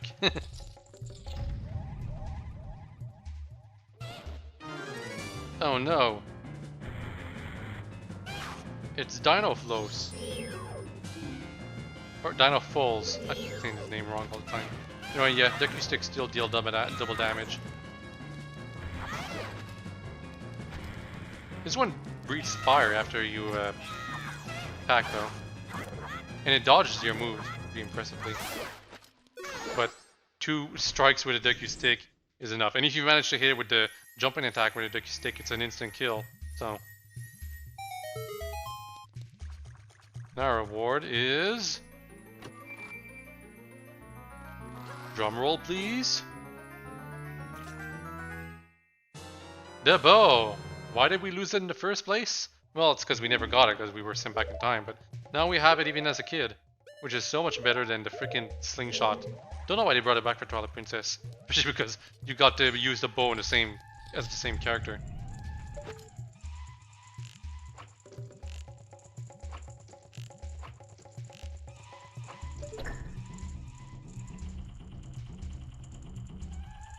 What do you mean this is such a pain? Just gonna say that right now. After you played the 3DS version of Ocarina of Time and Majora's Mask, you will never, ever like aiming in the N64 version ever again. The gyro controls are just so much better.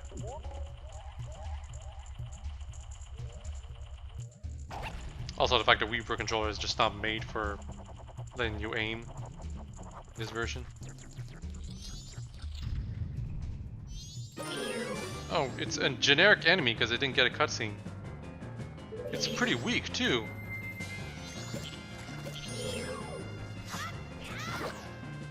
Oh, it does have a weird combo though if you let it hit you.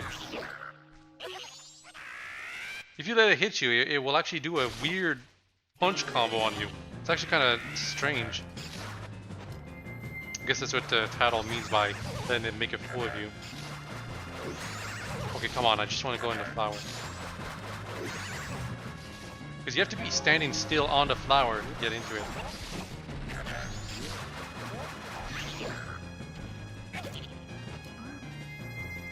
Then you just keep the Z targeting on it, and every time you hear it make a sound, that's your cue to shoot it with your bow. Because it stops when it makes a sound. Can you hit it with your bubble? I doubt it. By the way, I can't really hear the game sounds right now, so I'm just using the cue about the fact that it stops moving when I Z-target. Oh, by the way, if you're not Z-targeting and trying to hit it normally, it's really hard. But, I mean, it's an interesting challenge, I guess. 3 hits, and it's down. If you have special arrows, like the fire arrows or ice arrows, I think it's 2 hits, maybe. And oh yeah, there's this frog that appears from its corpse for whatever reason. What is this frog for? Well, I don't know. Can't talk to it. So let's just ignore it. Well, we got the boss key before the dawn of the second day, so I guess that's an achievement. But the boss key. If I had an extra hour, I'm pretty sure I would have been able to complete the dungeon before morning came. But we might as well show what happens when the day shift while you're in a dungeon. Because if you're outside in a non-combat area, it goes into dawn of the final day or dawn of the second day like here. But if you're in a dungeon area, it knows you need to keep playing, so it just gives you a small notice.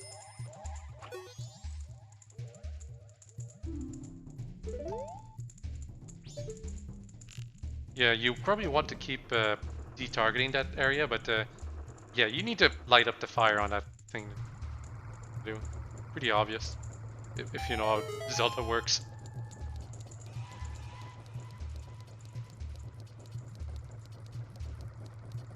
And there's a fairy that's stuck in a bubble right here. Couldn't see it before. And now we want to put a mask on and go over here. Tatl was pointing out that there's this torch right here. There's also this switch. And when you're a Deku Scrub, you're actually too light to press down on switches. That's something to consider. It makes sense too, because that's how you keep popping on water, because you're so light that you're able to jump off of it. You know, according to the logic of Zelda. It's still warm too. Whatever. Oh, if you try to talk to Anju before you've met Cafe, before you had even the opportunity to meet him, she's gonna point out that, oh, I'm asking you too early, right? Sorry. Our 11th fairy. Is this enough fairies? I'm pretty sure. Anyway, we gotta light up that thing, so.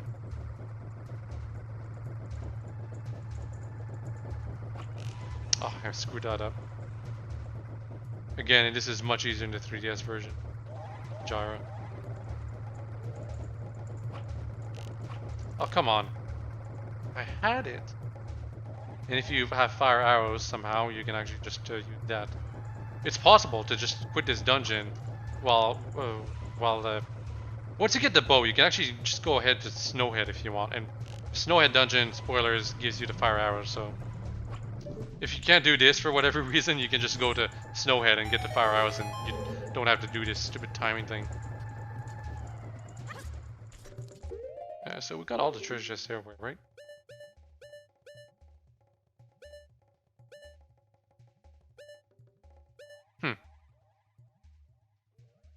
Oh, in case you're wondering what that area to the left is, that's after you beat the boss, weirdly enough. Anyway, only 4 fairies left. One right there.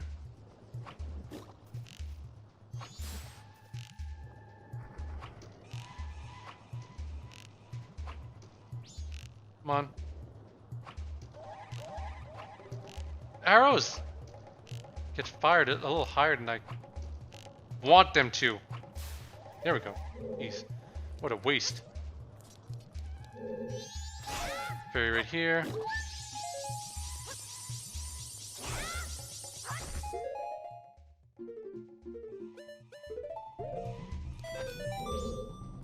Track that one.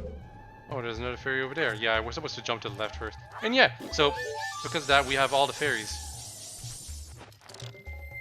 Because we know we have 14 right now, and we see the last one right up there. So I could pop the balloon. No, I don't think I can. I kind of want to get the special reward for the Great Fairy right now, but no, we're gonna go ahead and do the boss. Yeah, quick! Deliver them to the Great Fairy from the same color. No, let's ignore that for now.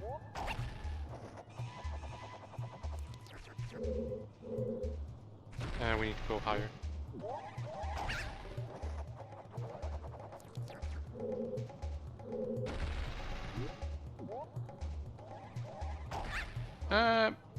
I think this is the right height actually.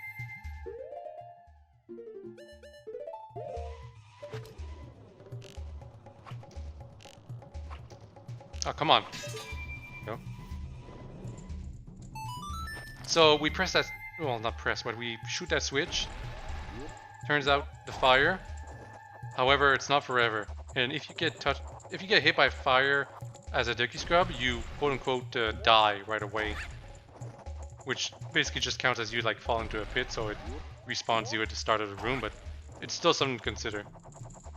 Don't know why you bother getting those rupees right there. Money is pretty plentiful in this game, just like it was in Ocarina of Time. Alright, boss time.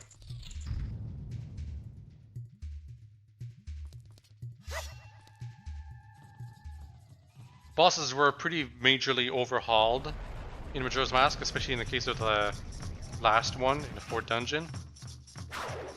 This one didn't get that much of an overhaul, it got buffed for the most part. Because this boss is extremely weak. You get close to him, you'll be beaten, do you understand me?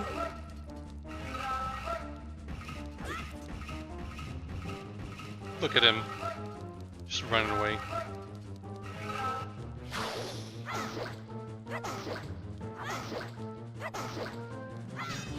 Otto has quite a few moves, but as I thought I was showing right there, you can infinite him. You can just hit him forever. If you try to hit him with a bow right now, though. Oh wow, he actually gets hit by the arrow. But yeah, you can infinite Odolwa. If you have the proper timing down, you can just keep pressing B to keep him in place and he'll never get out of it. In the 3DS version, they've thankfully buffed him out of that. Okay, he can block your arrows, but not always. If you're close enough, he will not block. And yeah, I was waiting for him to do this because I didn't want him to show all his moves because Adolfo has so many moves compared to like any of the bosses from Ocarina.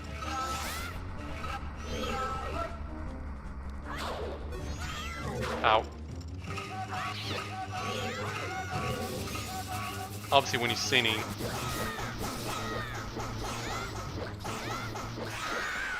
Yeah, you can also just spam the spin attack like I did right there. But I find that the spin attack is fallible occasionally when you try to infinite him with it. But yeah, he's unfortunately not that resilient of a boss, especially once you realize you can keep him, like you can put them in hit stun, you know? Hit stun lock. This is why I consider the 3DS version of Adolwa to be better, because it's harder to keep him in place. Because the way you damage him in the 3DS version is through attacking the eye on its back. But people didn't like that eye thing aesthetically for most of the bosses. And I actually do agree in the case of the second boss, the eye really didn't do any favors for the look of it. But in the case of difficulty, I think all of the bosses are better in the 3DS version. Especially Ottawa, who you just can hit stun lock if you have the timing down. I'm pretty sure there was one move I forgot to show that Adola can do.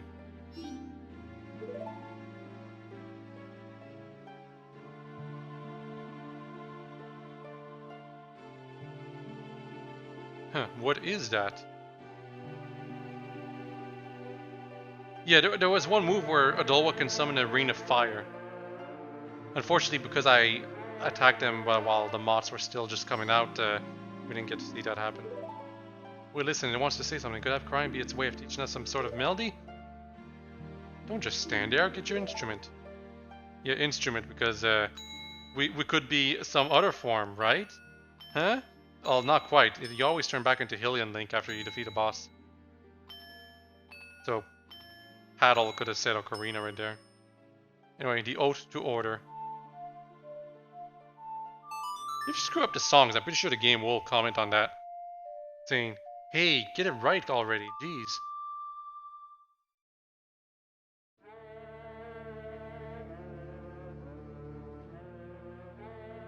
Now, I need to remember. I need to fucking remember. I need to bring the fairies back to the Great Fairy. On occasion, I've forgotten to do that, and because then I would reset the loop and I would have to get the fairies all over again. Kind of annoying. Of course, it's much easier when you have the dungeon item, but, you know.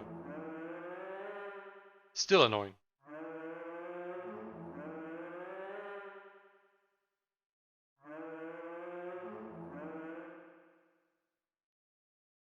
Call us. That's what it's saying.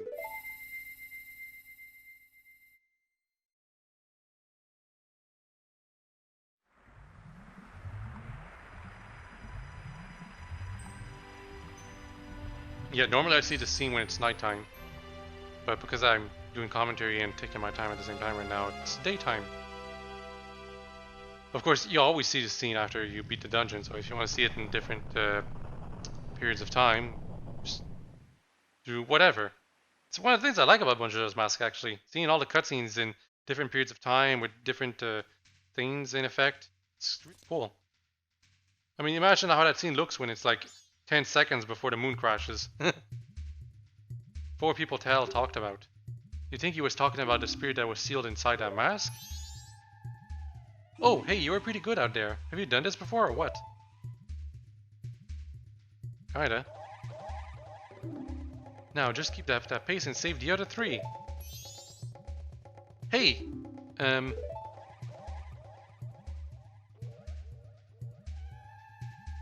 All that stuff I did to you, your horse, I apologize. Sorry. There, I apologize, so don't hold it against me, got it? By the way, if you've done the other dungeons, she won't... I don't think she mentions this, at least in the 3DS version. Because, save the other 3, but you've already saved one of the other 3 already, so it doesn't make much sense. Oh, we gotta save the princess. I always thought just walk into this, but for some reason you need to cut it. What is the reason? It's so that the scene can play as your Hylian Link. Specifically, Hylian Link. You cannot cut it as a Goron or Zora or anyone else. You have to be Hylian Link. So this was the way the developers ensured that you would see this scene as Hylian Link.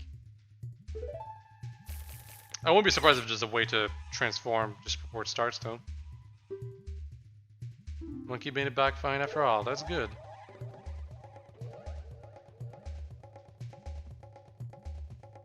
I was worried that when I didn't come home, my father would think that monkey had kidnapped me. I was worried that my father would even go so far as to punish the poor monkey. Hoo-hoo-hoo. Don't tell me. Are you serious? Is father actually doing that? Yet another hasty decision, father. Princess is not amused. This is the only female Deku Scrub that we ever see, by the way. Well, confirmed female. You can assume some other characters are female, but pretty sure all the other ones are designed in such a way they look male-ish. I don't mind tight places, so surely you have something you can put in to carry me. Yeah, that makes it obvious what you have to do. But still, you wonder, can it actually be done? And yes, it can. Put the Deku Princess in a bottle. Majora's Mask is not that serious of a story. There are some things you have to consider. Oh, by the way, you can still see her shadow right there. And now it disappears. You don't really notice it in the original N64 version when you're playing on a tube TV because, well, at least my tube TV was extremely dark. So you don't see details like that. And you don't really, I don't think you notice in the 3DS version because otherwise they removed it, or because it's such a small resolution that you don't notice it. But yeah, you can still see your shadow because Link still has to talk to her, in a sense. I could have just warped, but whatever. I like going around. There's quite a few things I need to do, so, you know, mostly mini games because I have a bow now.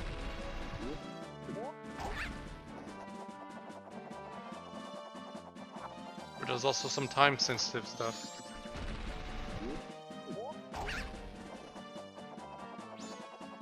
Thankfully, all the enemies are gone. So if you didn't get the piece of heart, then this would be a good time.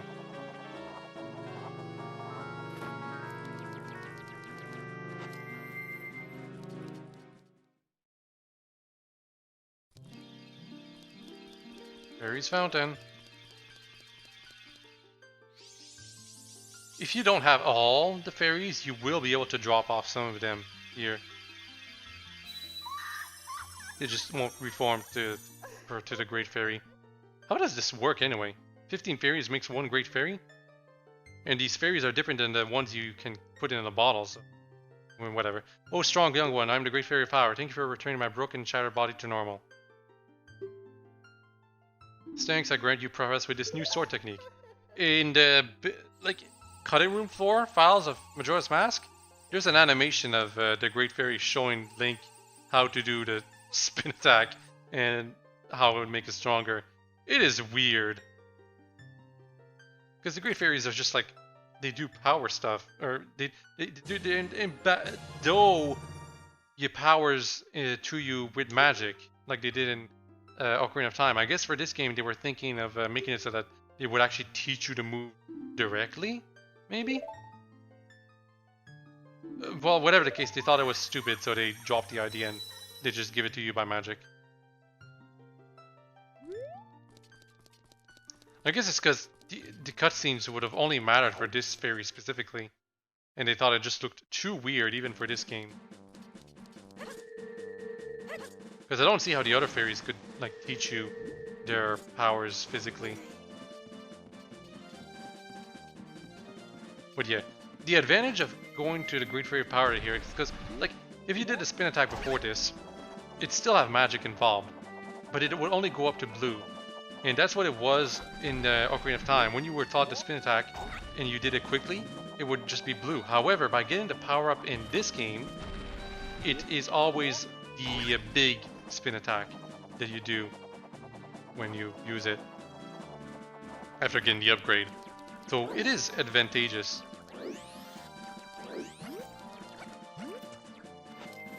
See right here. Now it always looks like this. And once we get a longer sword, it's gonna go even further. Also, it's raining here, but it wasn't raining when we were on top of the mountain volcano thing. Weird.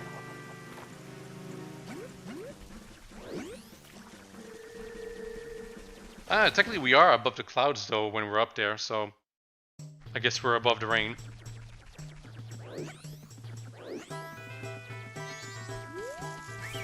I told you, whatever.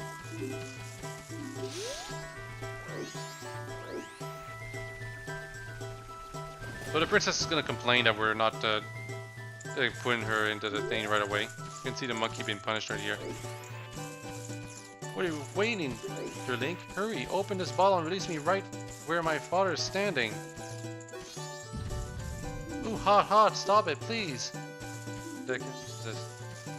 You can see the monkey being punished right here.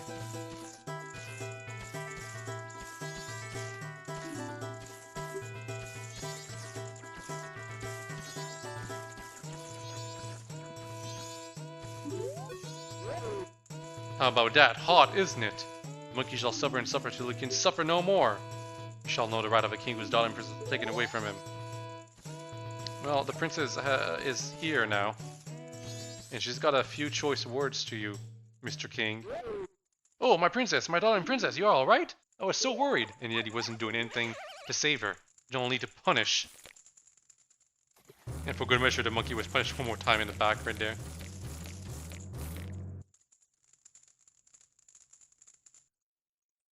What are you doing? Let that monkey go this instant.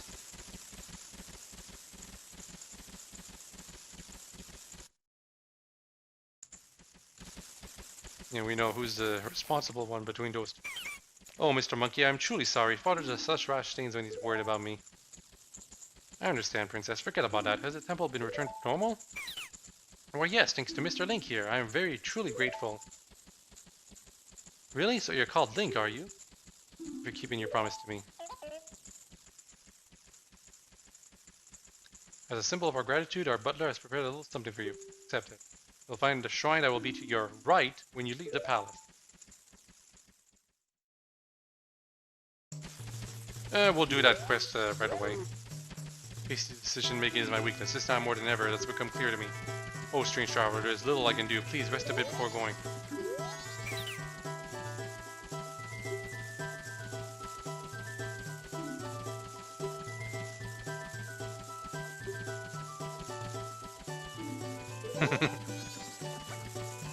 And the monkey just stays here for whatever reason. I'm not going to talk to him. But one of the advantages that this game has over Ocarina of Time is that when you complete an area, because we complete the Deku area right here, there's more to do. You're not done. In fact, we have quite a bit more to do. We're going to do this side quest right here first. There's also the Skulltula area of this place that I was thinking of doing, but maybe not now, maybe later. And there's also the boat ride version 2. And of course, if you count it, Southern Swamp bow area. This little thing right here is much easier if you're if you have the Goron mask for one, and also the bunny hood. But we're gonna do it as is right here.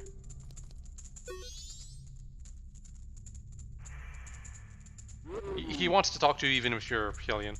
Link, I'm truly thankful for what you have done for the princess. As a sign of our gratitude, we at Deku have prepared something that we think may assist you. I will lead you to it. Please follow me. This is a challenge. He wants to give us something, but we need to follow him for it. And this is much tougher than the Dompe's graveyard tour that we have to do in Ocarina of Time. For one, the butler is way faster. And two, there's a whole horde of different little things that will block your way. Also, this is so much harder when you have a camera that, not a camera, a TV that's super dark. Ridiculous.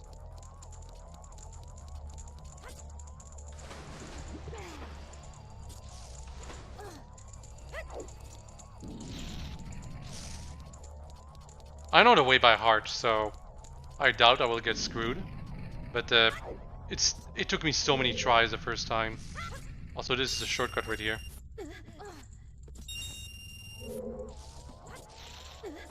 But the Deku brother doesn't like you getting ahead of him, so he gets a huge boost of speed to make up for it.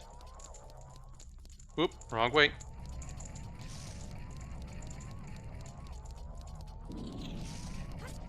He does slow down if you're being too slow, if you're wondering. This area here is much easier if you're a Deku, because you don't fall into the water, you know? Incidentally though, if you drown, it's all the way back to the beginning.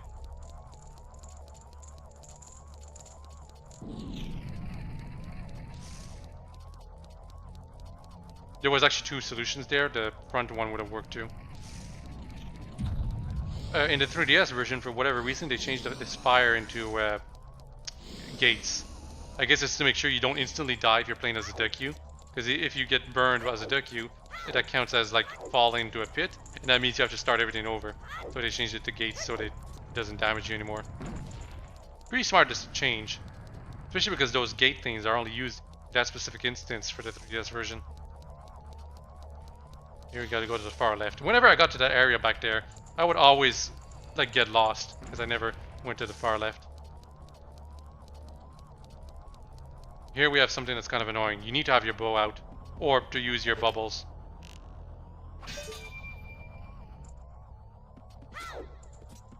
If you fall down, it's it's all over.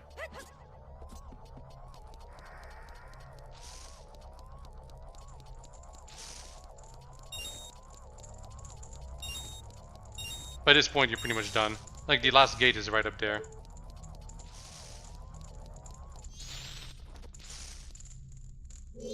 And our reward is a mask. Well done, Link. Now, here's the item I promised. Please accept it. The Mask of Sense. This mask heightens your sense of smell. Wear it with C to sharpen your olfactory perception. Sniff, sniff, that's the smell of power. Actually, when I see you, I am reminded of my son who left home long ago. Somehow, I feel as if I am once again racing with my son. I'm afraid I may have tried too hard to outrun you. As old as I am, I'm still a fast competitor, just like when I raced my son. Please forgive my rudeness. So you think that the butler talking about his son right there is like just a little shtick to give him a backstory?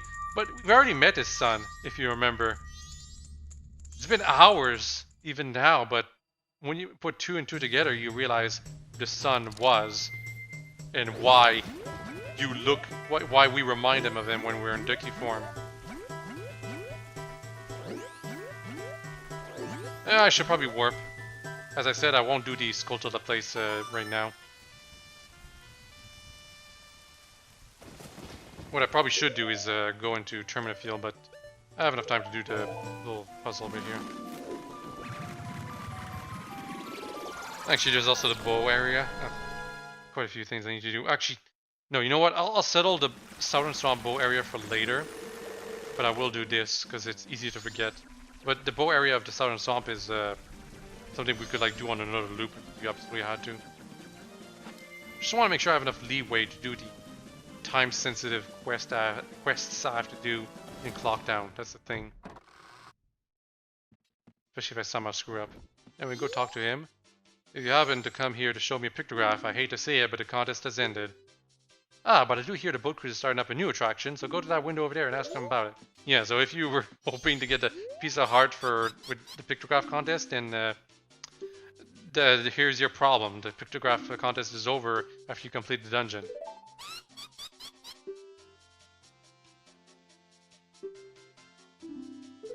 If you hit her 10 times, I think, or too many times, you fail this minigame. Otherwise, just make sure you aim for the targets. You don't even have to hit that many targets, that's the thing. I hit it like 40 times, but I think you only have to hit like 20 times, maybe 30 times. But it's a lot harder to aim in the 4 version, so there is that.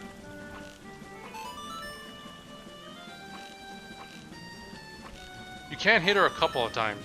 Just don't hit her all the time, you know? Where is she? Lost track of her.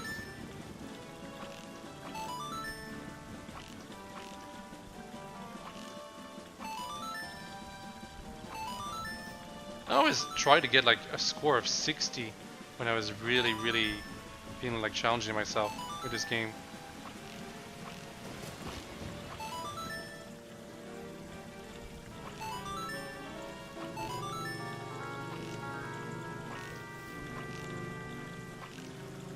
Come on.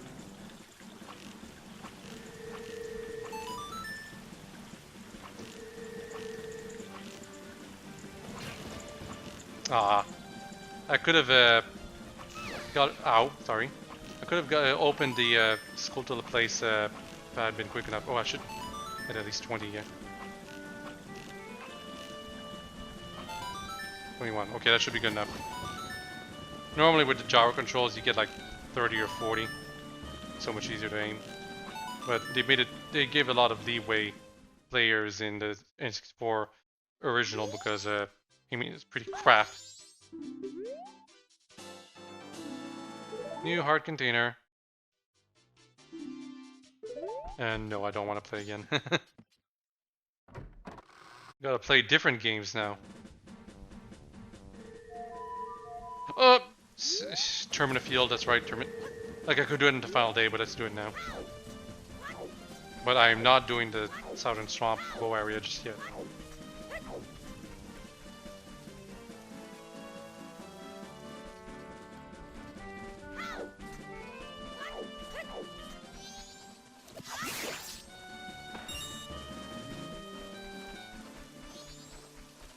Oh, that's right. There's a reason I don't usually do the trade thing, even look during the first this cycle, because I can't.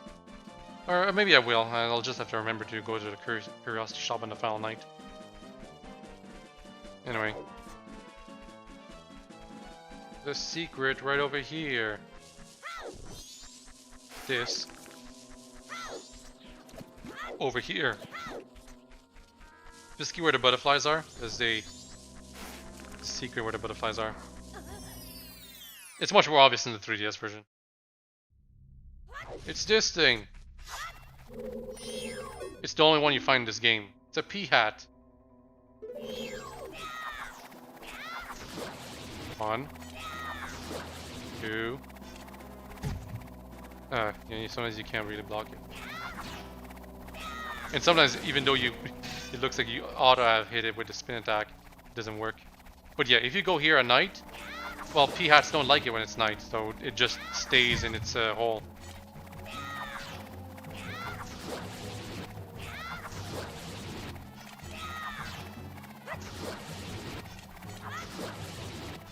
Can take quite a few hits though. There we go.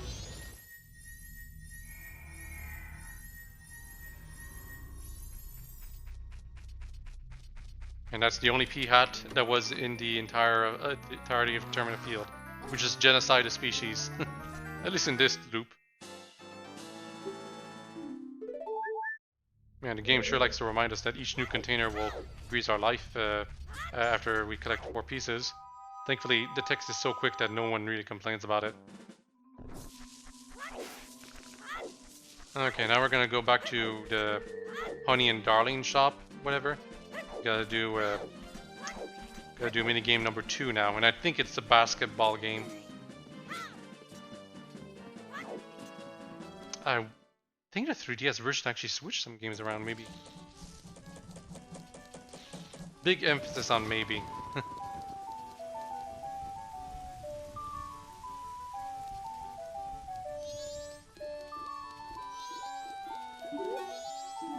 Honey and Darling.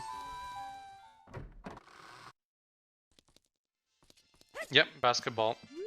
The most annoying one.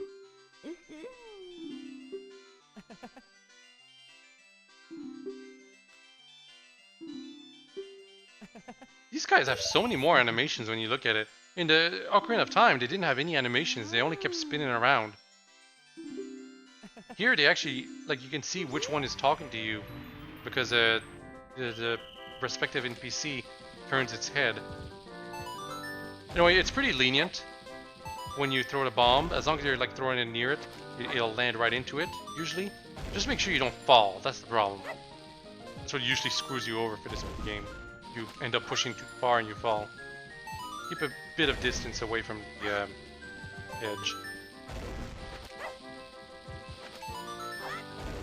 Of course, there's a timing involved that I clearly did not show how hard it is, but seriously, when you're trying this the first couple of times, you occasionally end up falling off the platform. 50 rupees. Just have to do it one more time on the final day, and it's probably the easiest game, especially in the 3DS version, but with the crappy aiming controls that we have here, it's going to be a little more challenging in this version. Now let's go ahead and do minigame over here. This one's gonna take some time. Like, by the time we're done, we're gonna be going to talk to Cafe. If you think you can do it, why don't you try it, Sonny? By the way, lots of people say, like, Ocarina of Time and Majora's Mask are so realistic and Wind Waker is dumb being so kiddie. But look at this character's design. Look at his lips, look at his hair, look at his everything. Just completely cartoony ridiculous. How can you say Ocarina of Time and Majora's Mask are realistic when they got characters that look like this? Instantly, I might fail this just because of the crappy controls. I don't have to do it perfect for this time, but I will have to for my second time.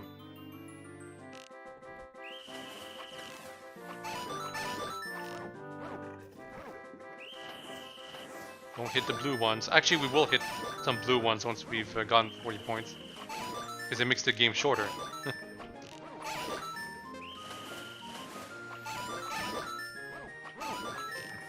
Oh wow, I missed that one. The outlook is not good for me the game successfully. Or perfectly, I should say.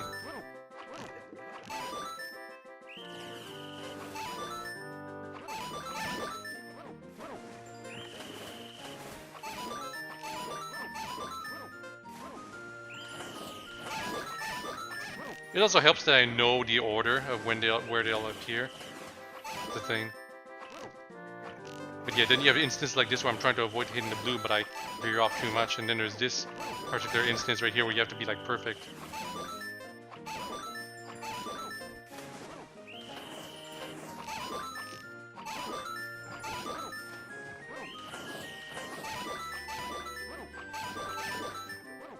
Okay, I can hit a blue one now.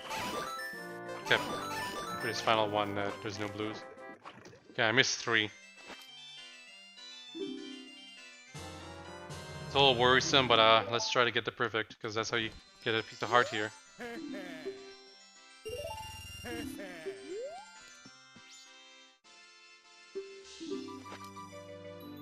If you screw up, just hit as many blues as possible to finish the minigame, because time is going down as you are playing this game.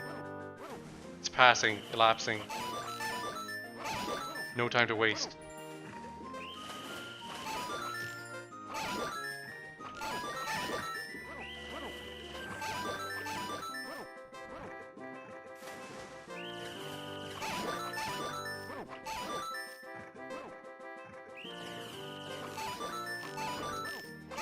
Thankfully, there's no limit in arrows.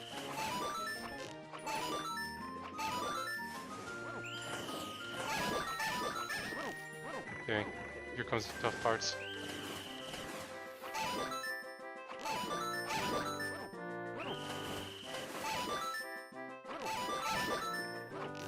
Oh my god, that's so hard! Hit the blue ones. Yeah, that one instance where there's like 5 of them, and you have to hit them in a cross section, that you have to hit them perfectly. It's definitely the toughest part of this minigame, especially in the 64 version. It's so much easier in the 3DS version because of the improved aiming controls, but in this version, you really gotta like perfect the way the controls are badly designed in such a way that you can hit them really quickly. Oh my god! Stupid trolls.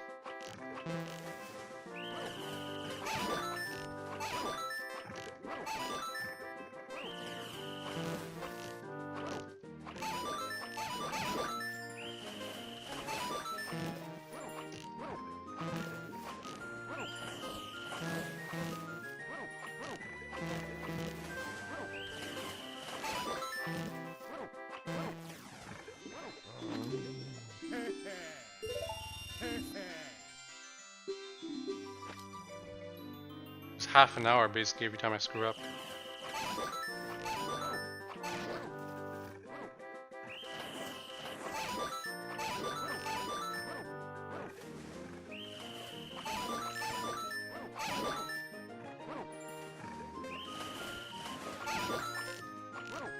Oh my, oh!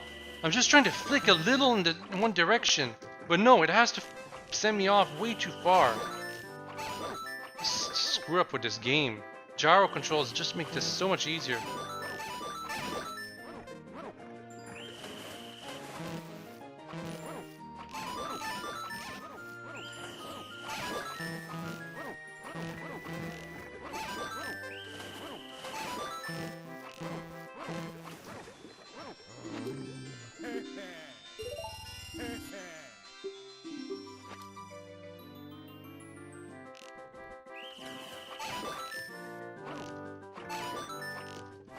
Are you freaking kidding me? Not even getting the beginning. I'm getting impatient, which is what's making me screw up more and more. The fact you can't cancel out of the game as it's going though is definitely a flaw in the system. Not that you know that getting the perfect is what gets you up to hard, but you know, it's what we're playing the game for. I might actually have to quit just to to talk to Cafe at this rate. We have until 10 PM to do that specifically.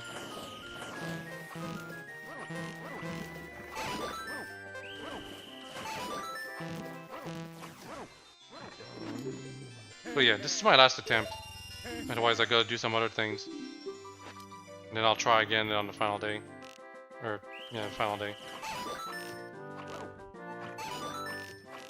Oh my god, just... Oh. The fact I keep screwing up on the first instance really says it all about the controls. I'm just trying to move a little into one direction, but no, it has to veer me off in like much farther than it really wants me to.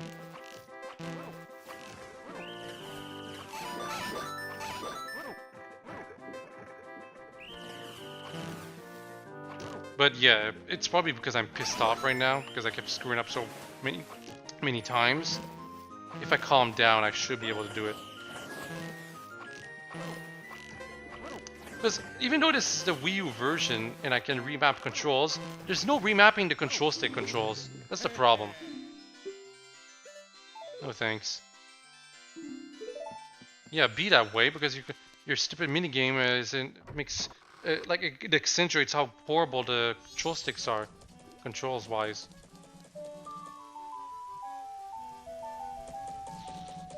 Although I've never seen that dialogue before, for what it's worth. It says a lot about the fact that I never ever quit that minigame while it was ongoing. Anyway, if we followed the postman, we would have seen him go over here. And yeah, he just gave a letter to Cafe. Missed the dialogue.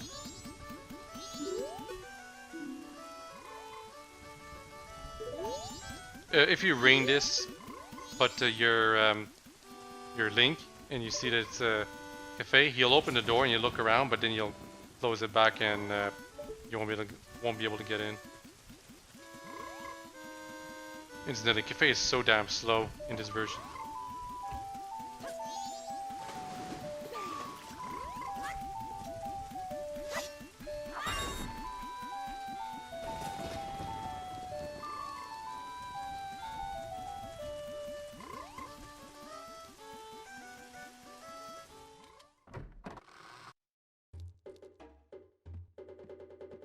Seriously, look at how slow he's walking up those steps.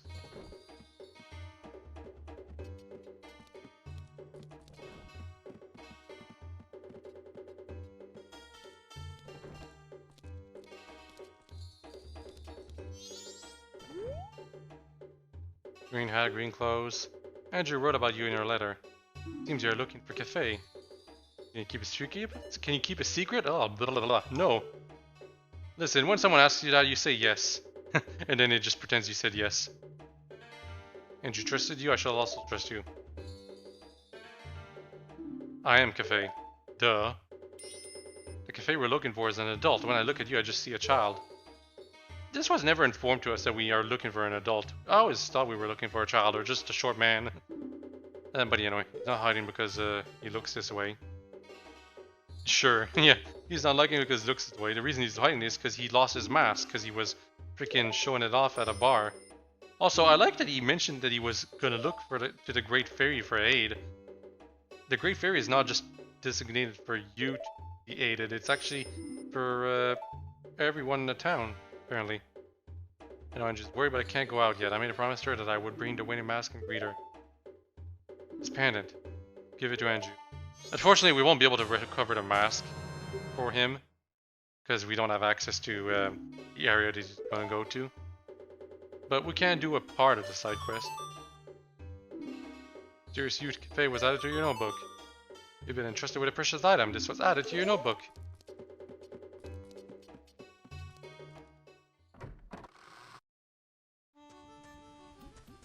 Okay. Well, no, I guess I can try this game again, but I do have to deliver the pendant right now. If you don't deliver the pendant, which is possible, because you can meet up Cafe at like up to 10 PM, but Anju is like in her room by 9 PM. So the developers allowed you to give her the pendant up to 10 o'clock in the final day, 10 o'clock in the morning.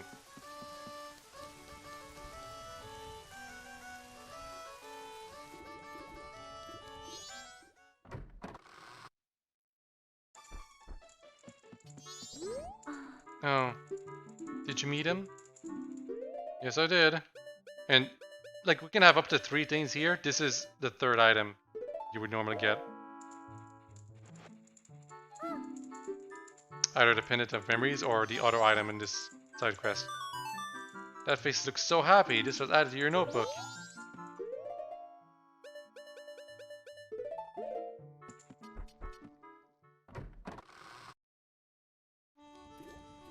Now let's complete this minigame successfully, please.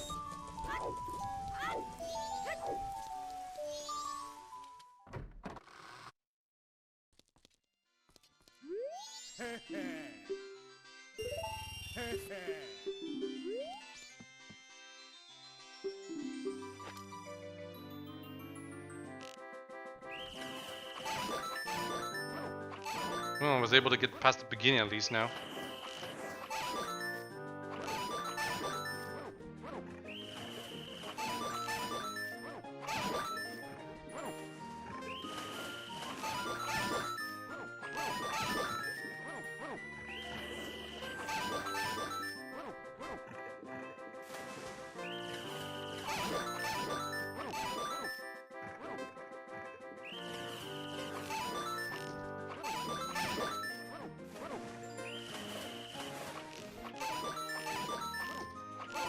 Oof.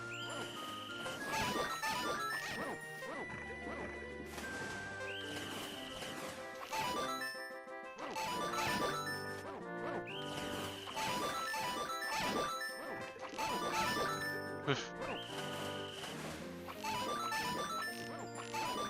Oof. That was generous.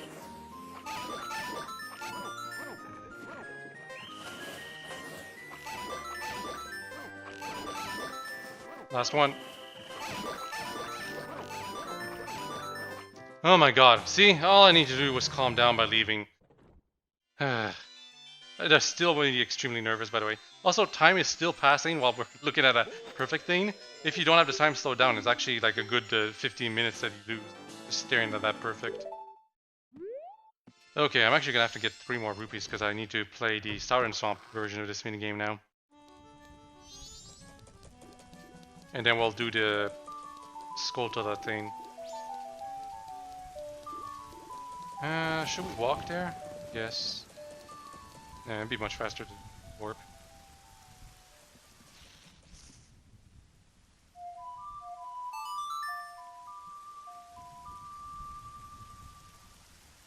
I kind of want to be at clock down by midnight though. I'm gonna say that right now.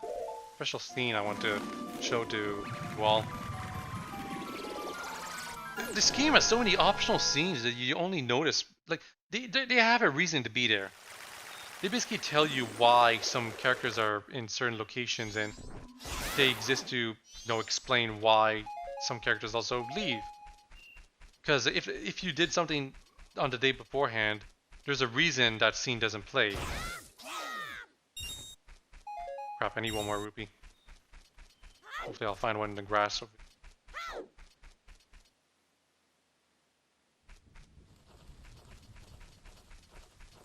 Oh, by the way, I could also get a blue potion from Kotick, but it's not unnecessary. Thankfully, we don't need to get it perfect in the minigame over there. Just need to get a really high score. Actually, you know, technically we do need to get it perfect, but it's a lot more lenient. Like, you have a lot more time to spare. That's the difference. Oh, also in the 3DS version, there's a fishing hole that was added here. I have literally never done the fishing minigame in the 3DS Majora's Mask. It never registers to me. I have never ever tried it. I'm not kidding. Probably because it's completely irrelevant. They didn't move any of the piece of hearts to that minigame. When they should have, too. Because there's a couple of pieces of hearts in Majora's Mask, the original version, that I don't care much about. Also, that guy's a thick accent.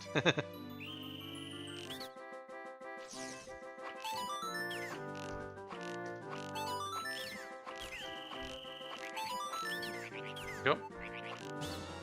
Got the 100 over there. Got the crows. Another 100 here. And I missed it. Also the werewolf. You want to get the werewolf because he's only there for a time limit. And if you miss the Dekus, don't fret it. Focus on getting this thing and then the crows.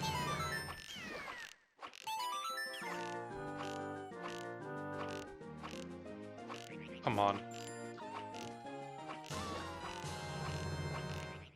How did I not hit the crow? Oh, whatever.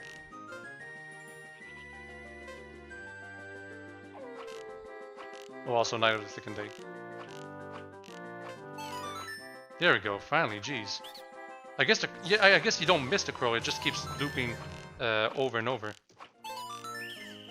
Look at this terrible aim of mine.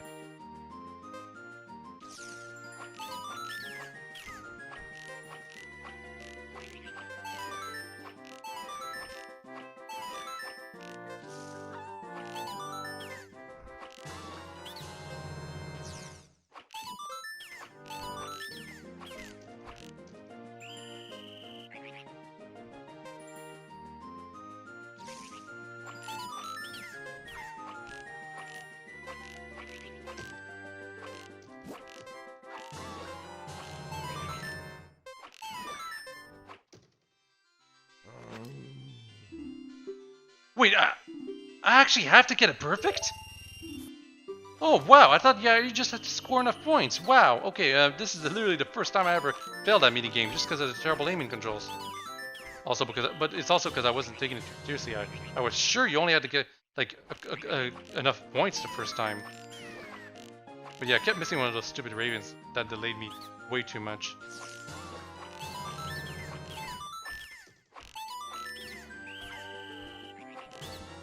There we go. Unfortunately, I'm gonna get 20 more rupees now.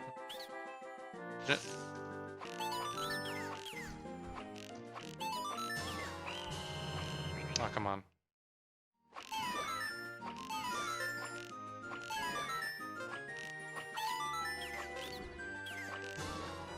Go.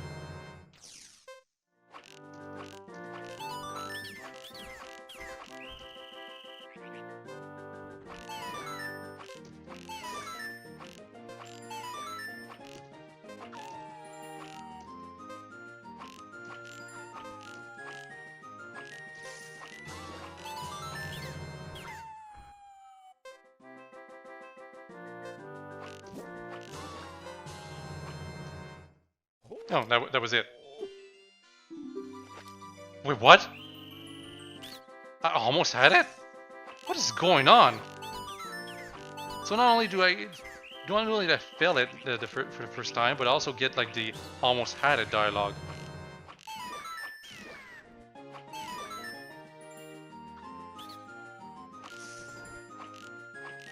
Come on.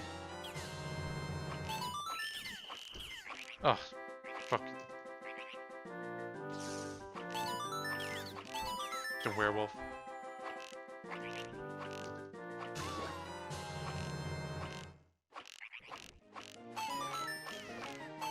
There we go.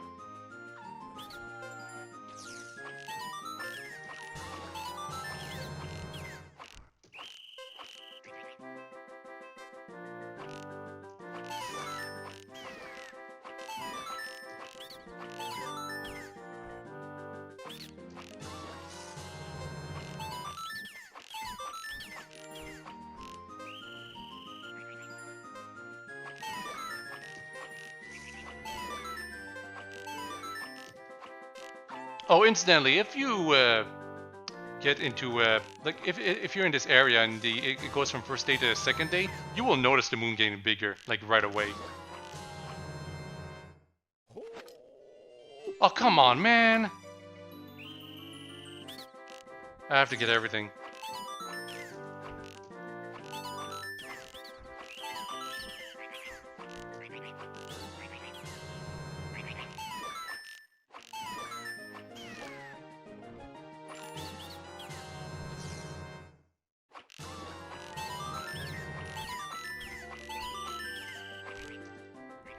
Barely missed.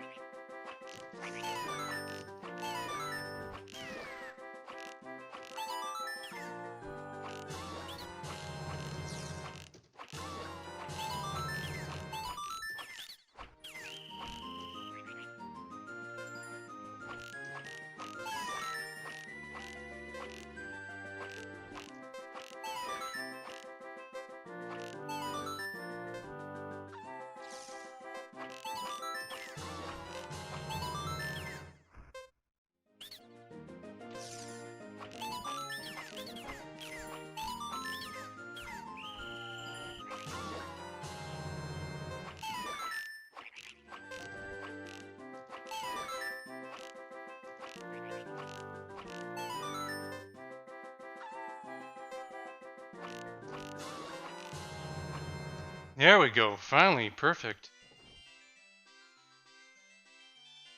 I think this minigame area closes after 10 p.m. though.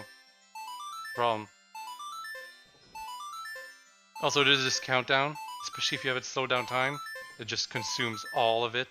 It's much faster in the 3DS version. They understood that it was dumb. Now we get 50 arrows. And we gotta do it one more time to get the freaking heart.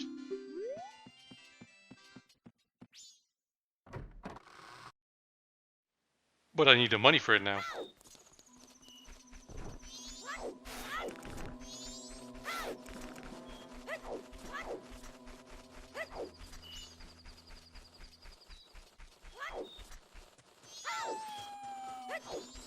I think this hole has 20.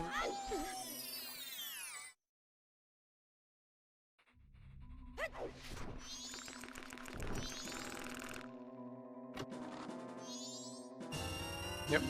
Cool.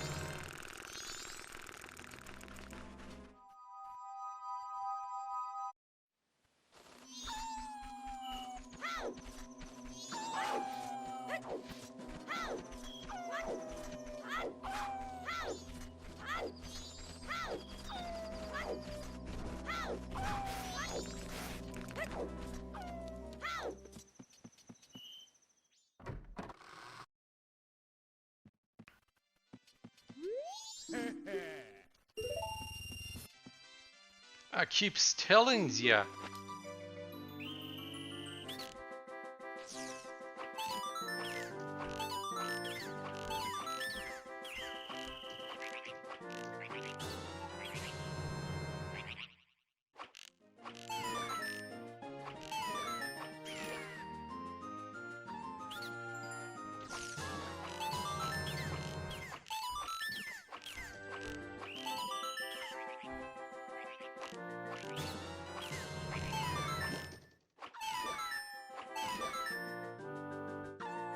Oh my god, I forgot the wolf. That's the problem.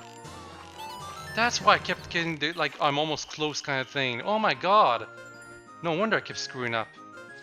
Unfortunately, I lost it again, though. Come on.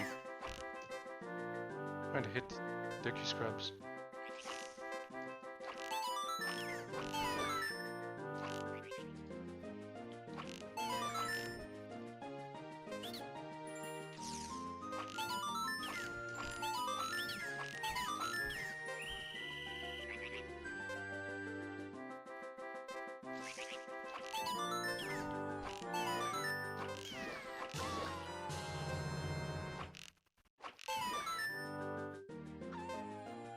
Because I have a headset on right now, so because of that I can't hear what's happening in the game very well, and I didn't get enough points.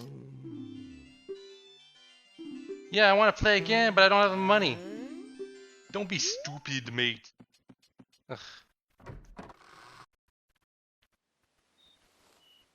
I was wondering why the hell do I score so many fewer points sometimes, and it's because I don't hear the wolf at all. So you know what, I'm gonna take off my headset the next time I try the minigame, so I'll be able to hear it properly. Gotta get some cash real quick.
Oh boy. Yeah, I just had to keep my headset off and I could easily get perfect because I wouldn't miss out on the stupid wolf. Did I score enough points though? I'm not actually positive because it's not as good of a score as last time. Okay, you just need to get perfects twice. And yeah, get out already. So basically the shop closes at 10 PM. So that was my last chance, actually. Otherwise I would have to do it on the next day. So pretty much I've... Oh, you know what? We have enough time. Need to go back to Clock Down to see that cutscene.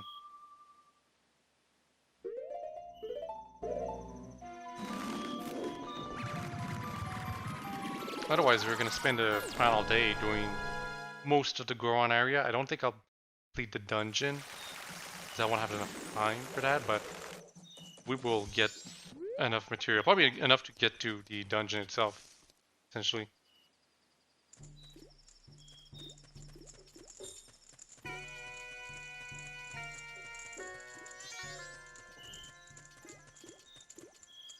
Here? No. Here yet. Curiosity shop. Let's actually go inside right now. Come in. I ain't got nothing to sell. I kid you not. Can I buy something? I'll pay you good for it. Shall we see? There's actually quite a few things you can sell to the man.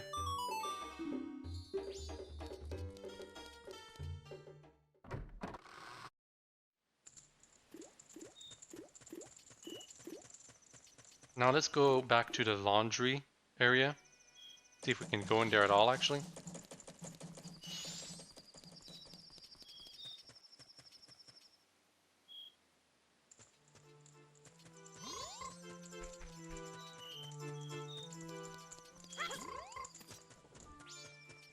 Oh, also you can get like a whole bunch of rupees now.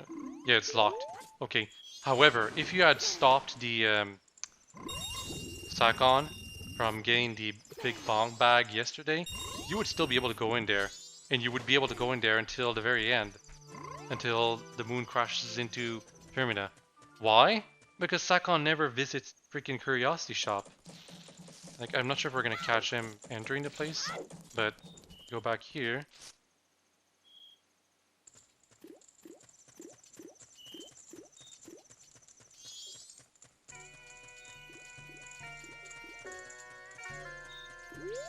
Sakon's not prancing around. I think he comes here at midnight, actually. Let's check back inside, just in case. Nope, he's still not here. So for some reason, Cafe knows when Sakon is coming just a bit ahead of time. Although I think the real reason is because the game didn't want you to interrupt a scene where you infer that he's spying on Sakon. This is part of the issue. I didn't show it on time, but Cafe has this thing that allows him to spy into the curiosity shop, and he's fully expecting Sakon, the guy who stole his mask, to eventually sell something else into that place whenever he robs something else, and that's how he knows how you'll follow him back to his hidey hole. However, if you stop Sakon from stealing the bomb from the old lady in the first night, he's never gonna come, and therefore Cafe is never gonna be able to leave to pursue him. This is one of those mutually exclusive things involving the Anju side quest and bomb side quest kind of thing.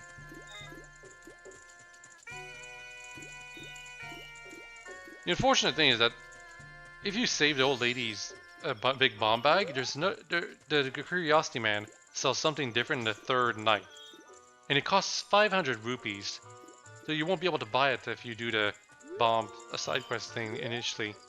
And because it's a mutually thing that prevents you from completing the Anju side quest, whenever you'll have to do it again, it's gonna be kind of lame because you're gonna have to skip doing the Anju side quest one more time. Of course, that's only if you're like one like me, who just wants to complete the games as few cycles as possible. But once you're good enough, you can just beat the game in one cycle or 2 cycles if you want to be technical.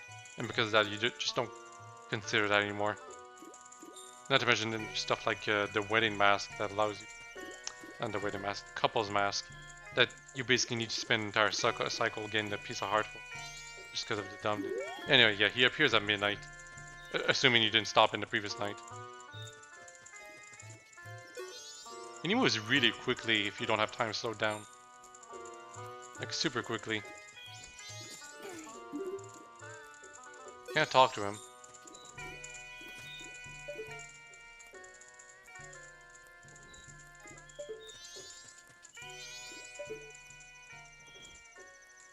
This guy's so much more animated in his Ocarina of Time variant. In the Ocarina of Time variant, the only animation he had was slapping down on his knees.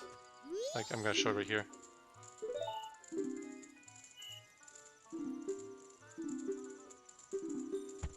This was his only animation in Ocarina of Time.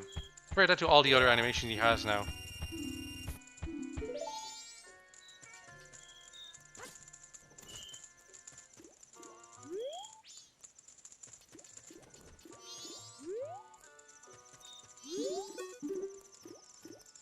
Oh yeah, it takes stack on until like midnight 25 to get into the curiosity shop.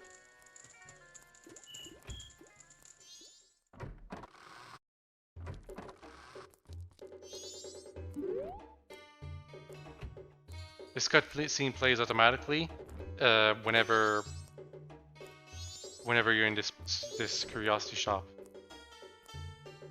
during this instance. So if you're not there on the spot that it starts, but you enter the curiosity shop while it's still ongoing, it will play.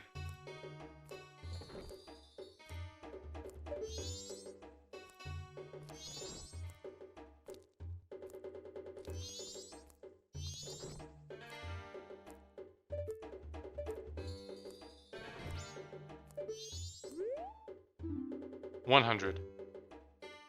Don't be such a rupee pincher, you miser. $200. Well, why don't I just offer you even less? And you know, this is the bomb shops. How about if I tell him all about you? Alright, fine, I'll take it, but you're guilty too.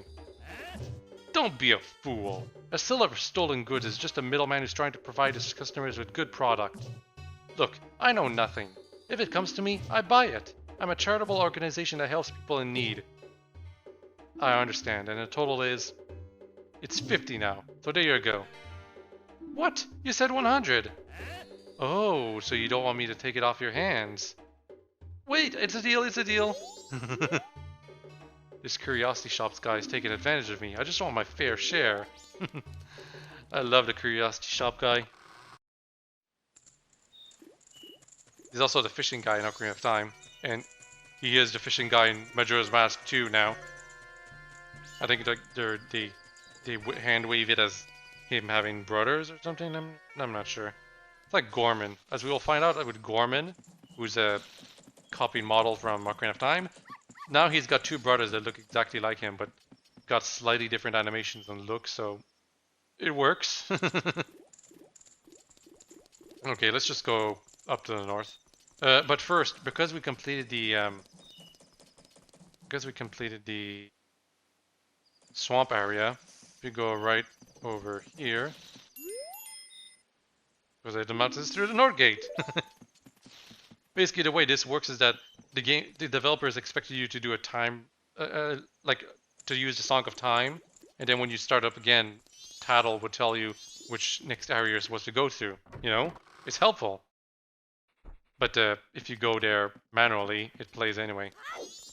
Speaking of cutscenes and dialogue and whatever, I wonder if I can still see this cutscene here. It might be too late. Probably is. Yeah, it is. So basically, if you look at that at around 9 PM, there's a cutscene that plays with Anju talking to her mother. Guess we'll never see it though. Well, we probably will. I usually always get the key to the second floor. Screw the Gorons.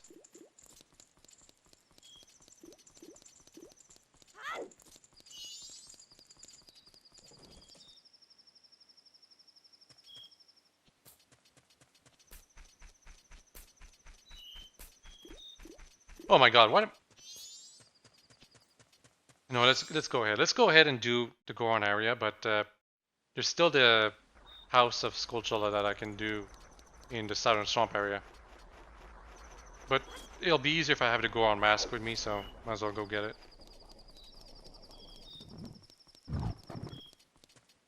Yeah, there's an enemy right here. Ow! And you know, it's persistent. It's accessible to eat.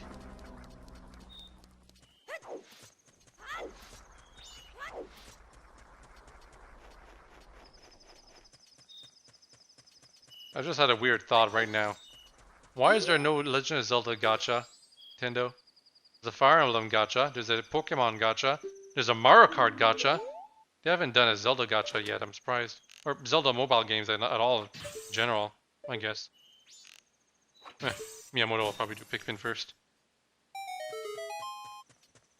But what I was thinking of is a Zelda gacha, and I was thinking you'd pull for random characters, because that's what gachas are, and you pull like Tatl, and she'd be like a 3-star character.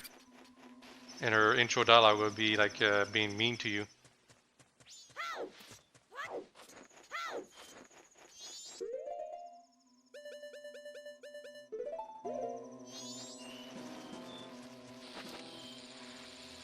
Also, there'd be like 11 versions of Link, probably more. That's what gachas are like. The more popular characters get like a whole bunch of costumes or alternate versions of themselves. Like in Fire Emblem Heroes, whenever there's a character getting an alt, it's like a completely different unit, which is kind of lame. Because I'm playing like another gacha right now, and there's like alternate costumes for those characters too. However, it's not a completely different unit. It actually gets added as a different costume for the normal version of that character, which is more like it, you know, more like what I wished Fire Emblem Heroes did. Although in the case of Fire Emblem Heroes, the character gets like a completely different weapon and movement type sometimes, so I guess it got some justification for their own version. There's a Goron right there. What is he doing there? Whoa! Up here, up here! I am sorry to bother you from such a high place, but I am very hungry and I have gotten stuck here. He's hungry. And because he's stuck, he can't get food by himself, and also he's cold.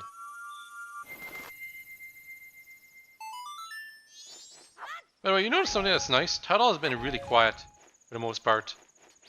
You know, she hasn't said a thing. Also, I don't have the map in this area and I can't afford it. Damn! I knew I should have brought some money.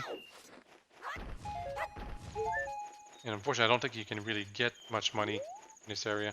But you don't really need the map anyway, so whatever.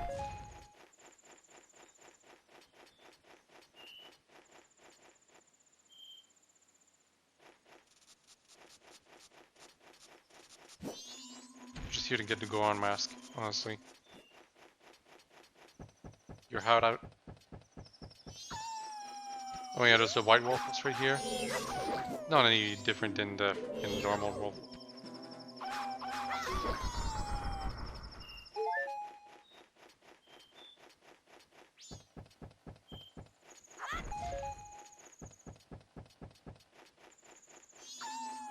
Here's a dumb thing. If you touch that ice back there, you get frozen. I thought that was one of the dumber additions in Majora's Mask and mechanic-wise. Now we're in the Goron Village.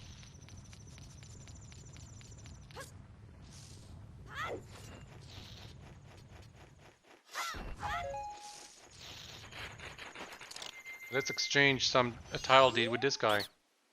Thanks for stopping. Who'd have thought I'd meet a fellow Deku in a place like this? Sell bomb bags, but I'm focusing my marketing efforts on Gorons.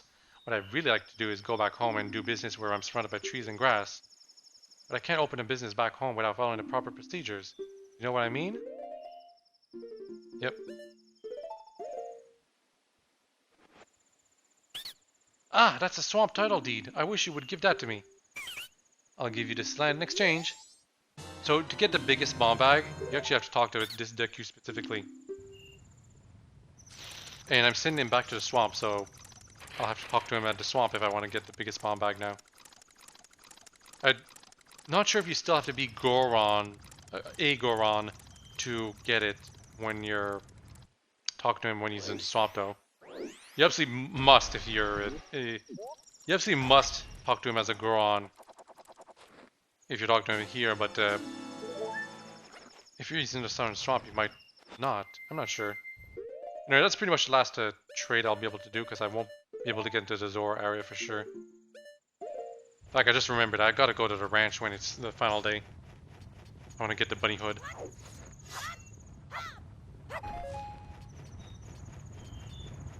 Oh look, it's stupid owl again. And for some reason there's a shadow right here. Hoot, we meet again, fairy child. Have my stone statues been of help? Well, it seems you may have the strength to change the fate of this land as I had expected. But the road ahead is even more challenging. Many trials await you. Please watch over these Gorons around you. Their land is doomed to be smothered in snow and ice forever. It will become a land where no living thing can survive. Without courage and determination, you surely will collapse from the extreme conditions. But if that courage and determination burns right within you, then that's another story. So will you proceed? Yes, we will. You are a child of many strengths. Well, perhaps you do have enough strength to change the fate of this mountain after all. I shall take to the air now, flying towards that shrine across that way, so follow behind me. Do not be daunted by appearances, instead let your feelings guide you, and the true path will open before you. Are you ready? Follow behind me. You actually don't have to listen to him at all. The platforms that are invisible right here, you can't jump on them without his aid. But since we're at night, they're actually in a different location than normal. Here's the annoying thing, he drops feathers on the platforms, they disappear eventually. Also, the platforms are ice. It's annoying.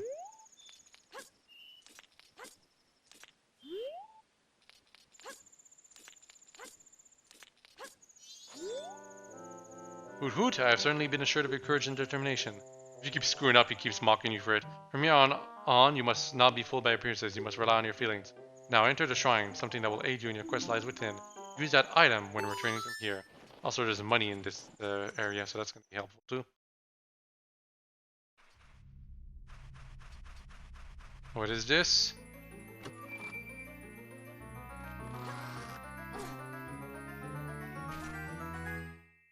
The Lens of Truth. They have a much less interesting backstory in this game compared to Ocarina of Time. Still, they get much more mileage. Like the game makes much more use out of them, in my opinion.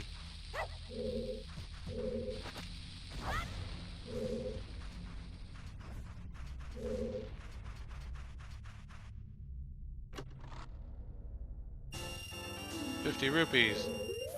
It's not the only treasure chest here, though. Another one right here. And there's this freaking invisible skull.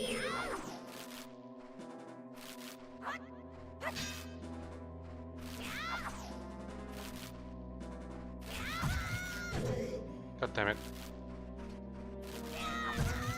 I swear to God, it's so hard to get the jump attack on these Cotillas. At least with the Kuri sword.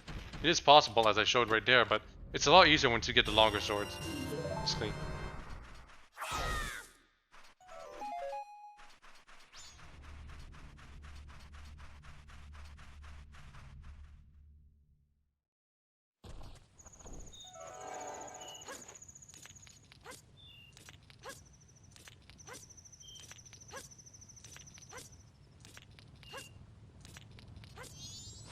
Oh my. There's a Goron right here. Can it be? Are you able to see me? If you truly can see me, then follow behind me. You consume a lot of magic if you keep the Lens of Truth on. And you can still see his shadow if you turn them off, so leave them off.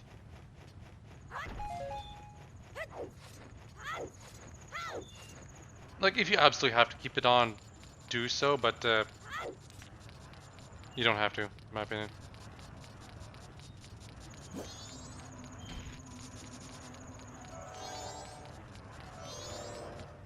The only time you will have to put them on is when he's near the exit of a, or the entrance rather, to a next area. Which only happens 2 times really. Basically to make sure that you're actually still using the lens. So yeah, if you don't have the lens of truth on, you won't see this cutscene. You'll stay in this area, which means you'll have to talk to him again where he was.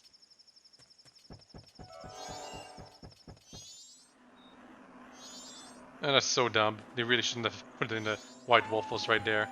You always see the white waffles in its spawn animation and it looks silly. Also, I can buy the map now.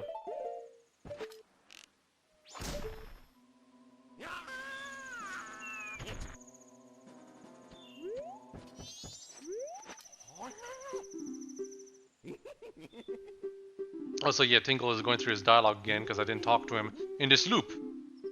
So we're a stranger. Snowhead. Map of Snowhead.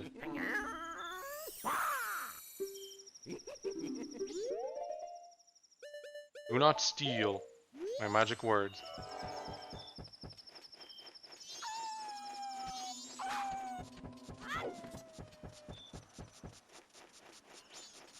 Man, Tinkle is so weird in the context of this game specifically. It's clear they were mocking like basement dwelling fat nerds or something like that when they were making this character. At least in terms of personality. In terms of looks, I'm pretty sure he's supposed to look like one of the developers of the game. But it's clear they were mocking some kind of like nerd with the design of Tingle. And then they decide to bring him back for freaking Wind Waker and make him actually annoying instead of pitiful. So dumb.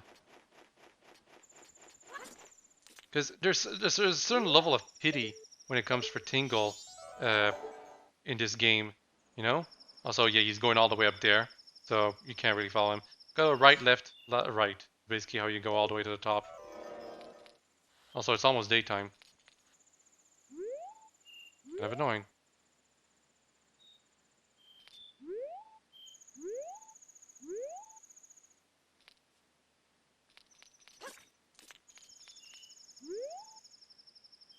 Oh, these things are so slow. This is way... Well, actually, you know what? It's probably just easier if I just... Yeah. So, right, left, right. Otherwise, you're just gonna end up in dead ends. Thankfully, there's no enemies while you're doing this. But yeah, the intention is that you're supposed to look before you climb on this. And if you don't have the lens of truth, it's kind of hard to tell where you're supposed to go. But of course, pro players, they don't even need lens of truth to climb this up. So the only other catch is that Darmony is not at his grave if you didn't talk to him beforehand. I think. Maybe. Anyway, he's right there, he's waiting. Now you can talk to this Goron right here. This is the grave where a Goron hero rests. I came here to put up the Great Hero's Memorial, but the return route has been blocked by snow and I can't get back to Goron Village. Even worse, my brother has frozen solid from the cold. The way things are looking, I'll be frozen too. Oh, it's times like this that make me wish I had taken some of the hot spring water I found when I was digging the hero's grave. But hot spring's now covered by the gravestone. I can't move a gravestone that big by myself. I guess that's what's meant by the Goron saying. There's no use in crying over split rocks. This is actually important what the Goron said right there. Hot spring water can be found here. Soren once said the one who could see me would be arriving soon. It seems that it turned out to be true. I am Darwin III. Blood of proud Goron heroes runs in me.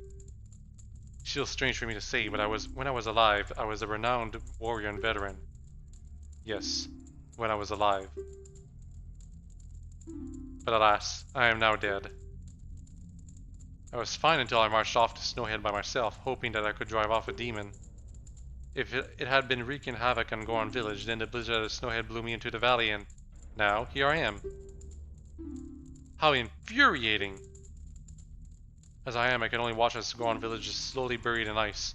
I may have died, but I cannot rest. Incidentally, the scar on this Goron, a lot of people think he didn't have it when he was alive.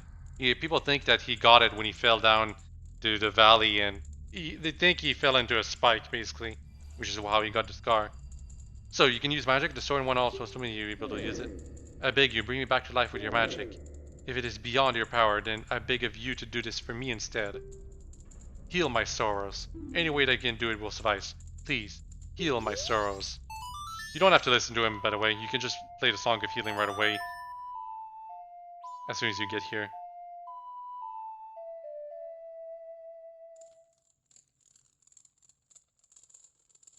What a soothing melody. My sorrows are melting away into the song.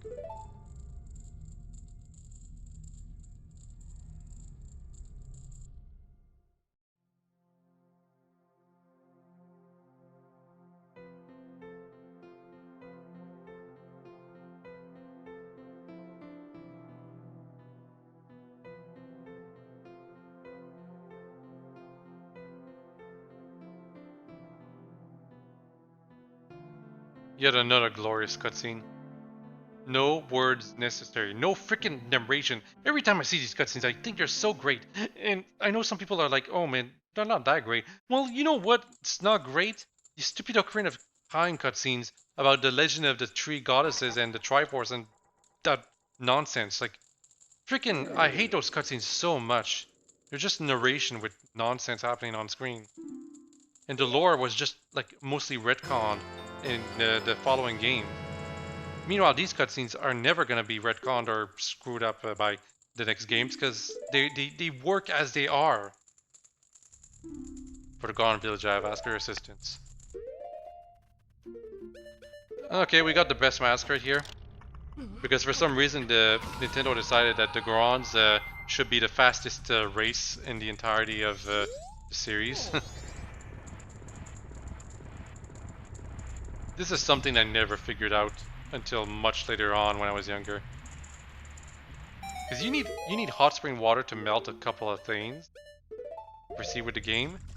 But first thing you'll probably do when you get the Goron's mask is what you'll probably do is like you know you'll probably just go outside and test the mask yourself. You won't check out that there's fact that there's a freaking hot spring water behind the thing. Anyway, no, you're not the Great Darmony, are you? Then just whose grave was I making? Did you come back to life because it was so warm beneath your grave? Yeah, this is stupid. I want to save this guy first.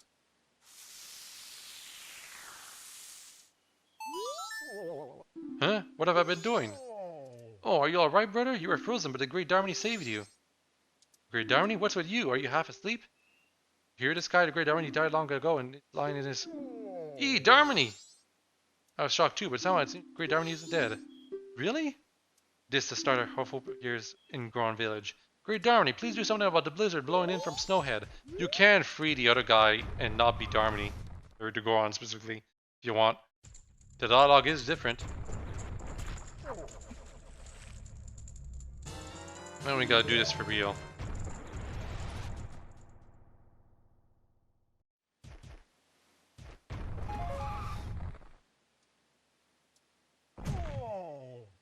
Gorons drown. Oh, what the hell? Oh, stupid Wii U controller bull nonsense. Here, Goron's gonna drown. This is how you go all the way up here. Yeah, so I want to untransform, but for whatever reason it thought I wanted to use the hot spring water. This hot spring water is only active for like 2 minutes, by the way. To hurry with it.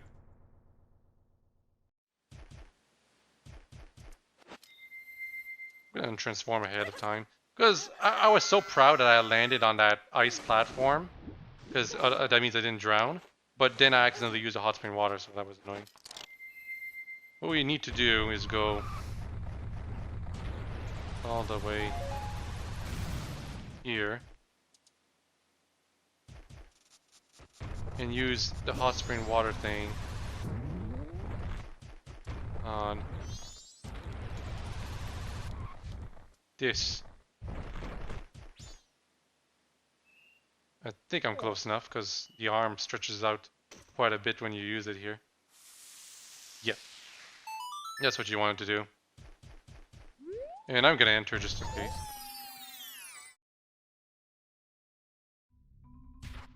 But yeah, now we got a resource of hot spring water that we can always access. Good. Leave and go back to Clocktown. Or no, let's go near the ranch. I'm gonna go get the bunny hood right away.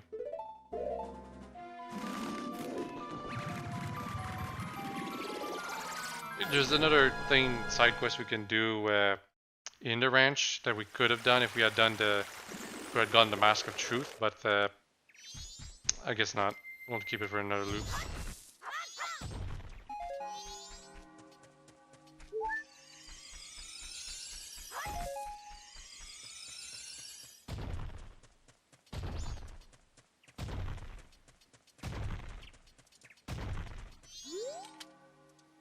Someone was up to no good mischief and blocked the road to Romany Ranch. It was Skull Kid. Sorry, wait another day. If you ask him the first day, he'll say he's working on getting rid of it. But the fact that it takes him so long means you can't help the people in the ranch, specifically the owner and her sister, when they need the help. We need a special bomb to blow up the whole thing way ahead of time.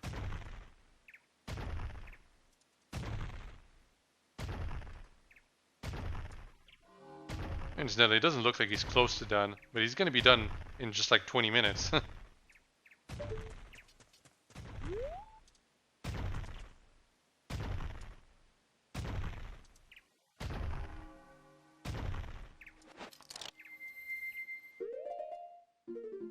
Get the mask ready right here, Bremen mask. By the way, in the 3DS version, you can move the masks around however you want, and I always place them in a particular fashion, not the same fashion as the N64 version, but somewhat close to it. I know there's some masks I keep together.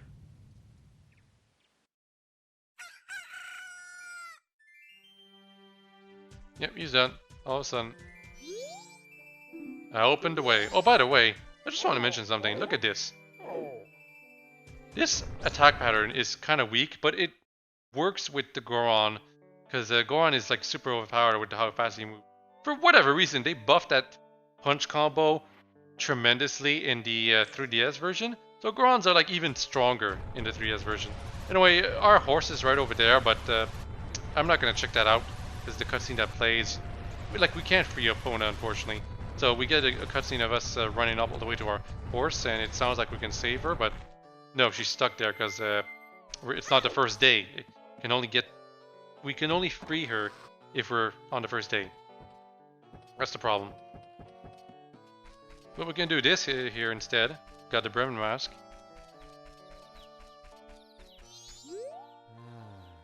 I heard it from my gramps. Says the moon's gonna fall. Something that big is sure to take this ranch down with it. Oh well. My only regret is that I won't get to see these guys in their prime as roosters. Well, for whatever reason, if we wear this mask and do this song, get all the chicks walk with us together, they'll turn into roosters. Don't ask how or why. We will be listening to this tune for quite a while, by the way. There is an annoyance to this whole little sequence here. It's possible to like not see a chick while it's like in one of the corners of this area. It's not a very big area, but with all the like, I'm pretty sure all these things that are around are literally just exist to make it harder for you to see where all the chicks are. You kind of want to go like in a circle around the area, make sure that you get all the chicks. But it's not impossible for one of the chicks to like go off in its own little corner while you're not looking in. Because of that, you have to do the thing even longer than expected. Whatever you do, just don't let go of B. Hold the button down the entire time. If you let go, the chicks will all disperse immediately. I am not kidding.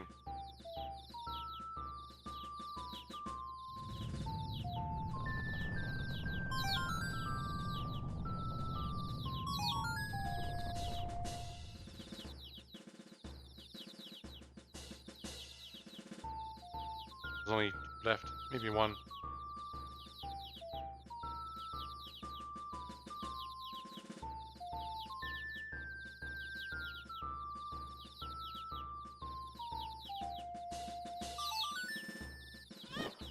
Yep. Once they start doing the cuckoos, when you know you're done. Oh, also, some people say that one final thing you need to do is to show the cuckoo in front of the guy, but that never was a necessary requirement as far as I know. See, I'm not even close to him, and this is good enough. I don't really get it, but just seeing these guys with a crest and all, I don't have regrets about anything anymore. I'm perfectly satisfied. Here, you can have this from me. Yeah, for some reason that gives you the bunny hood. Yeah, these guys are all roosters. Heh. Bunny hood is so freaking fun in this game. It's actually kind of disappointing going back to Ocarina of Time and getting the bunny hood and not being able to make any use of it except for like a trade quest thing. In this game, it doubles your speed. It also looks cute, I guess, but that was already a thing. Where do I want? Oh yeah, let's go back to Clocktown and do it. I almost forgot about the minigame thing. That would have been bad. Oh, and also for the side quest involving Anju, there's a 3DS change that was made here. We're supposed to go into where Cafe was, you know, in the laundry pool, whatever area. In the 3DS version, you can go there right away to get the thing you can get there. But for whatever reason, in the original version, as we are playing right now, we gotta wait until 1 PM.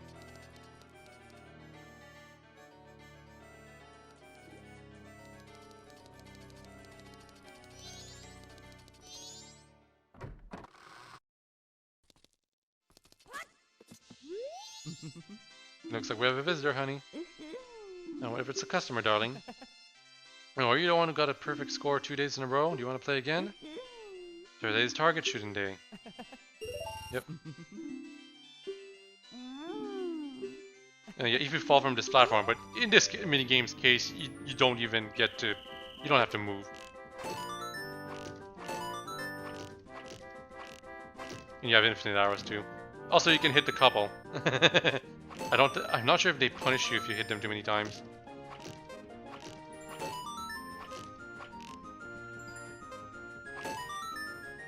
I'm not gonna transit. I'm just gonna do the minigame as expected.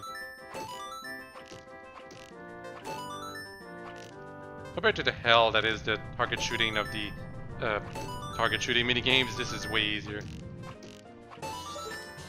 See? And it's even easier in the 3DS version.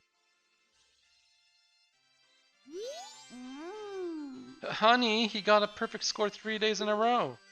This is all we have left to give him, honey.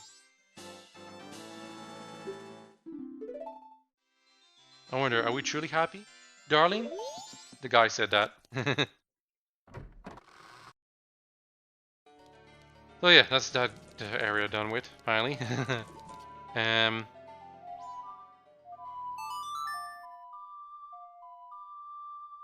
Yeah, now that I have the bunny hood, I'm kind of like...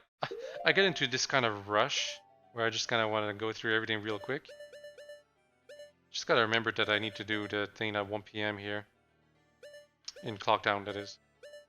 There's also this southern swamp, Potala house.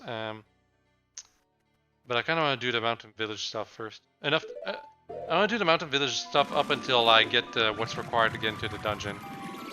Which is to say, up until I do that and also unlock the owl statue right in front of it.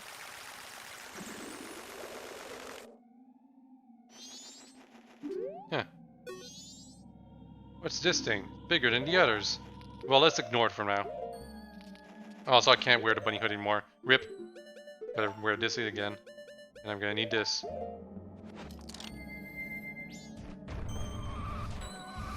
Because it's this whole shtick right here is a little harder in the final day. Mostly because of one specific NPC. And this was made easier in the 3DS version, which is probably good because it's really annoying. But essentially you need to get hot spring water here.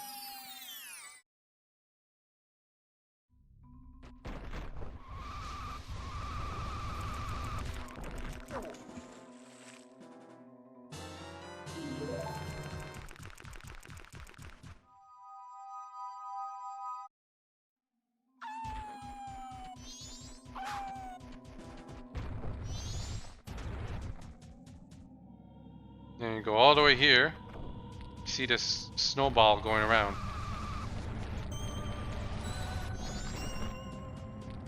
You gotta stop it. So you punch it. And then the guy is frozen inside. He is only frozen in the final day. In the first day, he's actually fine. In the second day, he's a snowball. In the final day, he's not only a snowball, but he's frozen solid. Then you have to thaw him. Here's the thing though, in the 3DS version they realized how stupid and annoying that is, so they decided, okay, you know what, he's only a snowball at most. Or, no, I don't even think he's a snowball, I think he's fine all 3 days. The door's already open, I'm gonna close it right away, so hurry up. Yeah, he's not kidding, the door is, if you don't know where the door is, you're actually probably gonna screw up, but he closes it after like 15 seconds, I wanna say.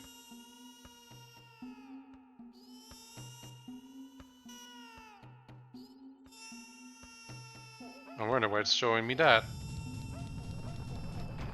First, let's go to the shop right here. The store is having trouble getting product because of the cold. Things are kind of expensive now, so you shouldn't shop here. You could check the shop if I want. Look at this place. Look at this. What is this? I always figured this was inside a ship because of that weird texture, but no, I think it's supposed to be inside a cave. Still, I always thought it would look super cool. Huh? Welcome. Can't get product stock in this cold, it's a real problem. Bombs are 40 rupees, arrows are 10 rupees, 10 arrows for 40 rupees, and rare potion for 80 rupees. This stuff is way too expensive. Not that I don't think anyone really goes into this shop when they're playing this game seriously. But yeah, I always thought it's weird that it looks like you're inside a ship because of the texture in that area. And you know what? I think that would be cooler than just being inside of a cave. But yeah, it's a texture thing. It just doesn't look that good. Anyway, yes, we do have to talk to the baby here, because otherwise another character that we talk to will not help us out as intended.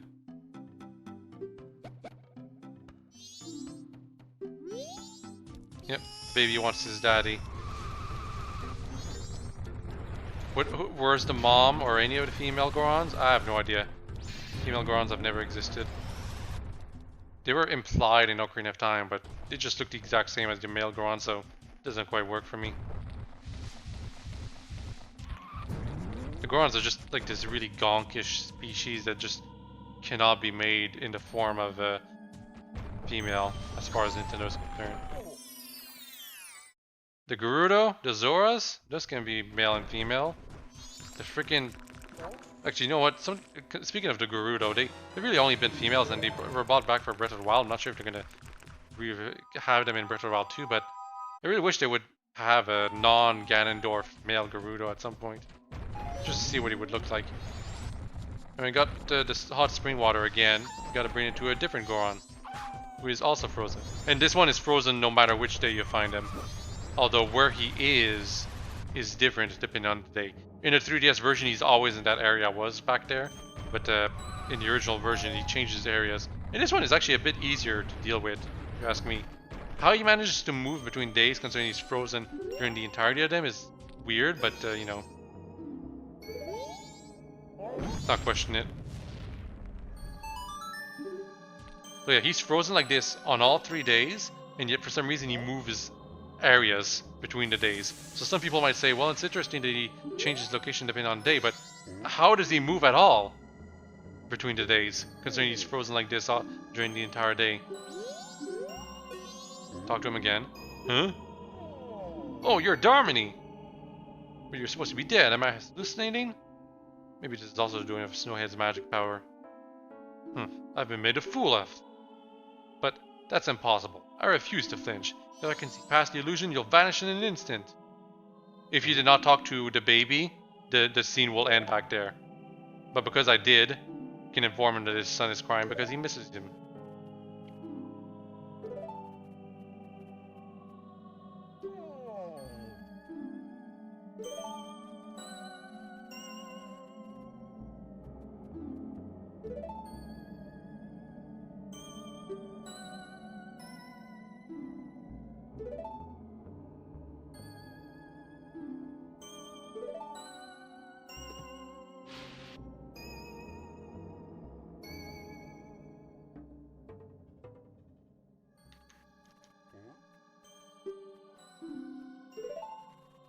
You forgot.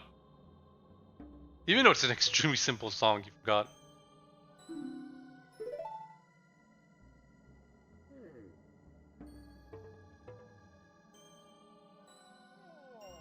No good, I can remember only the beginning.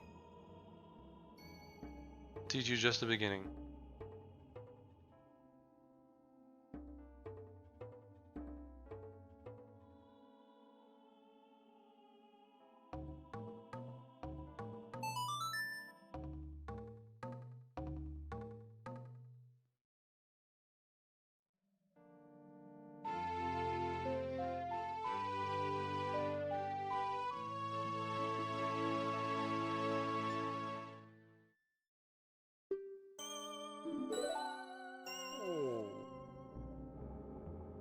Yeah, got it.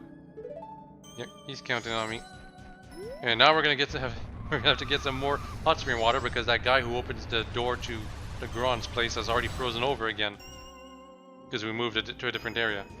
This is why it's so important to unthaw this area right over here.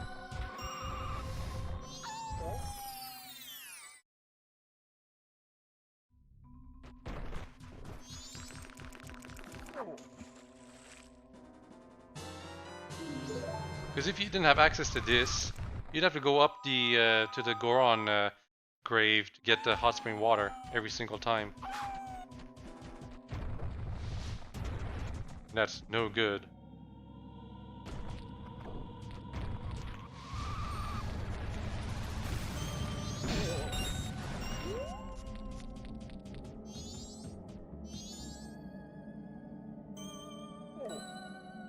By the way, I know there's that house I didn't enter, the mountain smithy area.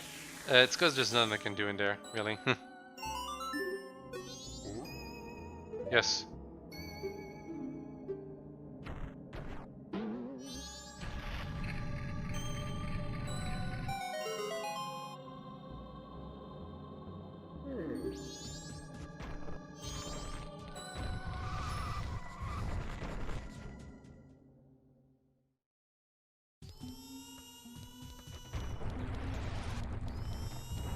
We see all these torches around the area, but we can't light them up because there's no source. But we'll get one real soon, for whatever reason.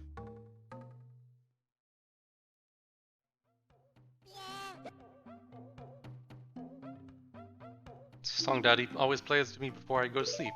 I'll sing the next part. And he'll do it without crying, even though he was crying a second ago. Yeah, that's what the daddy was forgetting. These two notes.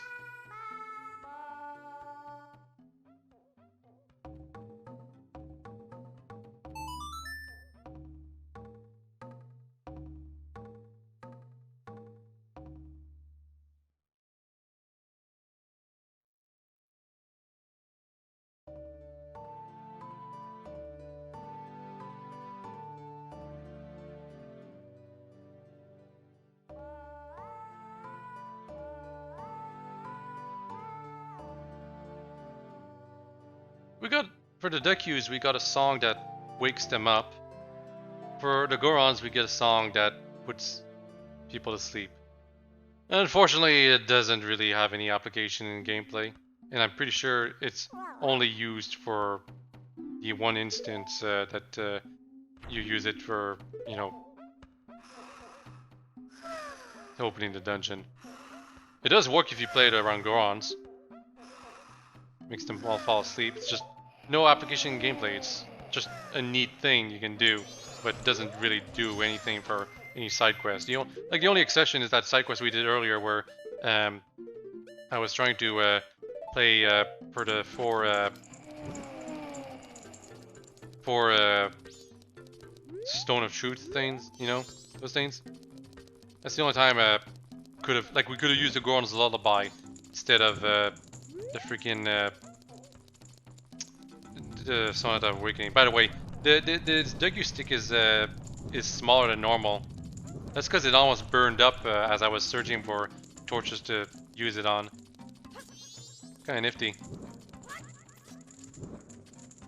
Like the way it works is that if you're too slow, the Deku stick burns up. But if you manage to touch a not touch, but burn up another torch like this one right here, it will stay burning instead and stop like we're getting burned up. But it won't return back to its normal size, so you'll probably end up with a really small Deku stick if you're careful enough. Anyway, you saw what it did up there. Clear what we have to do. Hell yeah, first try. If you screw up, well, not screw up, if you're unlucky, you actually might have to keep hitting those things up there until you get the sirloin. I used to get really unlucky when I was younger. I had to break all of them before I got the sirloin. Yes, this thing I'm holding is sirloin. It's meat. Rock meat. And we have to bring it to the guy that was hungry. You remember him?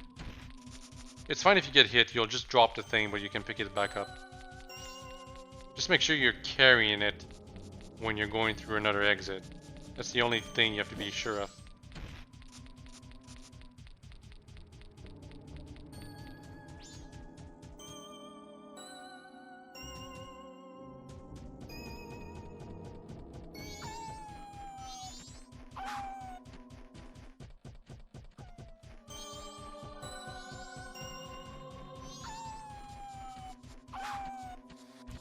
Crap.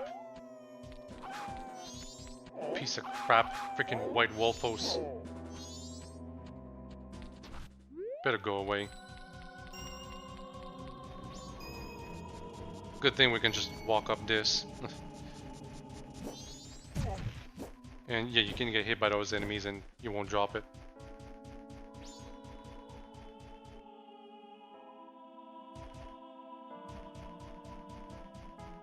If you, for whatever reason, lose the rock sirloin, I'm not sure if it respawns back in the Goron Village area. You might actually have to do the Song of Time and everything. Just something to consider. That's it! It's so good that I dream about it. Dodongo Cavern's finest quality rock sirloin. This is my absolute favorite. Blessed be this meal. For some reason, Dodongo's Cavern exists in Majora's Mask's Termina. Try not to think too hard about it.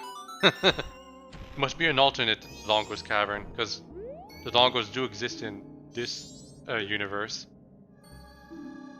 Yeah, if you take off your mask while the rock sirloin is being thrown, he will have different dialogue right here.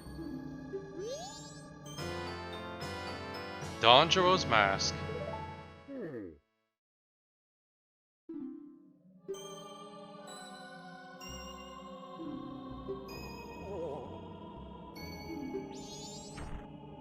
Going back to the Goron Village.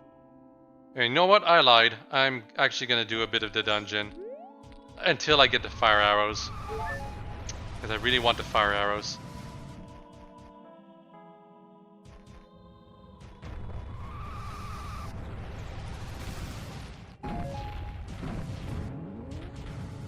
Ah.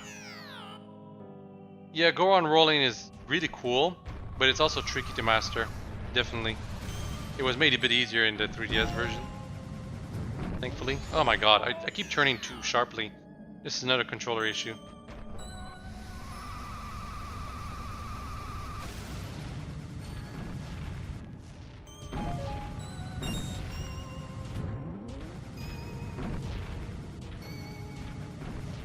God damn it.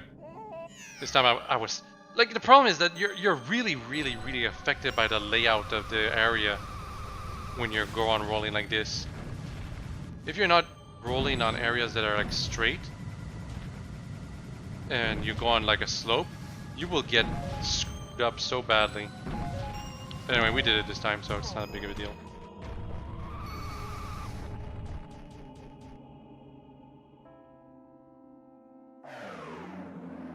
Snowhead.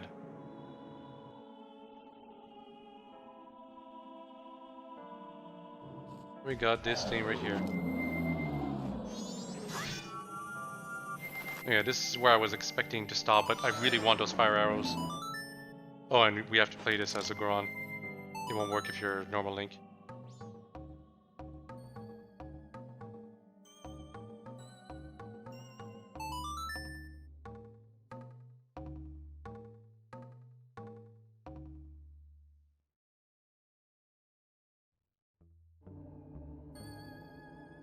If you use the lens of truth, you will actually see the Goron right there. But it's kind of obvious there's something there because of the whole wind being played. Not being played, but being blown. Just, if you use the lens of truth, you get the explanation for why this is happening. However, why the Goron is doing it itself, which is Big Goron, by the way, I have no idea. I've never figured it out. It's like he's cursed or something.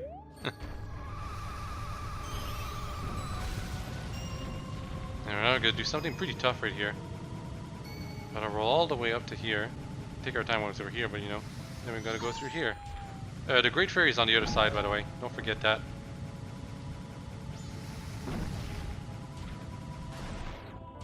Ugh. Yeah, I was hoping not to fall. Yeah, see? The entrance is right there.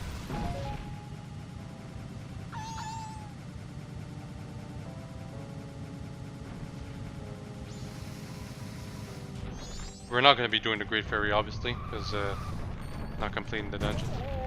Can't block that.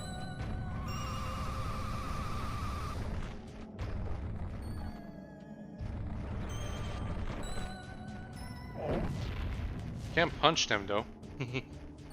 Boulder Punch! Okay, not collecting the Great Fairies, we're just going up until we get the fire arrows.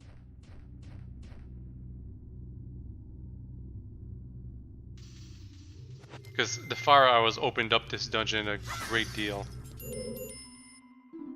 Kind of big. You're gonna take more than your average strength to push that. Yep. You can actually ignore the enemies that I just killed. They can't hit you while you're pushing this. Gotta go right. Ignore that wall post. You'll never have to beat it. And again, ignore the freaking... Yep, slippery places like this, right here. Because when you're on the bridge, you start moving quickly. Also, those things can actually interrupt you as you're moving quickly. I did say I'm not going to get the fairies, but I will get the map and stuff. The map is right over... just randomly right here.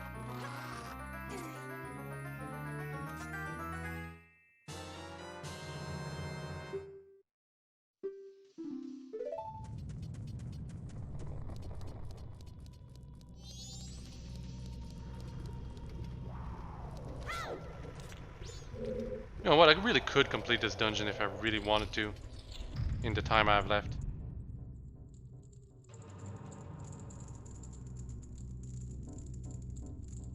Just, I don't want to make it too... I don't want to play so optimally all the freaking time like I do.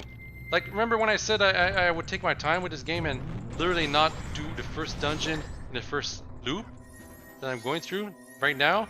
I'm already on... Not only have I already completed like almost the area completely of the first loop, but I'm already starting the second area and I'm like almost half done. I am half done actually, because I'm doing this dungeon. I'm trying to open this chest. These enemies are quite annoying. Oh, I thought there was a key that was inside. Well, I guess we collected one fairy. But we're not going to complete the fairy thing.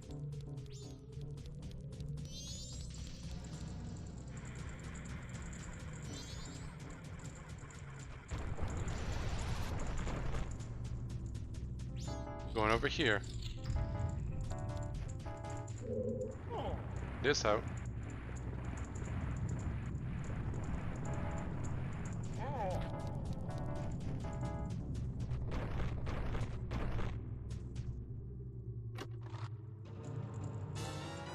Not a key, a small key.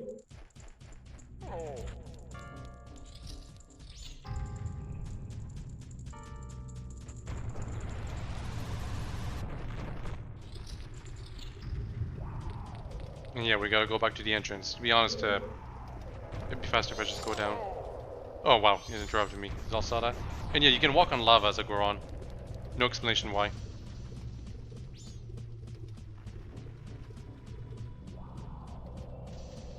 I'm pressing B, it's not making me go any faster. Yeah, that was an addition that was done in the 3DS remake. Pressing B repeatedly while climbing a ladder makes it go faster. Very useful. Compass is right over here.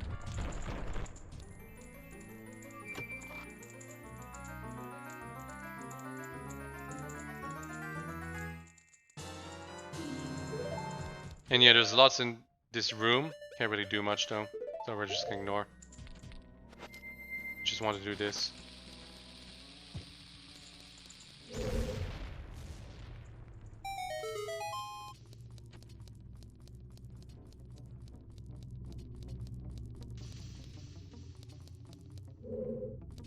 Now we're here.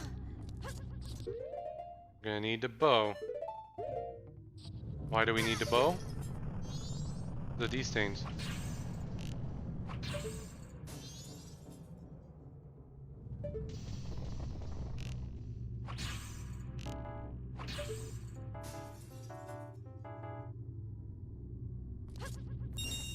And obviously there's a secret right here. But it's a fairy, so ignore it.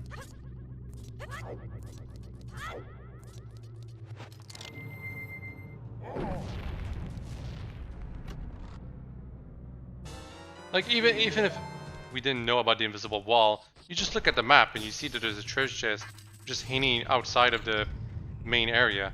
That's your indication secret. However, what's less obvious secret up there? Using the lens of truth to see the thing up there is not as obvious.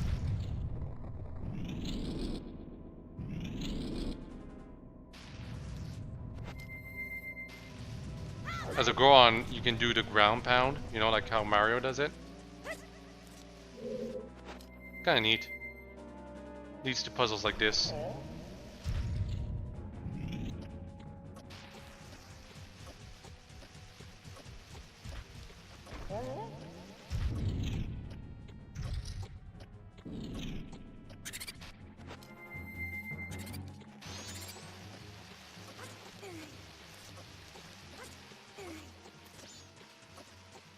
Was just a way to completely break this if you're astute. And now here's the moment of truth. Don't fall down below. Ah, damn it. Then you gotta go here. And you could do something there, but what we're not gonna do is go all the way over here. Make sure you're going straight ahead. And there we go. We're getting the fire arrows. Didn't take us too long. Like 2 hours, I want to say. It would have been 4 if it was the 3DS version, because time is moving so much faster even when you got the inverted Song of Time on. We got a whiz robe right here, by the way. I don't like this design for the whiz robe. Not nearly as badass or cool as the original. Also, he actually managed to hit us. The freaking sword we got, it's so... not even very far.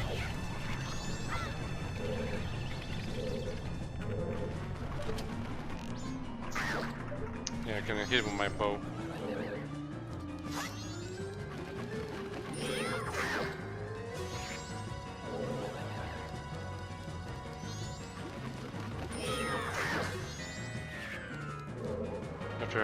couple of hits.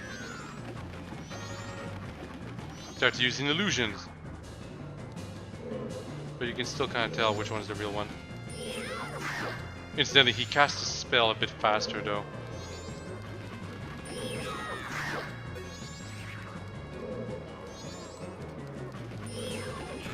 However, there is a problem with him changing his strategy like this.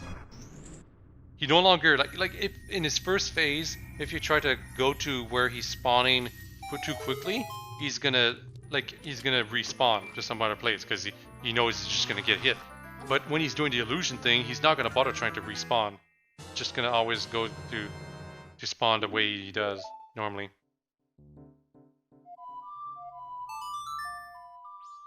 Yep, that's all we needed. The fire arrow. So when we'll do this dungeon properly later on, because we're getting out of here,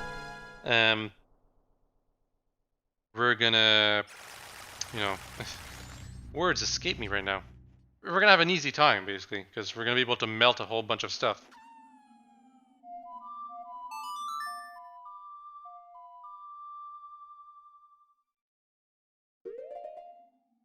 Right now though, gotta get out and go back to the mountain village. There is another quest I gotta do. Like I can go get the Anju side quest thing that we need to get to right now. But what's more important is getting access to the Bob thing that I really want. Powder cake specifically. Why? So that I can save the girl at the ranch from here on in. Seriously, I hate seeing Romani being brainwashed from the aliens. Well, you'll see more on that later. But Romani is like one of those characters I absolutely hate having to let her get whatever by the aliens when you're not able to help her in the first couple of cycles. It's actually one of my main motivations to do the single cycle playthrough, being so fast that I can actually get the fire arrows in the first day, not night, first day, and thanks to that, you manage to get into the ranch, get Epona, and more specifically promise to Romani that you'll save her. You actually don't have to promise to her that you'll save her, but you do need Epona, technically, kinda, maybe. And yeah, Goron, this is mid-Goron, and he sells powder cake. But he won't sell them to you until he's tested you to see if you can use them properly.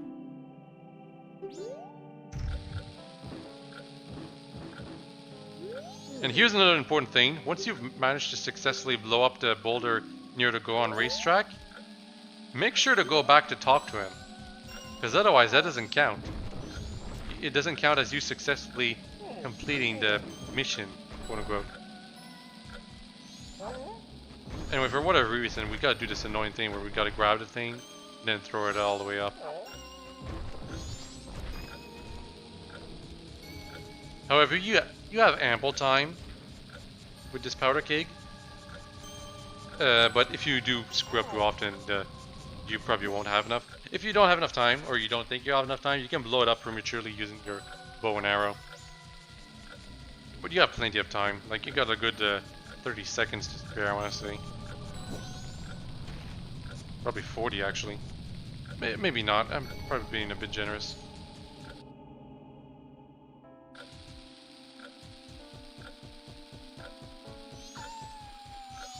You can ignore all the enemies. They're not fast enough to keep up with you.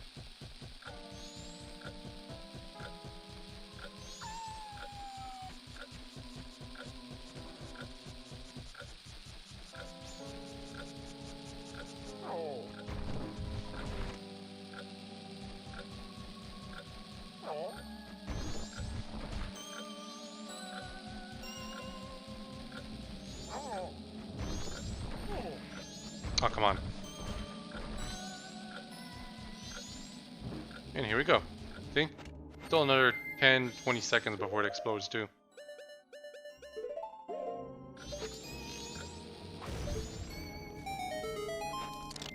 And once this is exploded, you go back to the mid-Goron to get the official approval.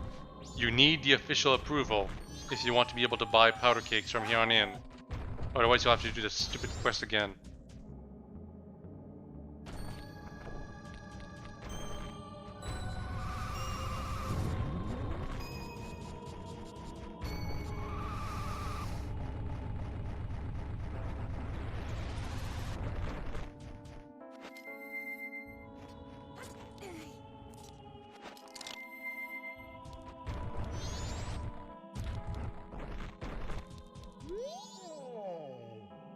Yep, managed to succeed. And we get a powder cake for our trouble, but we can't use it for anything, so not useful for this loop. Now, if you go to this guy here to buy powder cakes, he's always going to sell them for 100 rupees. However, back in Clocktown, which we will go to right now, I'm pretty sure. I don't think there's anything else I can... If you go back to Clocktown and go to the bomb shop, there's a Goron there who will sell powder cakes for 50 rupees. He's much more easily accessible, and it's just a better price. So don't ever buy powder cakes from Mid-Goron right there. Just buy powder cakes from that Goron in the bomb shop. Way more convenient. I only found that out after a while though. Well, I'm gonna show it, just show him to y'all. To show how much more convenient it is to buy.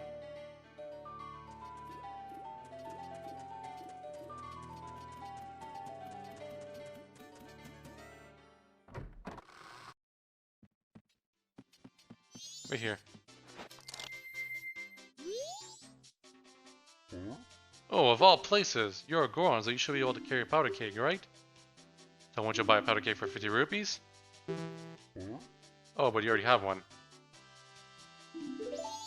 Yep.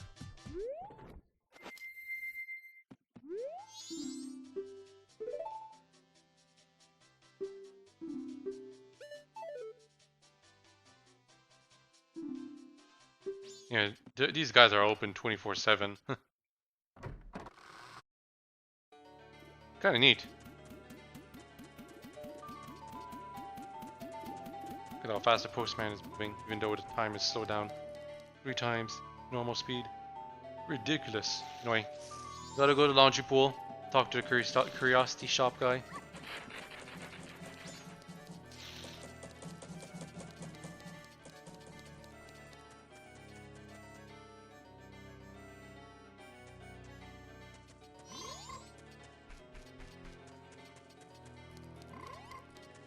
Oh, is this not where the curiosity shop guy usually resides? Well, now it is, for whatever reason. You have until like 9 PM to talk to him, by the way. Same. Because at 10 PM he has to be in his shop. Cafe. I've known him since he was a real little. But when he showed up looking all young in that little brat body, I didn't know what I was seeing. All it took was one glance at that Keaton mask he was carrying for me to realize that I was looking at my old friend. I gave him that mask a long time ago when he was just a little cafe. Didn't know he kept it that well for so long. Not sure why, but I want to give this to you. Debbie's Mask of Memories. Now, Cafe, he says he wants you to take this to his mother. Express mail to Mama. It's priority mail, so hurry up and deliver it. A customer came to my shop last night.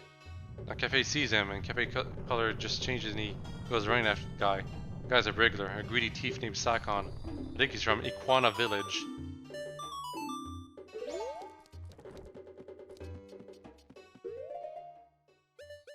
So yeah, I'm pretty sure there's 2 ways to actually complete this side of this side quest. Either give the mail to the postman, because he's the one who's responsible for delivering mail, or deliver it yourself. This gives you 2 different rewards. The reward we want right now is the bottle.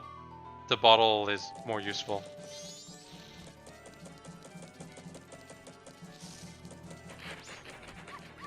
But I don't think you... The problem is I don't think you get it right now. Let's check.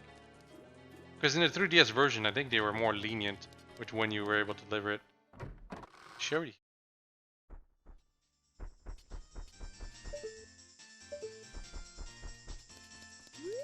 She is not. Okay, at 6 PM she's gonna be here. the question is, will we be able to enter this place? Probably not. After 8 p.m. I think it closes down and you need the mask to enter this place. So that's a kind of a problem. Oh, we can do the minigame right over here, I realized. Get that over with.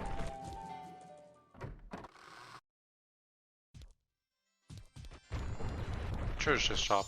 There's a bit of RNG involved here. Sometimes I screw up and am not able to complete it. All the way to the treasure and open it and get a special prize. Finding out the prize is half the fun. Well, the fact that the only indication you have that prize is special here is that it's 30 rupees instead of like 5 rupees or something. It's cheaper when you're playing as a Deku or something.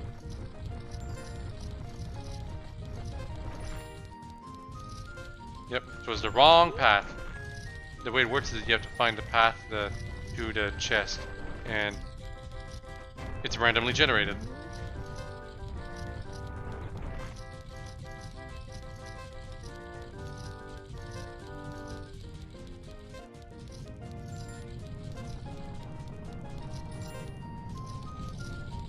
Oh my god. Keep picking the wrong direction every single time. And yet you still succeeded. That's how generous this game is. For the most part. Sometimes I do screw up. It's easy for the camera to screw you over and you just aren't going in the right direction. But yeah, piece of heart for this minigame, and that's it. No. She really likes you when you're a Goron. That's why she gives you a piece of heart. Okay, probably should get a head start on the mask thing. Actually, no, I want to get some Rupee. Except I can't, that's right, this plant's not occupied anymore. Problem. Damn. I guess there isn't much of a choice. Just gonna start early on the thing. Oh, but that's the thing. There's just not much spare time for me to do that. 2 hours is just not much. I'd rather wait for the opportunity to deliver the mail.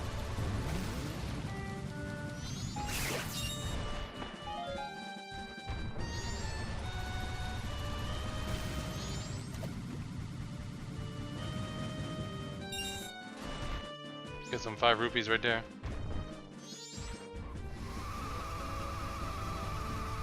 There's the dongos. What? Don't you know about the dongo? It moves slowly so you can circle around to its backside. Got that? Okay, I guess she wasn't as mean as I remembered her being when it comes to that enemy.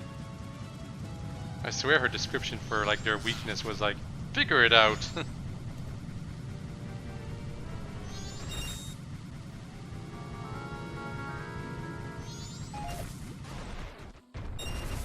Oh, by the way, when you're moving around with your spikes out in your body as a Goron, you can defeat the Chews, but when you're normal, you can't. Just something to consider.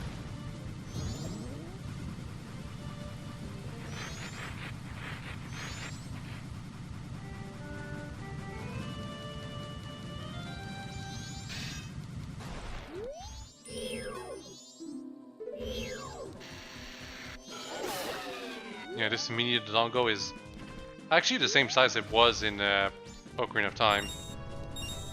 Much weaker though, or much more easy to deal with.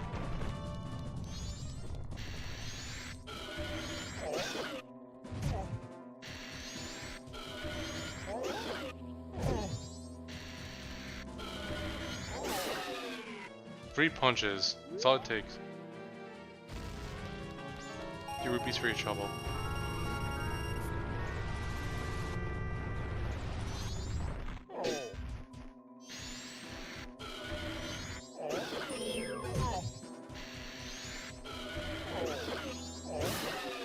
There, had to time it down finally.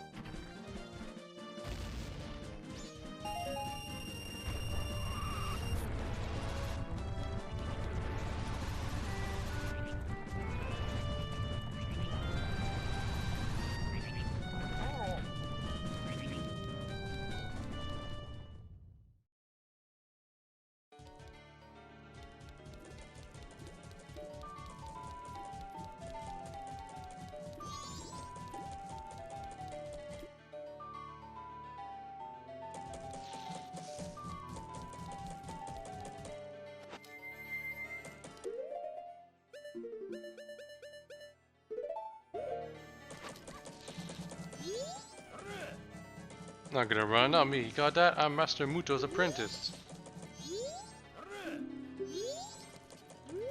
He will run. Just saying.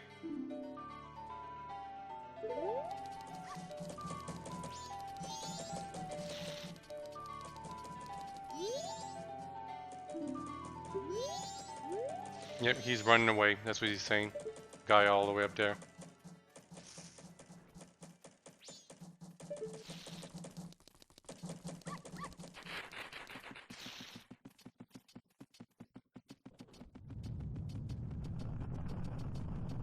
Oh, I have the Keaton mask. I can do a side quest with that. Forgot.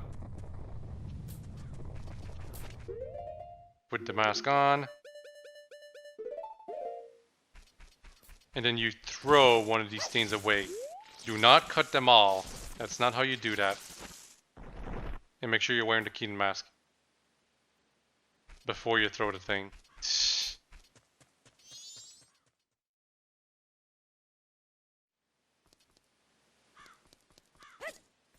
Actually, I was kind of hoping that you had to be wearing it after the whole thing was passed over, but no, you have to be throwing it beforehand.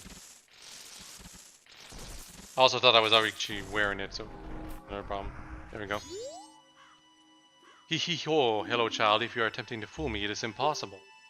We kittens can recognize our own by the sheen of our tails. But you're a good child, let me put you to a test. Answer me this, pick one of the three choices. What is the name of the festival that is held in Clocktown? Carnival of Time. Darmy is which race? He's a Goron. Clocktown's Inn. Stockpot Inn. Premier has your try to deliver milk. She tries to deliver to the milk bar. Obviously. What rope when she uses a bow? These were easy questions. Sometimes he asks you, they ask you, I'm not sure if they're male or female, they ask you stupid questions like how many cow figurines are in Clocktown? Like how the hell were you supposed to figure that kind of thing out? You just basically guess. You always get it wrong.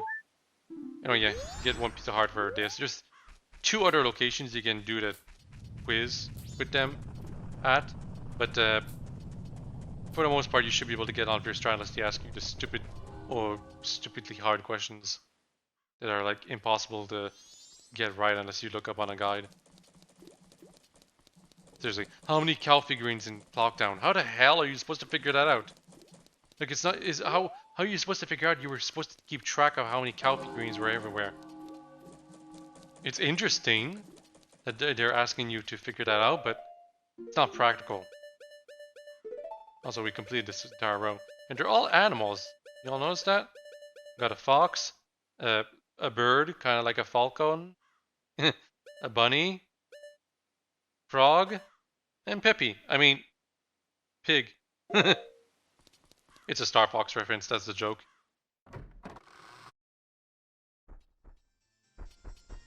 Now we're just gonna stay here and hopefully they won't kick us out.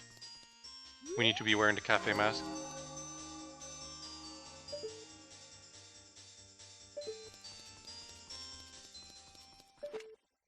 Got all this milk.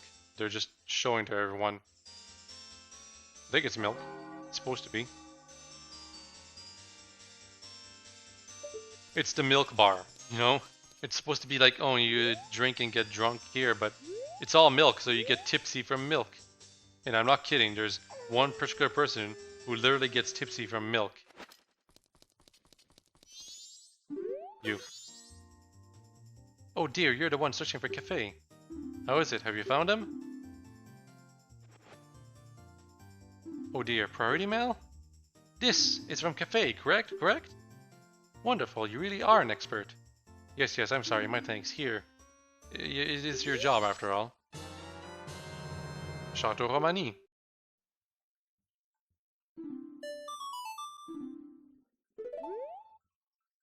I'm sorry, at this point in time I can only give you something like this. Actually, I want to give this to you sooner. Really? Yeah.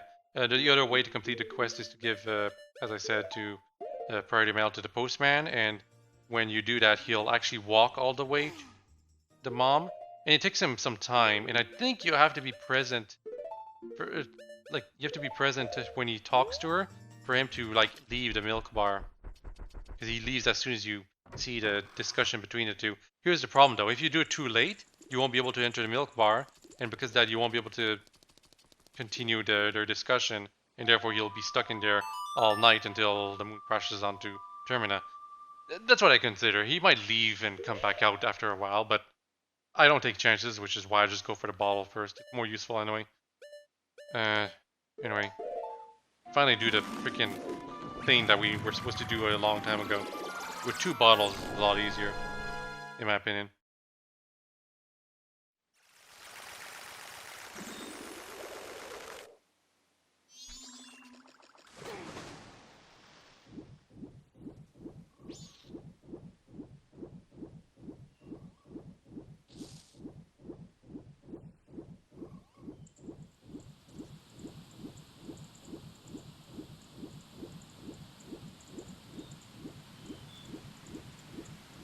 Swim right over here. Of course, this whole thing here is much easier when you are. I can just fire arrow. Just realized. No, but normally you're supposed to use the duck stick and carry it all the way to the web. Fearful Spider House. That's what it's called.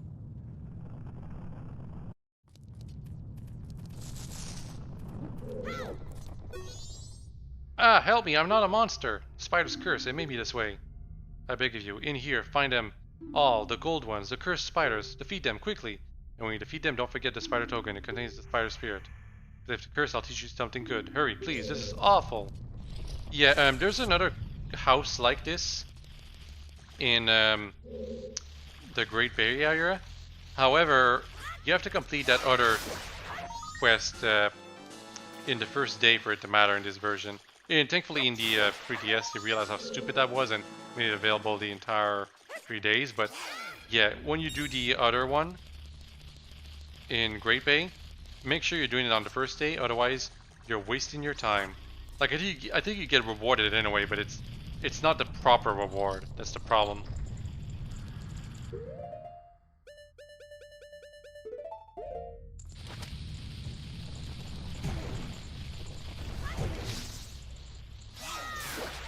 Anyway, yeah, I mentioned in my Ocarina of Time playthrough, I think, that I hate the way they did the spider thing in that game, because 100 spiders, collecting them all just wasn't worth it. Here, this is much more compact and therefore much better executed. Just, it's only one small area where you have to search for a whole bunch of these spiders.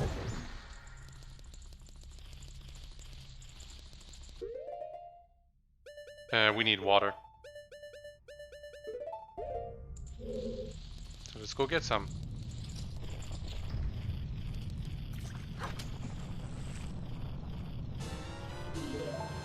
When I was younger, doing these little dungeon things, I always thought I had to leave the whole place, then come back, and then I'd be able to continue with the puzzle.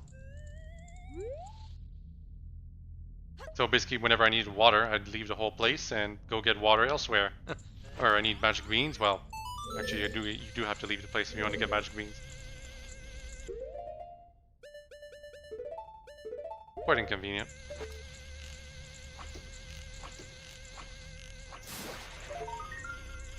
This is one of those spiders that is much easier to get if you have the hook shot. Otherwise you need to do this whole thing with the magic bean.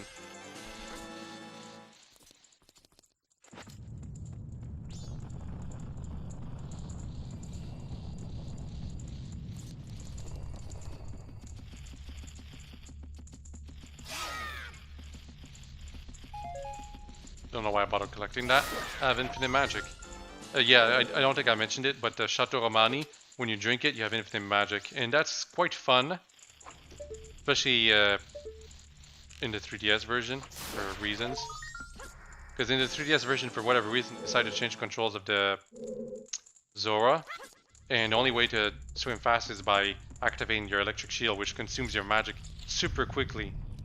There's also like a third speed. Like, technically speaking, in the 3DS version, swimming controls are better, because it's more options. The unfortunate thing is that they tie the fast swimming with activating the shield. And because of that, there's no way to swim fast without consuming your magic. You can still swim fast even when you run out of magic. It's just that you have to keep tapping the button. But you just don't want to use your magic, you know, because you need your magic, in fact, for the 3DS version. Specifically because one character was moved to that area, it requires you to use the lens of truth to be able to see him.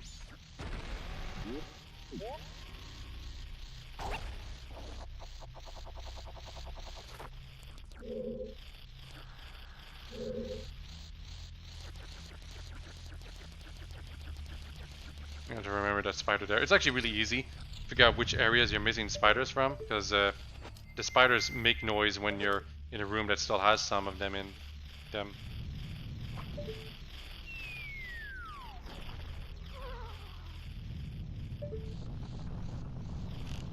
There is a danger though.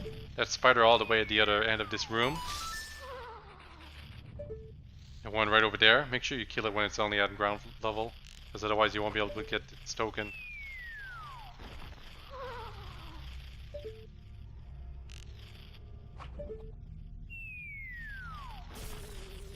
Oh no, bees.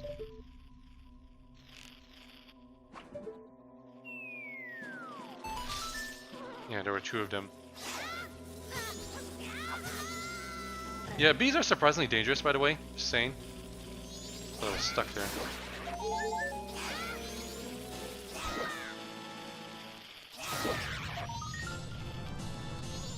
Anyway, yeah, there's this loser right here. What's with that Deku Scrub? It's just sleeping here like a lazy fool. What a pain. Yeah, use the Sonata of Awakening to wake it up. You don't have to. It's optional. Because you can actually do this entire dungeon before you've actually learned the Sonata of Awakening. All you need is really is the magic beans. As soon as you get those, you can do this dungeon. Well, magic beans in the bottle. And the point is, I used to do this dungeon only when I had the hook shot. Way after when I was supposed to do them, you know? But you can do it pretty early, much earlier than I used to do it.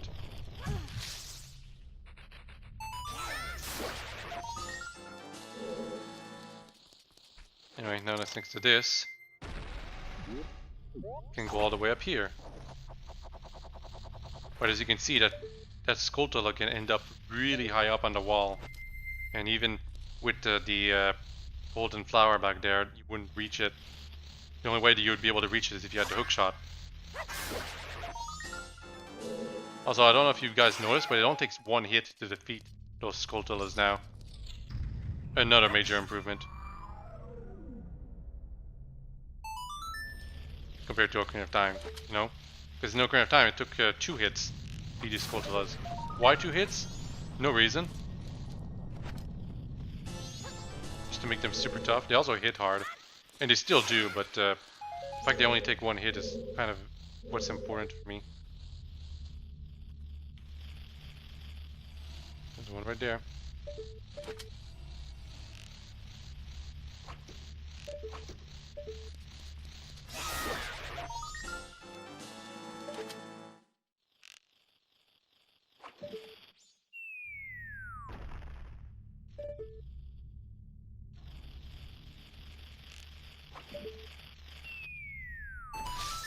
There we go. This one only has 1.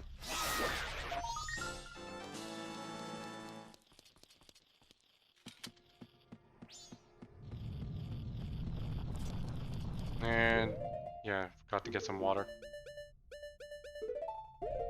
I kind of don't want to plant the bean right now, that's the thing.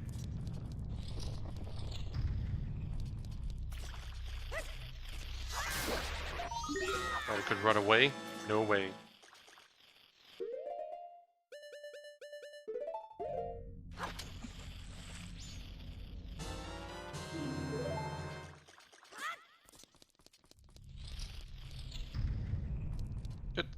What the hell? Why did I go into this room? I got lost.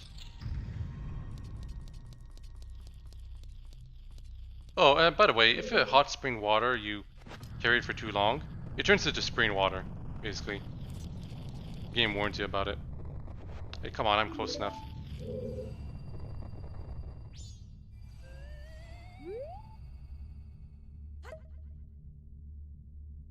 Now, if some of you remember, in the original game, whenever you had a patch of soil, if you put in some bugs, it would reveal Skulltula.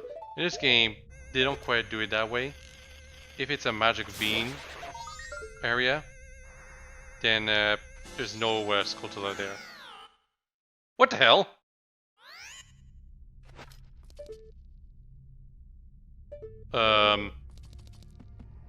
Okay. That was unusual. I have never seen that happen before. It must have been a shtick about me getting stuck between the walls or something.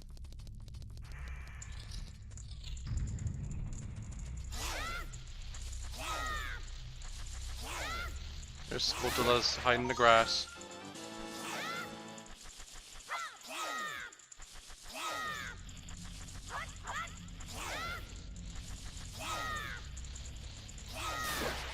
The other one. Now there's bugs on the floor, but what we want to do is this.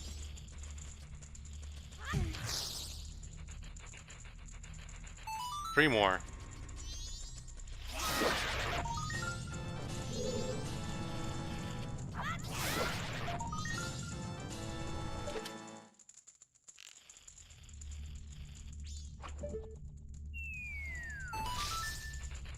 One more.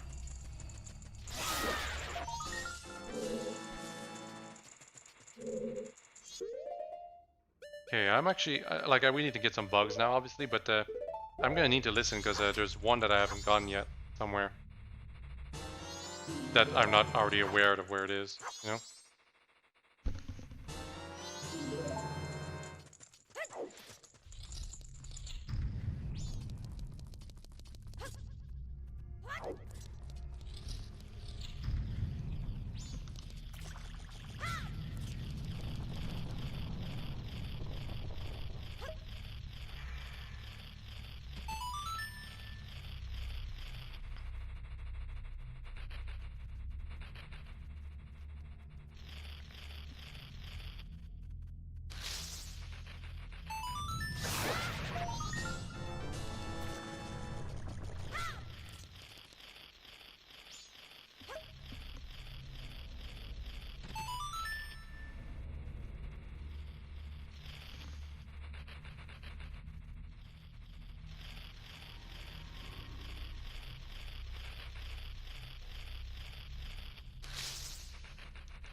I don't know how I missed that one.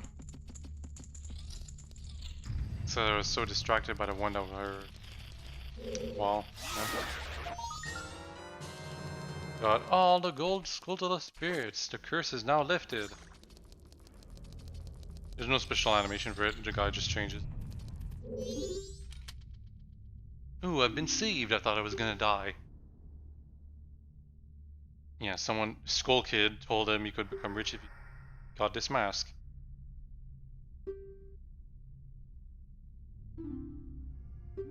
And now he gives us the curse mask, but it will never curse us.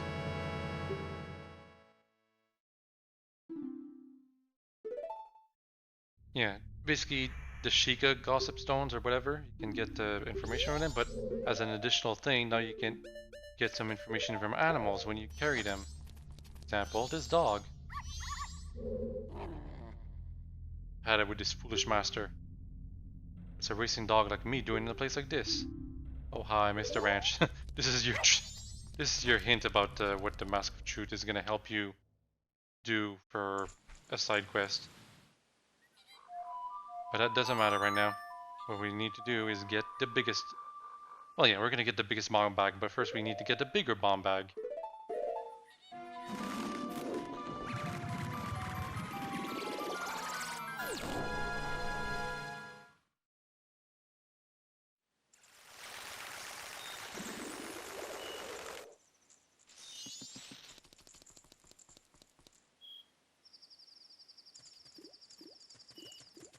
Oh, first though, I want to see this guy.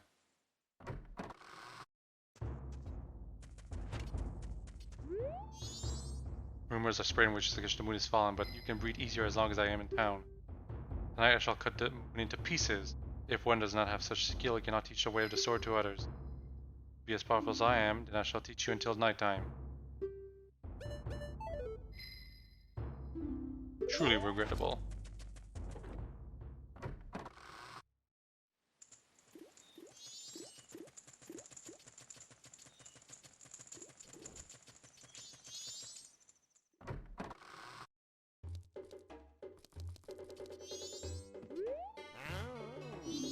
Yeah, masqueraders, you can't wear a mask. Doing a special sale. Special bargain is the bigger bomb bag. Check the bargain. It's only 100 rupees. Wait. Okay, big bomb bag. It's just called the bomb bag, not the big bomb bag. So I thought I was gonna get screwed right there.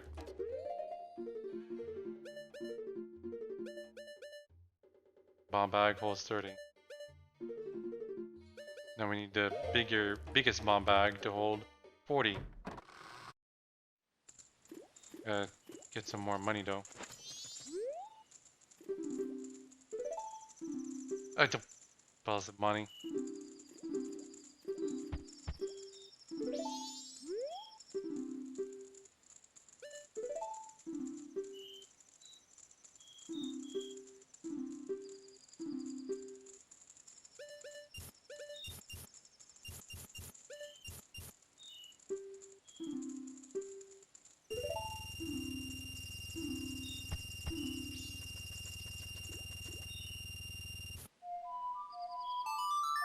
Now we're gonna go back to the Siren Swamp to get the biggest bomb bag.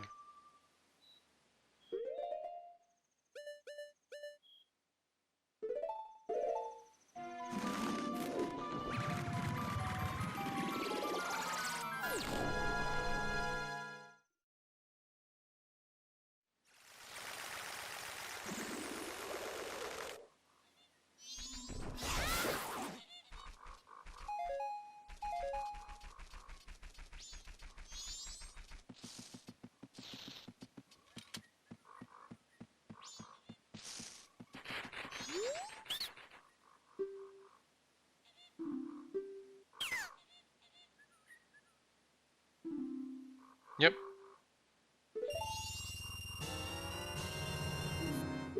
Now we have the biggest bomb bag. Problem solved. I was actually kind of concerned there.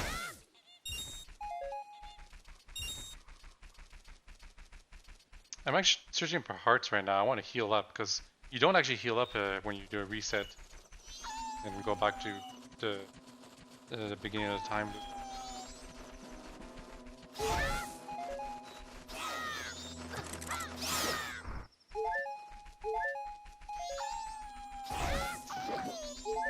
There we go.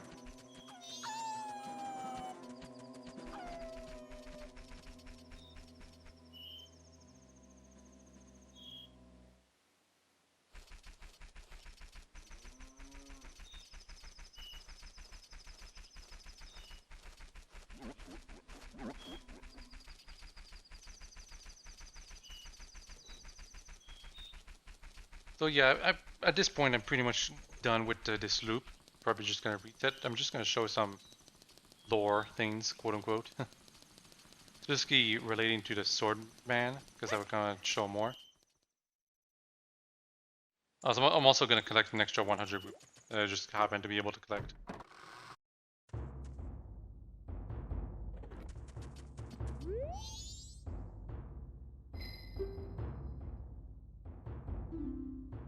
Yep, can't put the mask on, but it's too late anyway.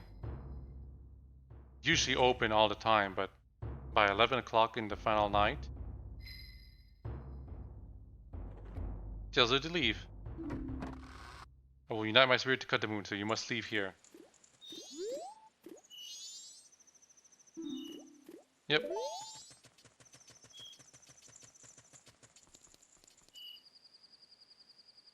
It's actually really nifty that he's got unique dialogue for what he's gonna do, or try to do, let's just say.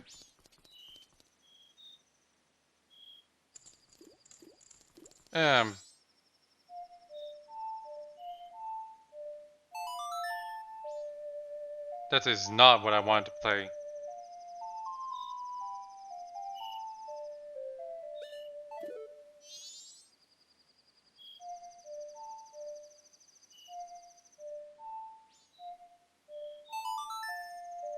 I was just gonna get rid of the inverted effect.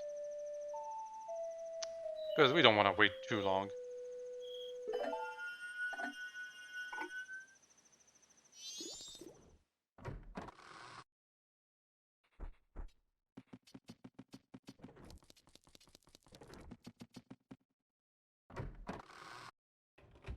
No matter what, you'll be able to access this room. Whether or not Anju is there depends on whether or not you told her and showed her the pendant of memories.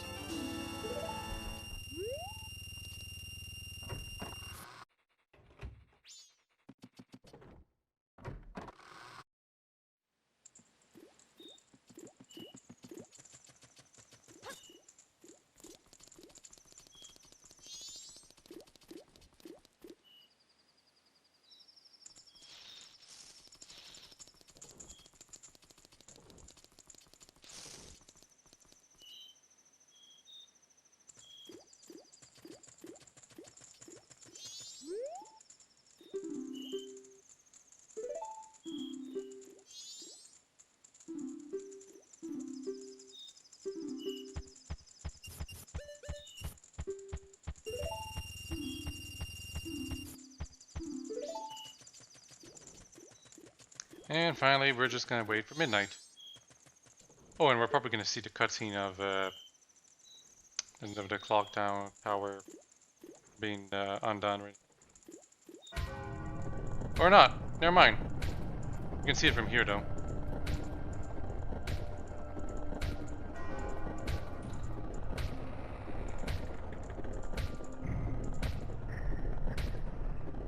Yeah, so on the first loop, when you're stuck as a Deku Scrub, there's a cutscene that plays when this thing is done. By the way, when you're a Deku Scrub, you can't actually go up here. I'll be on vacation for a short while, so please don't look for me. You can't go through here either, but we have a sword, so we can go through here.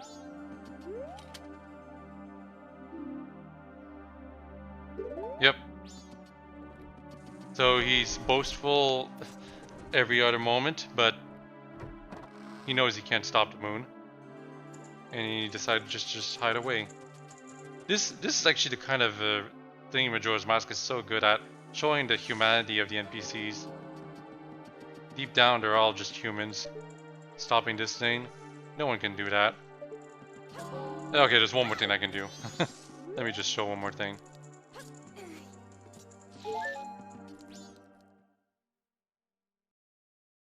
This cutscene right here is a little different when you have one of the giants unlocked.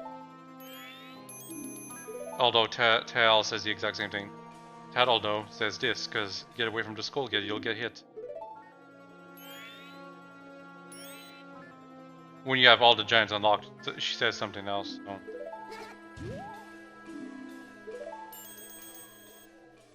I've had enough. Also, that line right there that Tatl just said, that kind of implies that Skull Kid has been hitting them for way longer than this.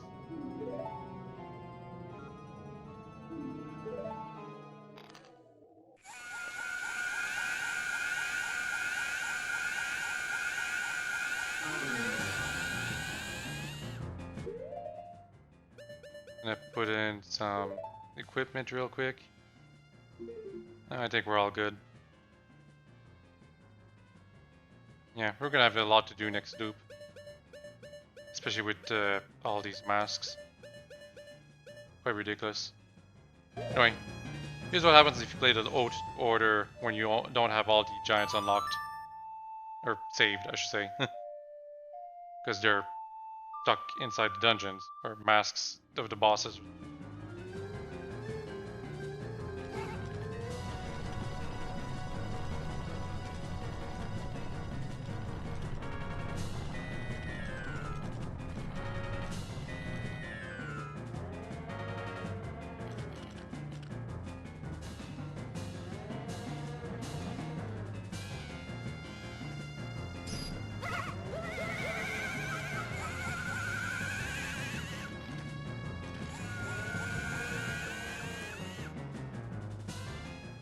Yeah, I don't know why Skull Kid screams in pain at the end there. My theory is that Majora's Mask basically forces him to focus on bringing down the moon.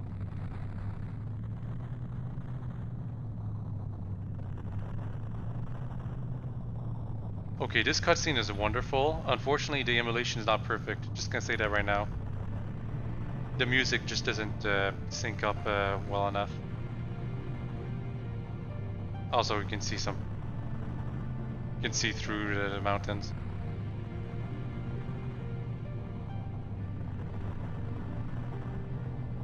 But yeah, this is a thing Nintendo did back in the N64 era. They made some music that synced up with the scenes while accounting for the lag. The unfortunate thing is that the emulation does not replicate this lag perfectly. It's actually a little faster, sometimes much faster. And because of that, the scene just moves too quickly and you don't get to hear full music theme it's playing, or supposed to be playing. Oh yeah, this giant is gonna single-handedly hold back the moon. Nah, just kidding, there's supposed to be 4 of them. Now, normally this would cause a game over, but thankfully the game is generous enough to tell you, you screwed up. It's no good, it's not stopping, it's hopeless. Yeah, 1 minute. 1 minute to do this. If for whatever reason you don't do anything, it shows a brief cutscene of the giants that were there just disappearing, and then the moon crashes.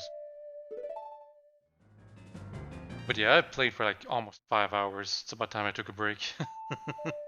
But you know, we already did almost like 2 of the dungeons. However, the next 2 areas are much longer, so I'm probably just gonna do for this next loop the 3rd area and the rest of the 2nd area. And the ranch, of course. After that, we're pretty much going to do a focus, like, mostly side quests.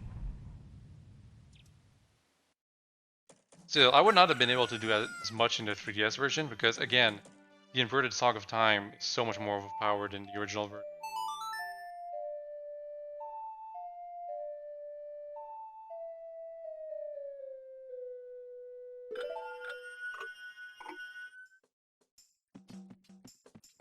Gonna go save real quick. And here we go. Just gonna take a break.